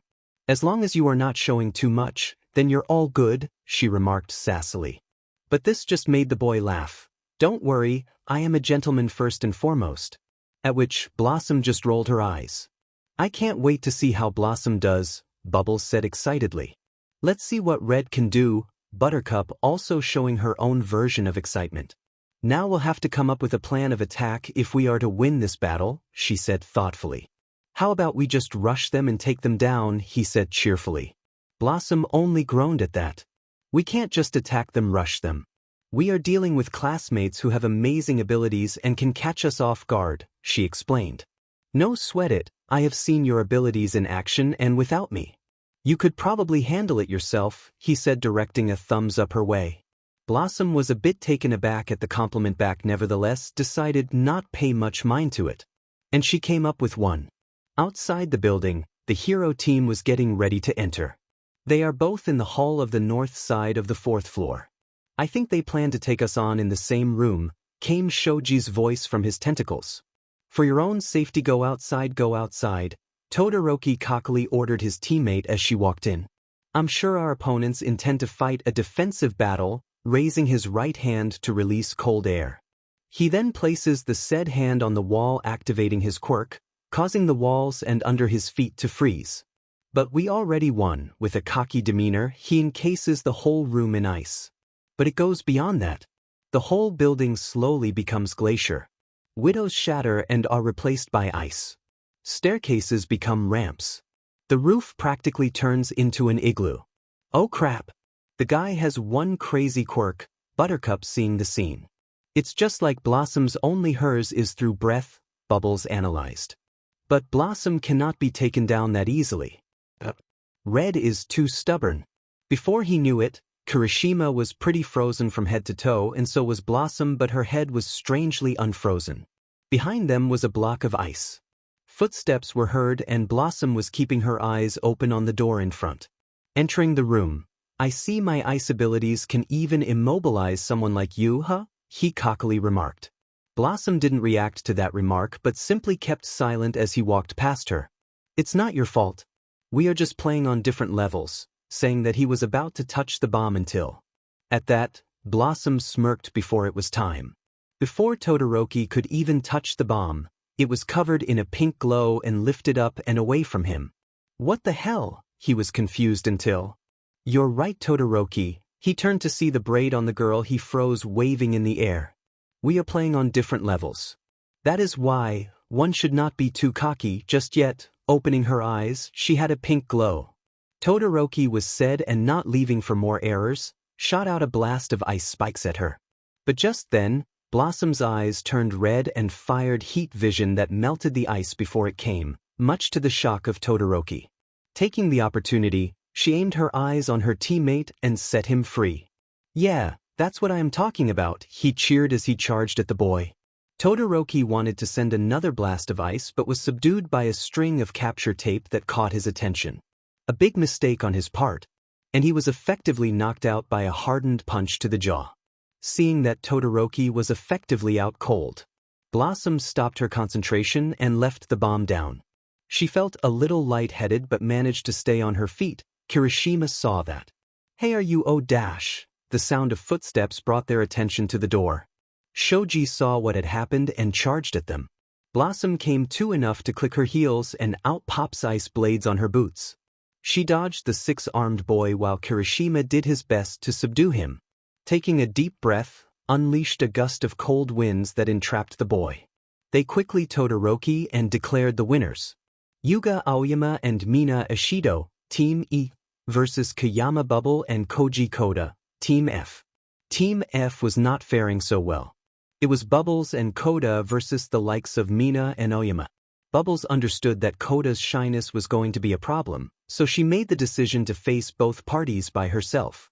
Although Koda felt bad, he could not bring himself to fight. It's okay. I get scared at times too, but you just have to try. With that she left, leaving Koda to guard the bomb. I want to help you. Bubbles having a bit of trouble with this than she thought. When she located Aoyama, she took the chance to fire a sonic scream, but not so fast, sweetie. With that, white substance was flung at Bubbles from the back. She saw it in time to flip back out of the way. Ah, I missed, Mina said with a pout. Just then, a beam of light shot at Bubbles. Good thing it was slightly off. The sparkle trace beautiful, oui mademoiselle? He spoke in a French accent while giving an exaggerated pose. Normally Bubbles would be in the sparkles now, but she really did not like the current situation. Bubbles did her best to push back the two heroes from getting closer to the bomb. She knew she just needed time to run out, but that easier said than done. She had to dodge close-range attacks and long-range attacks while barely able to land her own. Just then when Mina flung another one of her acid splats, it caught on her arm and singed her. She winced in pain but could not afford to slow down. She let out controlled sonic screams not too big to topple the building. Aoyama and Mina were taking cover behind an individual pillar, getting out earshot of the quirk. "That girl has some good lungs," Mina said as she held her hands over her ears. She did not notice that Aoyama was gone, leaving behind his red glasses. Bubbles decides to take a break, enough time for Mina to acid skate over to her. She places both hands on the ground, releasing a tremor that shakes Mina off balance. Before she can get back up, the time goes off and the villains win the match, making Bubbles jump for joy. "Yay, we did it!" he gasped to see a tied Aoyama on the ground with a shy Koda there. "Koda, did you do this? I thought you were afraid?" Bubbles asked, confused but happy. He twiddled his fingers. "I wanted to help," sounding almost like a whisper, but Bubbles could hear it well. She gave a bright smile and hugged the shy lug. "Ah, thank you, Koda," much to the panic of the big guy. As the class concludes, All Might addresses his students. "That's a wrap. Super work, everyone. You really stepped up to the plate. And we didn't have any major injuries, except for Midoriya and Bakugo. You should be proud. Excellent first day of training, all around," giving them praise. Sue raises up her hand. "It's nice to hear some encouraging words after our homeroom class." Mr. Aizawa was kind of a buzzkill, for which they all could agree upon. With a dramatic pose, "I'm happy To brings such staggering positivity to my students. Now I must go and check on the two students. I am off." Saying that, he sped off with super speed. "Wow, he is so cool," Kaminari said. "Ah, I'll never be able to run that fast," Zero whined. After a few minutes, the students start walking back to change and attend their classes. Buttercup was about to leave also when, "Hey Buttercup, aren't you going to go check up on Izuku as well?" catching the attention of her sister. "Yeah, we could all swing by there to have a quick visit," Blossom added. Buttercup thought about it and refrained. "I don't think it is a good idea to visit while Teach is also there. Besides, we might see him after school probably." Bubbles and Blossom thought about and agreed, after the day they had, maybe not crossing paths with the teacher again is not advisable. UA Infirmary. At that moment, Yagi Tashinori burst through the door, much to the annoyance of the doctor. "How are they, recovery girl? Are Midoriya and Bakugo awake?" His voice raised. "Will you keep your voice down? This is a medical room, not a concert," she chastises the man, giving a low apology. She continued, "Anyway, Bakugo already left long time, much to my protest. I could not heal much with my quirk, so I did some first aid, but he will need to heal naturally for a week. As for Midoriya, he is fully healed, but the moment, he is just exhausted and will still miss his classes." It was at that moment that Izuku woke up, though he doesn't know why, but he decided to keep silent and listen in while he had the strength. All Might sighs in relief that Midoriya is fine, but he can't help but still feel confused. "Honestly, I thought the injuries would have taken much longer," he said thoughtfully. "Oh, they were going to take longer, if it wasn't for that here female classmate of his that came in as well," she said. All Might could not help his shock. But how? She's the one to cause this," Yagi said, his voice seemingly louder, causing Izuku to flinch at that remark. Now turning back to face the skinny man, "I have a pretty good idea that you were the cause of this, with your teachings. Nevertheless, that girl was able to assist in the healing of the boy here. And even though she seemed stubborn, she had a heart of gold and her powers impressed me," turning away with a small smile. All Might was not in the mood to argue, but was glad that his protégé is healed faster. He will deal with that topic later. Izuku was beginning to fall back asleep, but realized at the revelation of this whole. Opening his eyes to wake up, he realized that it was late afternoon. "Rise and shine, sunny. Ga." He gasps at the face-to-face wake-up call by the Dr. Hero. Izuku was walking back to the class with many things on his mind. He remembers that he missed all his afternoon classes, worried that Aizawa was going to choke him with his scarf. He sighs, taking a moment to truly assess himself. I seriously don't feel pain. My body feels as good as new. This is quite amazing. Standing in front of his class, reluctantly entered. To his surprise, was met with greetings. Hey, it's Midoriya, Kirishima announced, getting everyone's attention. Good to see you back, Super. The three girls and additionally a Koda were brought out of their conversation. Well, the three were talking and Koda was silently petting a tiny bird to see the whole commotion. They pondered if they should go over to that area, but was not needed when he strode over to them to face Buttercup. The two were staring at each other for what seemed like hours, but only 10 seconds when Izuku gave big bow to Buttercup and said, "Thank you for coming to my rescue and healing my injuries. I really appreciate it very much." Buttercup was taken aback by it, much to the confusion and shock of some of their classmates. She regained her composure and, she gave him a knock on the head. "That is for not covering your butt when I told you. Besides, it's no problem, Green Bean. We were a team, so yeah," she shrugged. Koda was looking a bit scared and confused. Bubbles was hiding a giggling from the cute scene. Blossom was giving a long sigh. Izuku just gave a nervous smile as he rubbed his head. Then he gasped. "Guys, where's Kaken?" That was enough to bring a scowl to the girls' faces. "We tried to stop him from leaving, but he wouldn't listen. You just missed him," Uraraka explained. Izuku ran out of the classroom, no doubt to look for the ashy blonde. "Honestly, I hope he realizes that he is not a friend," Bubbles said, with the other girls and Koda nodding in agreement. Izuku ran along the stairs leading down when certain thoughts of Bakugo came up. "Damn it. You were tricking me for years by acting weak. Bet you've been laughing behind my back, huh? So where's that flashy power of yours now?" He saw the blonde boy in front of him and called out, "Kaken, wait up." The boy begrudgingly turned around to show his arm in a cast, promptly held up by a sling. Izuku was going dry mouth, trying to find the words to come out. He so wanted to explain his powers and try to get his old friend to understand. But before he can talk, "Here to gloat about the F-ed when you beach friend got you?" he spat. Izuku was stunned. "Huh? Oh, don't act coy. If it wasn't for that wannabe hero saving your butt, I would have won that battle and you know it." "Wait, Kaken, I just want to explain about my quirk dash." He was stopped short by a familiar voice. Besides, the guy is acting like a great AJRK with an ego to boot. You don't owe anyone who does not seem to treat you with decent respect an explanation of your quirk or of yourself. "What about it, nerd?" His voice snapping him back. Looking at he loses his nerve. "You know just can it do?" Bakugo shouted, making the boy flinch. "I don't care about your worthless quirk. I will beat you no matter what. And those 3 freaks you call friends of yours. I am going to be the #1 hero and I won't allow some FING extras to get in my way. So enjoy your win, because it won't last." With that, he walked away in a huff, leaving Izuku stunned and confused. Unbeknownst to anyone, a watchful has picked up on their conversation and watching the angry blonde kid with an evil smile. "Oh, he will do quite nicely in the future. Just you wait, girls," giving a maniacal laugh as the image is lost. "Sir, with all due respect, you can't possibly still allow those girls to continue in this school after what happened yesterday."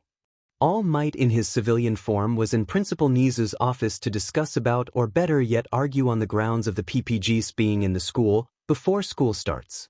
Nizu just gave his signature smile at that and replied, "Honestly, Yagi, you want me to expel an exceptional student just because they accidentally injured a student at one of your training classes?" That made Yagi a bit taken aback.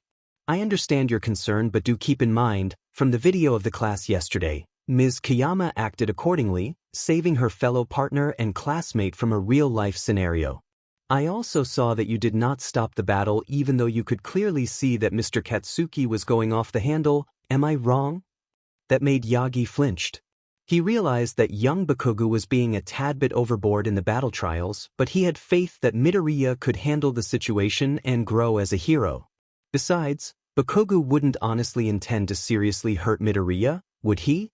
He sighs. I take responsibility for the disaster that happened yesterday, sir. He could not really see the problem but wanted to end this charade fast enough. Nizu nodded. Quite honestly, Yagi, I am much at fault as you are. That makes the skinny guy look up in confusion. As the principal of the school, I should have done a thorough look-through on the support gears requested by the students.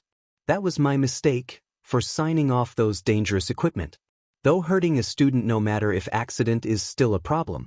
But I do have fitting punishments for her as well. With that he gives a sneaky grin that quite honestly makes Yagi nervous. The train to school the next morning is seemingly quiet. The girls do their own things, while occasionally starting up a conversation. Blossom decided to brush up on some literature books to pass the time. Bubbles works on a couple of costume designs and ideas to make her old ones better, since hers and Buttercup's were damaged yesterday.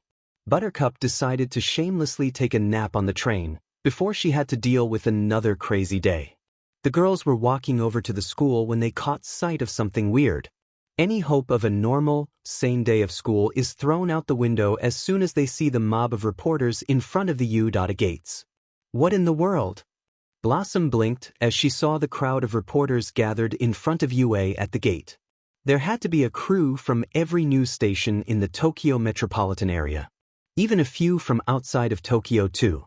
The girls were soon spotted by said reporters and swarmed around. What's it like to have All Might as a teacher? A reporter asked as soon as they spotted them and got up close to one of the girls.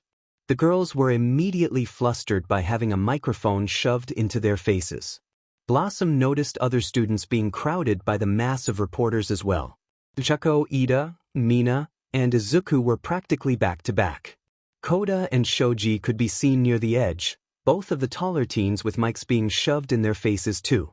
She also noticed a few other students being swarmed too, an orange-red-haired girl and a short girl with horns. A black-haired boy wearing a headband, and a blonde teen who seemed to be enjoying the attention he was getting. Probably from another class. Get away from us.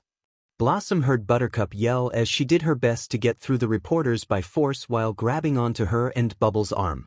What do you think you're doing? A loud, growling voice barked out at the group of reporters. Several of the students let out sighs of relief as Hound Dog, the UA counselor, showed up. You're interfering with our students' ability to get to school. Cease this harassment of our students and leave the premises or the police will be called. We just want to know about All Might. A reporter yelled back. All Might isn't available for interviews today, so leave. Aizawa stated while walking up to the gate with present mic. Why should we listen to such a shabby-looking man? A different reporter demanded. Aizawa just exhaled heavily. This is why he hated the media. While Aizawa kept the reporter's attention, Hound Dog ushered the students past the gate so they could get to class. Blossom calmed down from the surprise of a reporter ambush as she and her sisters walked to class. The reporters sat annoyed as they didn't get anything useful for their programming. The one particular female reporter stomped ahead of the group for more. Well, if they won't bring All Might out, then we are going in for some more answers from the WO. The large steel security gates shot up from the ground and sealed the entrance off from the determined reporters, now all of them complaining how they wouldn't get good video to send to the editors back at their respective stations. This is ridiculous. How can they have All Might as a teacher and not let us ask a few questions about it? Hey, you in there. Let us speak to him just for a few minutes. As the group of media teams bustled outside the massive steel doors, none of them noticed a single figure standing across the street from them. His scraggly bluish-gray hair rustled in the breeze as his scarred lips curled into a cold grin. This wretched school, full of little brats who worship trash. It is time to bring down this broken society. And to do that, the time has come to kill that symbol you all look up to. That was so nuts, huh guys? Blossom spoke, still a bit flustered by what happened moments ago. Honestly, I have always found reporters annoying. It was a while since they had cameras shown at them, but they grew to not like the spotlight, especially when dealing with those bloodsuckers. I wonder if All Might is going to deal with his fans outside. Bubbles scowled at the rude experience outside. The girls were still walking and talking, about to reach their class when, "Oh, hello girls, Principal Nizu appeared before them with a gentle smile. The girls were surprised but nevertheless greeted the small mammal. Bubbles was doing her best not to lift the creature up and squeeze him into a hug, a sentiment that Nizu would appreciate. "Oh, hello, sir, how may we help you?" Blossom asked politely. "Well, girls, I will need to borrow your sister Buttercup for a chat at the very moment." They were confused at that. She stepped a bit forward. "Am I in trouble or something?" folding her arms at the thought. "Well, it is something, but I will enlighten you all the more once we reach my office," he smiled as he led the way. The girls were confused but just went along with it. They separated and the two went to class. "In your seats," Aizawa says, focusing on each student individually for a moment. There's a PRD of dead, unmoving silences. Today, everyone rushes to move at once, shoving past each other in an attempt to sit down as fast as possible. "All Might was impressed with most of your battles yesterday," Aizawa says. "That could say that some of you are not taking this school seriously, which is not reassuring. I watched over the video feeds of yesterday's battle. I wasn't impressed." The entire room seems to take in a deep breath, ready for another round of expulsions. "Todoroki," the man says, causing the boy with red and white hair to look up from the back of the room. "You placed second in the recommendation exam. Your father is Endeavor, one of this school's most famed alumni. I don't understand why you lost. Enlighten me." The boy doesn't answer. Aizawa looks over his shoulder and then down at his wrist. "Homeroom is only 45 minutes. I want to get through everyone. Hurry it up." "I underestimated my opponents," Todoroki says with such distaste. Aizawa arches an eyebrow. "That's an understatement. You went into that fight expecting an easy win. You thought you could carry your team to victory.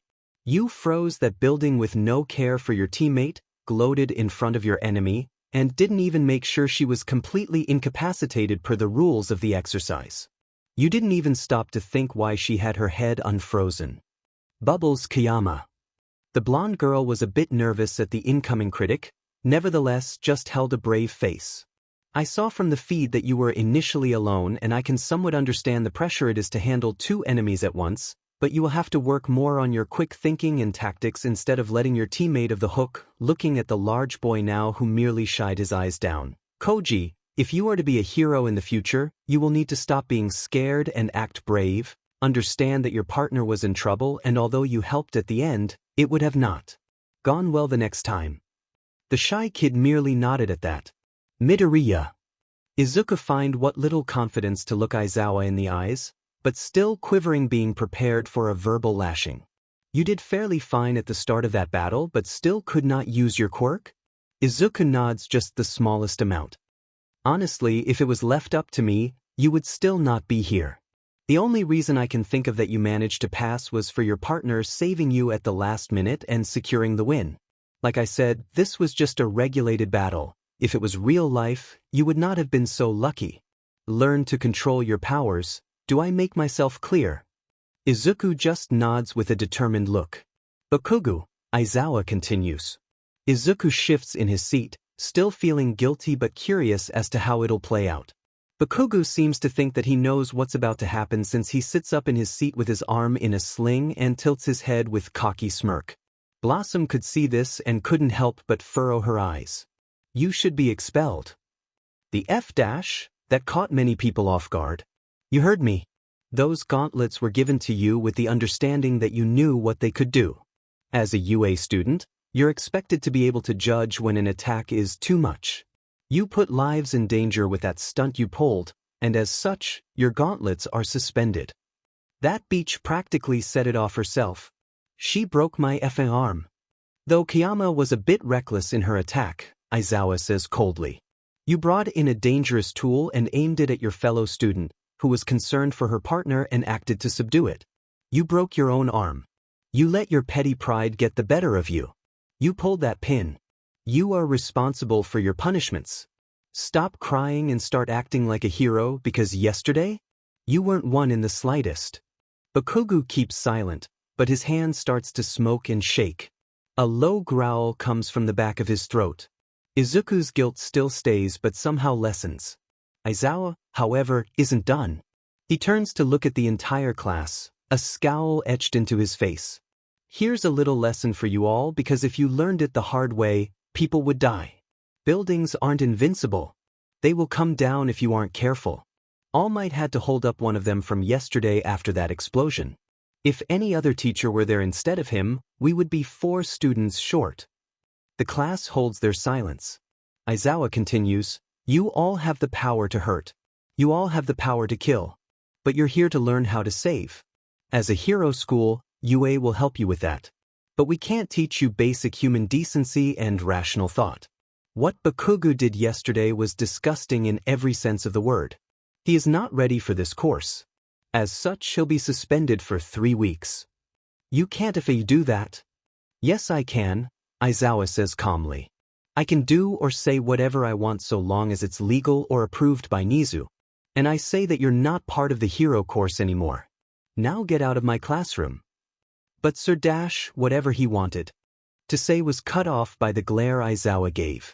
Bakugo storms out in a full-on temper tantrum. The class watches him with mixed emotions. Izuku was feeling an odd mix of guilt and relief. A few were mad. Most are in shock. Turning back to his students, he continued, now before I get started, where is your troublesome sister Blossom? Raising an eyebrow at her. Blossom was just about to answer before the door opened to a sight that had people a little surprised. Buttercup was standing at the door, not alone as she was with Recovery Girl. She was having a scowl, and the reason was as plain as day. She was wearing a white outfit that looked to be a nurse's uniform that had puffy sleeves and reaches down to her knees, with brown comfortable nurse shoes. And a nurse's cap on her head.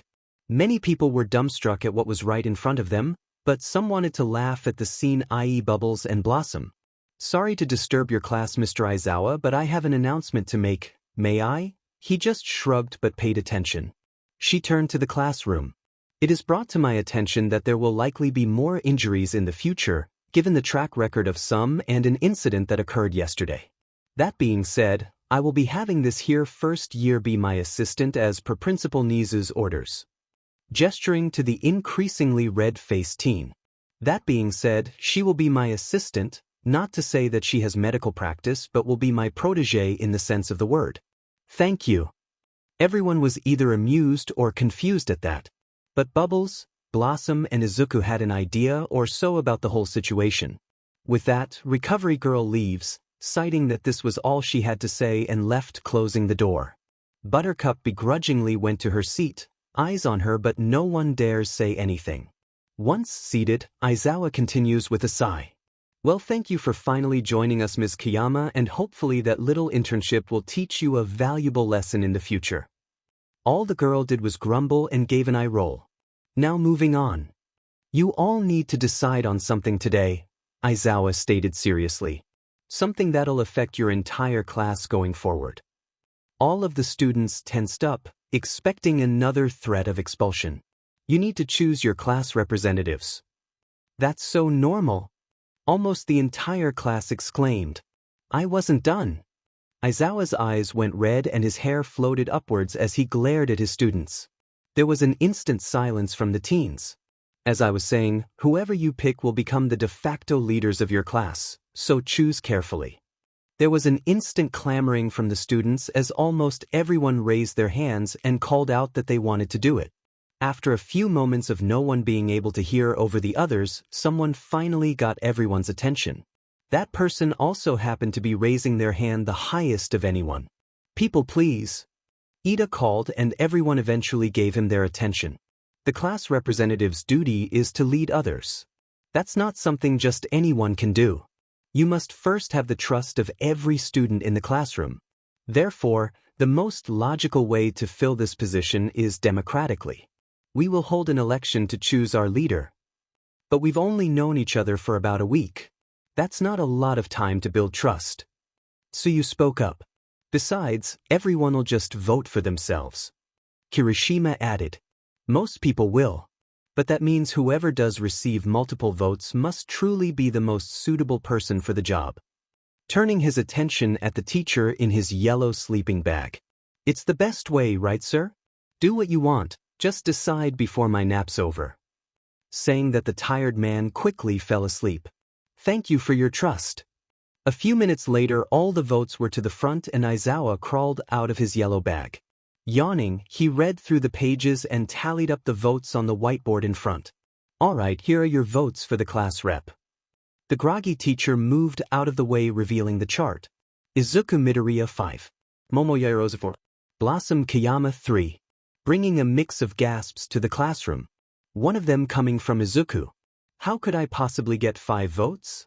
That got Blossom to feel a bit down, but she soon realized that she wasn't so popular among her classmates just yet. Even so, she didn't vote for herself, so who was her third voter besides her sisters? Ida was having a conniption about the whole thing.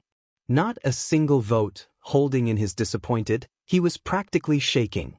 Buttercup rolled her eyes at that. Yo glasses, you know you could have voted for your name, remember? Which some of them agreed with her. Izuku and Momo stood before the class, with Izuku nervously shaking at the prospects of being class rep. The students were enjoying their lunch when an interesting topic of conversation was brought up. Would you care to explain to us why you are in this situation, Nurse Buttercup? Blossom said, trying not to laugh. The girls were having their lunch with a new addition to the team, Koda. Shut up. It's bad enough I have to wear this thing, I don't need any snarky lip from you. Buttercup spat as she was shaking in anger. Oh come on Buttercup, the outfit looks cute. And besides we just want to know if you were in trouble or not. Bubbles begged, not really wanting this to be dropped. Alright, I'll tell ya, if it will shut you up. She began to speak. Well Buttercup, I have asked in today to talk to you about a certain event that happened yesterday. The mouse said calmly. Already knowing where this was heading, she acted fast. Look, I know that the tantrum baby got hurt, but he was about to destroy the whole place down and I had to stop it. Before she could continue her defense, Nizu quickly intervened. Now Ms. Kiyama, it is not about that, well not exactly. He said with an amused smile. She raised an eyebrow at that. It's not?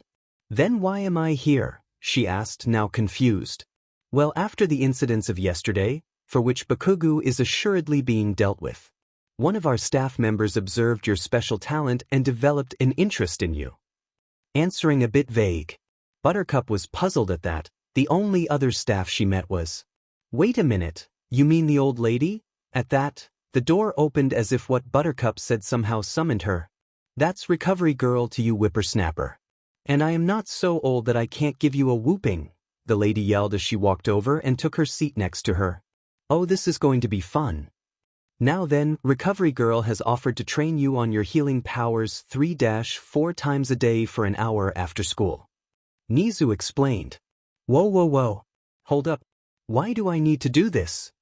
It was the medical hero turn to speak now. Because little lady, your gift is something remarkable and I want to see it in more depth and help you fine-tune it if you are to be a hero. She said in a matter-of-fact tone. Indeed. That got Buttercup to think over. And even though it seemed ridiculous, it could be worse. Well, whatever, sure. She gave a passive reply. Humph, enthusiastic I see. The old lady scoffed, matched by Buttercup's eye roll. Splendid, I will inform Midnight as soon as I can. Oh, that reminds about that other incident yesterday.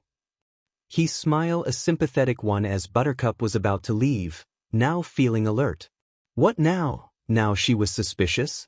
You will also be assisting Recovery Girl at all your free time each day, for the next 2 weeks, as a way to call it even with Bakugu I'm afraid.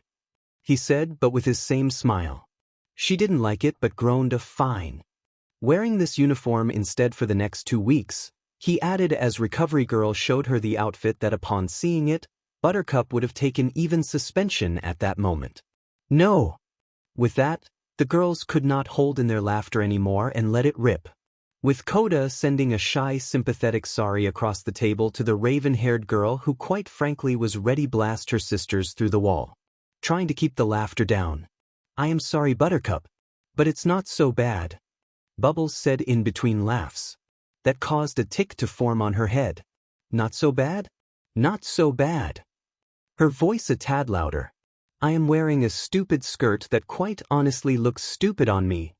I don't think it looks as stupid. Hearing that, she turns her head to the right to see Izuku and company sitting down at their table.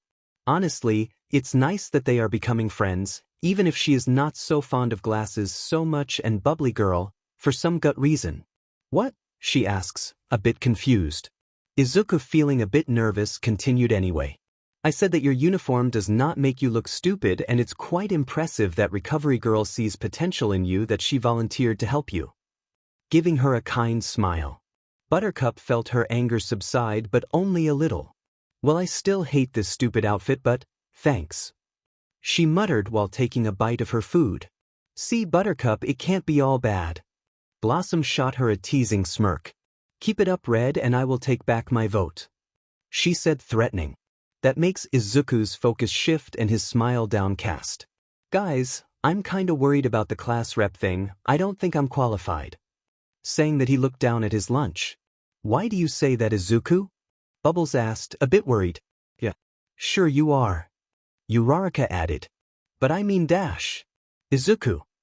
He turned his head to the red-haired sister. I understand that being a leader is tough and you seem shocked that others would vote for you, but understand it does not happen overnight. Also, sometimes others see our own capabilities where we can't. Doesn't mean they are always right, but it just implies that we might have it. You will be fine. If you are really up to it, just know your capabilities. She finished, giving an encouraging smile. Izuku was slightly impressed by her words and had a new-found level of inspiration. Ida piped up as well. But in all honesty, you should work on your confidence and courage if you are to be a rep. You're a quick thinker, I suppose, but you will have to be better if you really are to be one. But I hope I didn't make a mistake when I voted for you. That backhand comment may have gone over Izuku and Uraraka's head, but not to the three girls who give him silent glares. As Uraraka probes Ida about his familial and social status, Blossom feels like something is wrong. And her suspicions are confirmed when bells are rang and a warning message is heard over the loudspeaker. As people start to run for cover, she runs to look outside the window, to scope the scene. Not seeing the cause of her wrong feeling, she does see that the reporters from earlier inside and so deduces that it might be the cause of the alarm. She, however, keeps her suspicion at the back. Blossom, what's wrong? Bubbles, looking worried. Yeah, Red. We have to calm down these students, it seems like just a false alarm.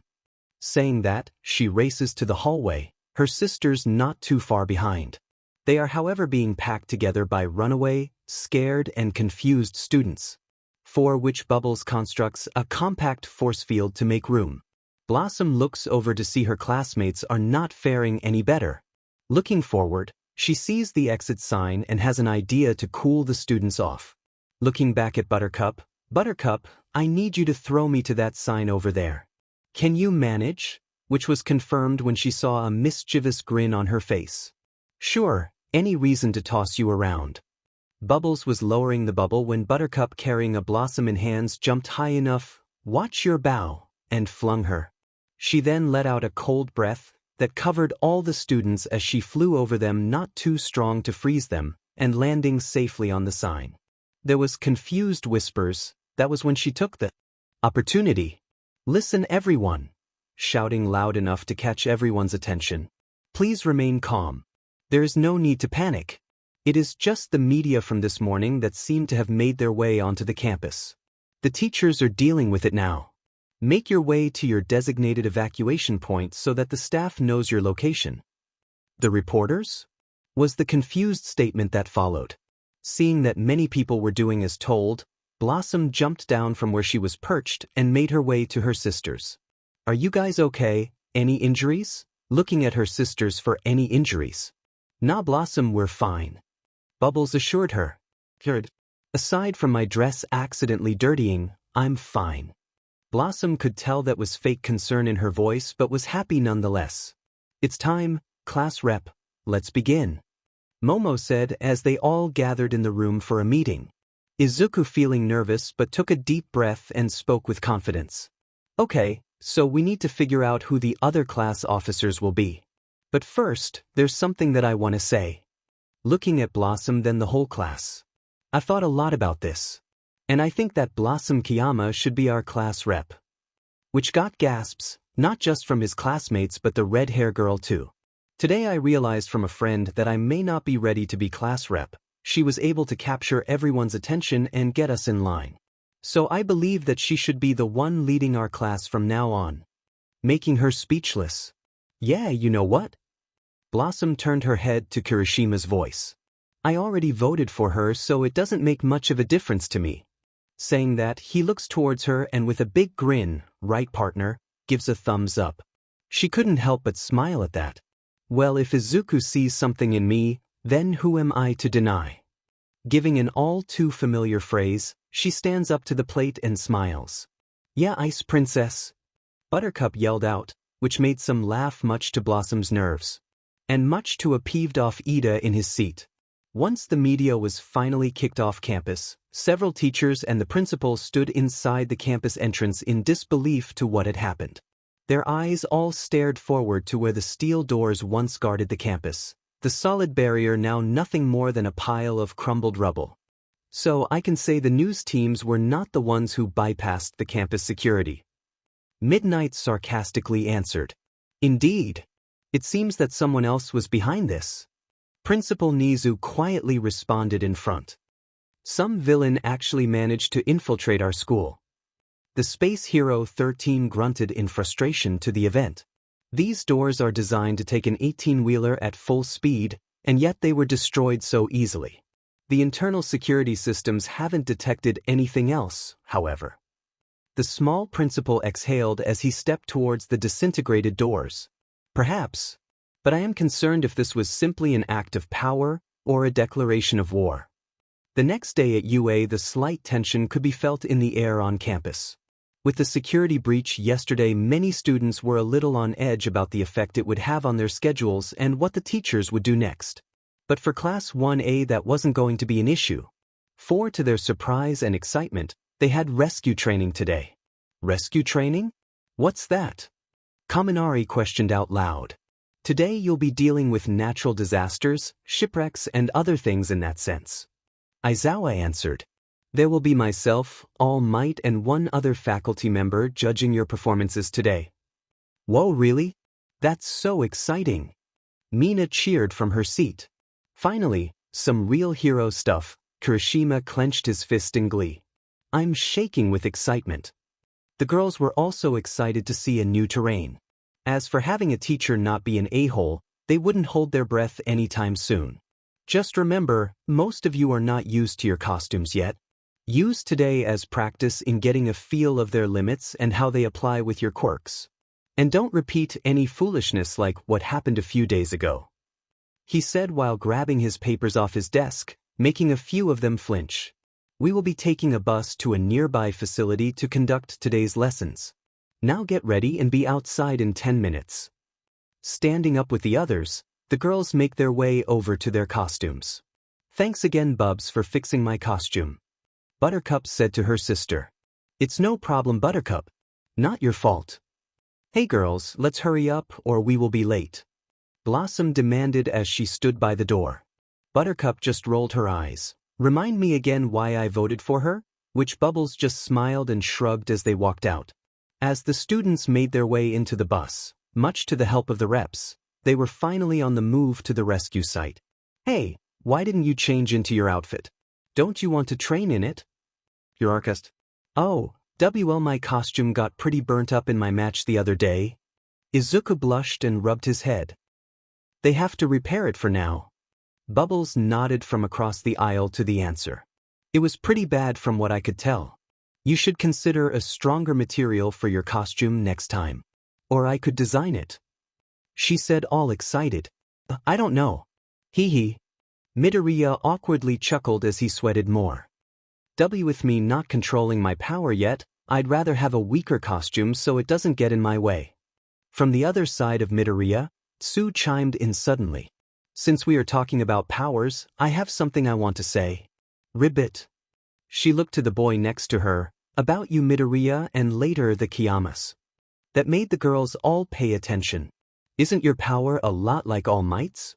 Midoriya's face turned a deep red the moment he heard those words. Twati. Don't be ridiculous, he sweated more at the look she gave him suddenly. I mean Tsu. Bubbles raised her eyebrow to what Tsu suddenly said. Walt, what do you mean? How is his power like All Might? Well, when he punches it makes large shock waves just like All Might does. Sue pointed out. It is kinda interesting. Ribbit. Looking back to Midoriya, Blossom began thinking back to the quirk test and watching his match the other day. The moves he used did seem similar to the times she saw All Might's attacks on television. She didn't know what kind of quirk he had, so she didn't know how to compare it to him, but there is a factor of strength enhancing, if she's sure. Kirishima suddenly interjected. Nah, they aren't similar, Futsu. All Might doesn't hurt himself like Midoriya does, so that makes a big difference. As the others looked over to the redhead, Midoriya silently sighed in relief the conversation got changed off of him. I mean, I just have this hardening quirk, so it's not really all that great for a hero look. Kirishima sighed as he hardened his arm in front of everyone. Blossom looked intrigued at the act, however. It's quite a useful power, Kirishima. Izuku said, earning a nod from Blossom. Indeed, Kirishima. Your power looks to be a great balance of offense and defense. You should be happy to have a great ability like that. Blossom said truthfully. The compliments earned a slight blushing smile on the redhead. Thanks, but you are the one that has an awesome pro quirk, Blossom, just like your sisters. That reminds me, Ribbit. Looking at the three girls. I'm not entirely sure of all your powers. Sometimes I think too, but then there are some surprises in store, but that can't be possible, right? That made the girls go silent. Before the topic can be pushed further, the bus stops. All of you shut up now. We have arrived, he groaned as the bus came to a stop. The students all walked off after their teacher to what appeared as an enormous domed structure that towered high above the street. They all stared in amazement at the sheer size of the building.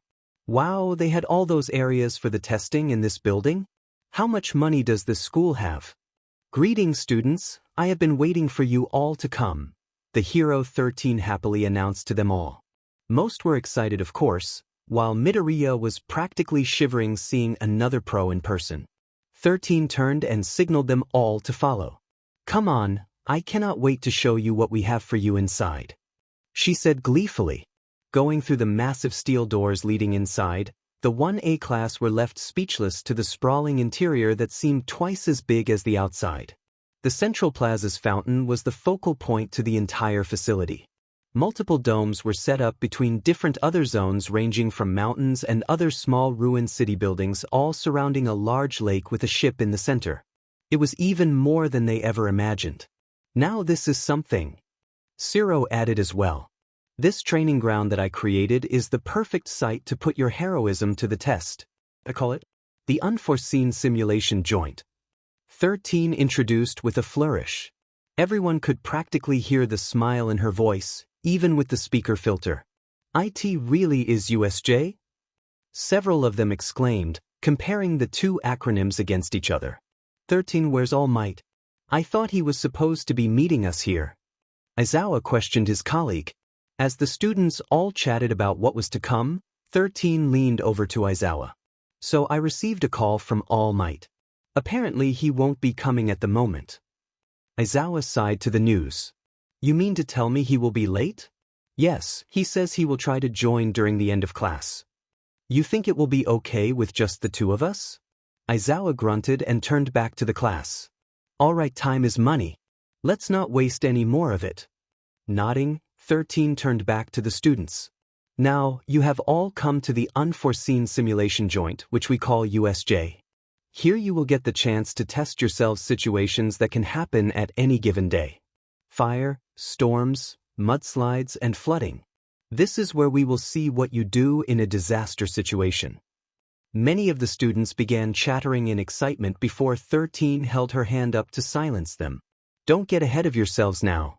When using your quirks in battle, that is a big difference than in a rescue situation. Take my quirk Black Hole for example. It is extremely powerful and can absorb anything, but I must be careful for it can harm civilians just as fast as helping. That is where training today comes in for you. You will learn to use your powers for aiding and rescue. Suddenly Kaminari and Buttercup could feel something was going wrong with the lights as they suddenly short-circuited. Blossom could sense a portal about to appear in the plaza. Aizawa, seeing his student's serious face, spinning around to see the expanding wall of shadow. "What the hell is this?" he cautiously stated, only for his answer to come moments later. 13. Protect the students. Through the center of the cloud, a hand gripped the edge and pulled the host through, his body and face covered with multiple severed hands clutched onto him. He walked through the portal and was immediately followed by several more people. Then, several dozen more began making their way out as well, many of them wielding weapons too. "What the? I thought we were saving people?" Kirishima questioned out loud, thinking this was part of the training still. "Why are we having to fight and dash?" "Stay back," Aizawa stated with a sharp tone. "Those are villains." While many people were shocked and scared, the girls all looked at each other and knew what they had to do. "Let's save the day. Protect the people. Kick some ash."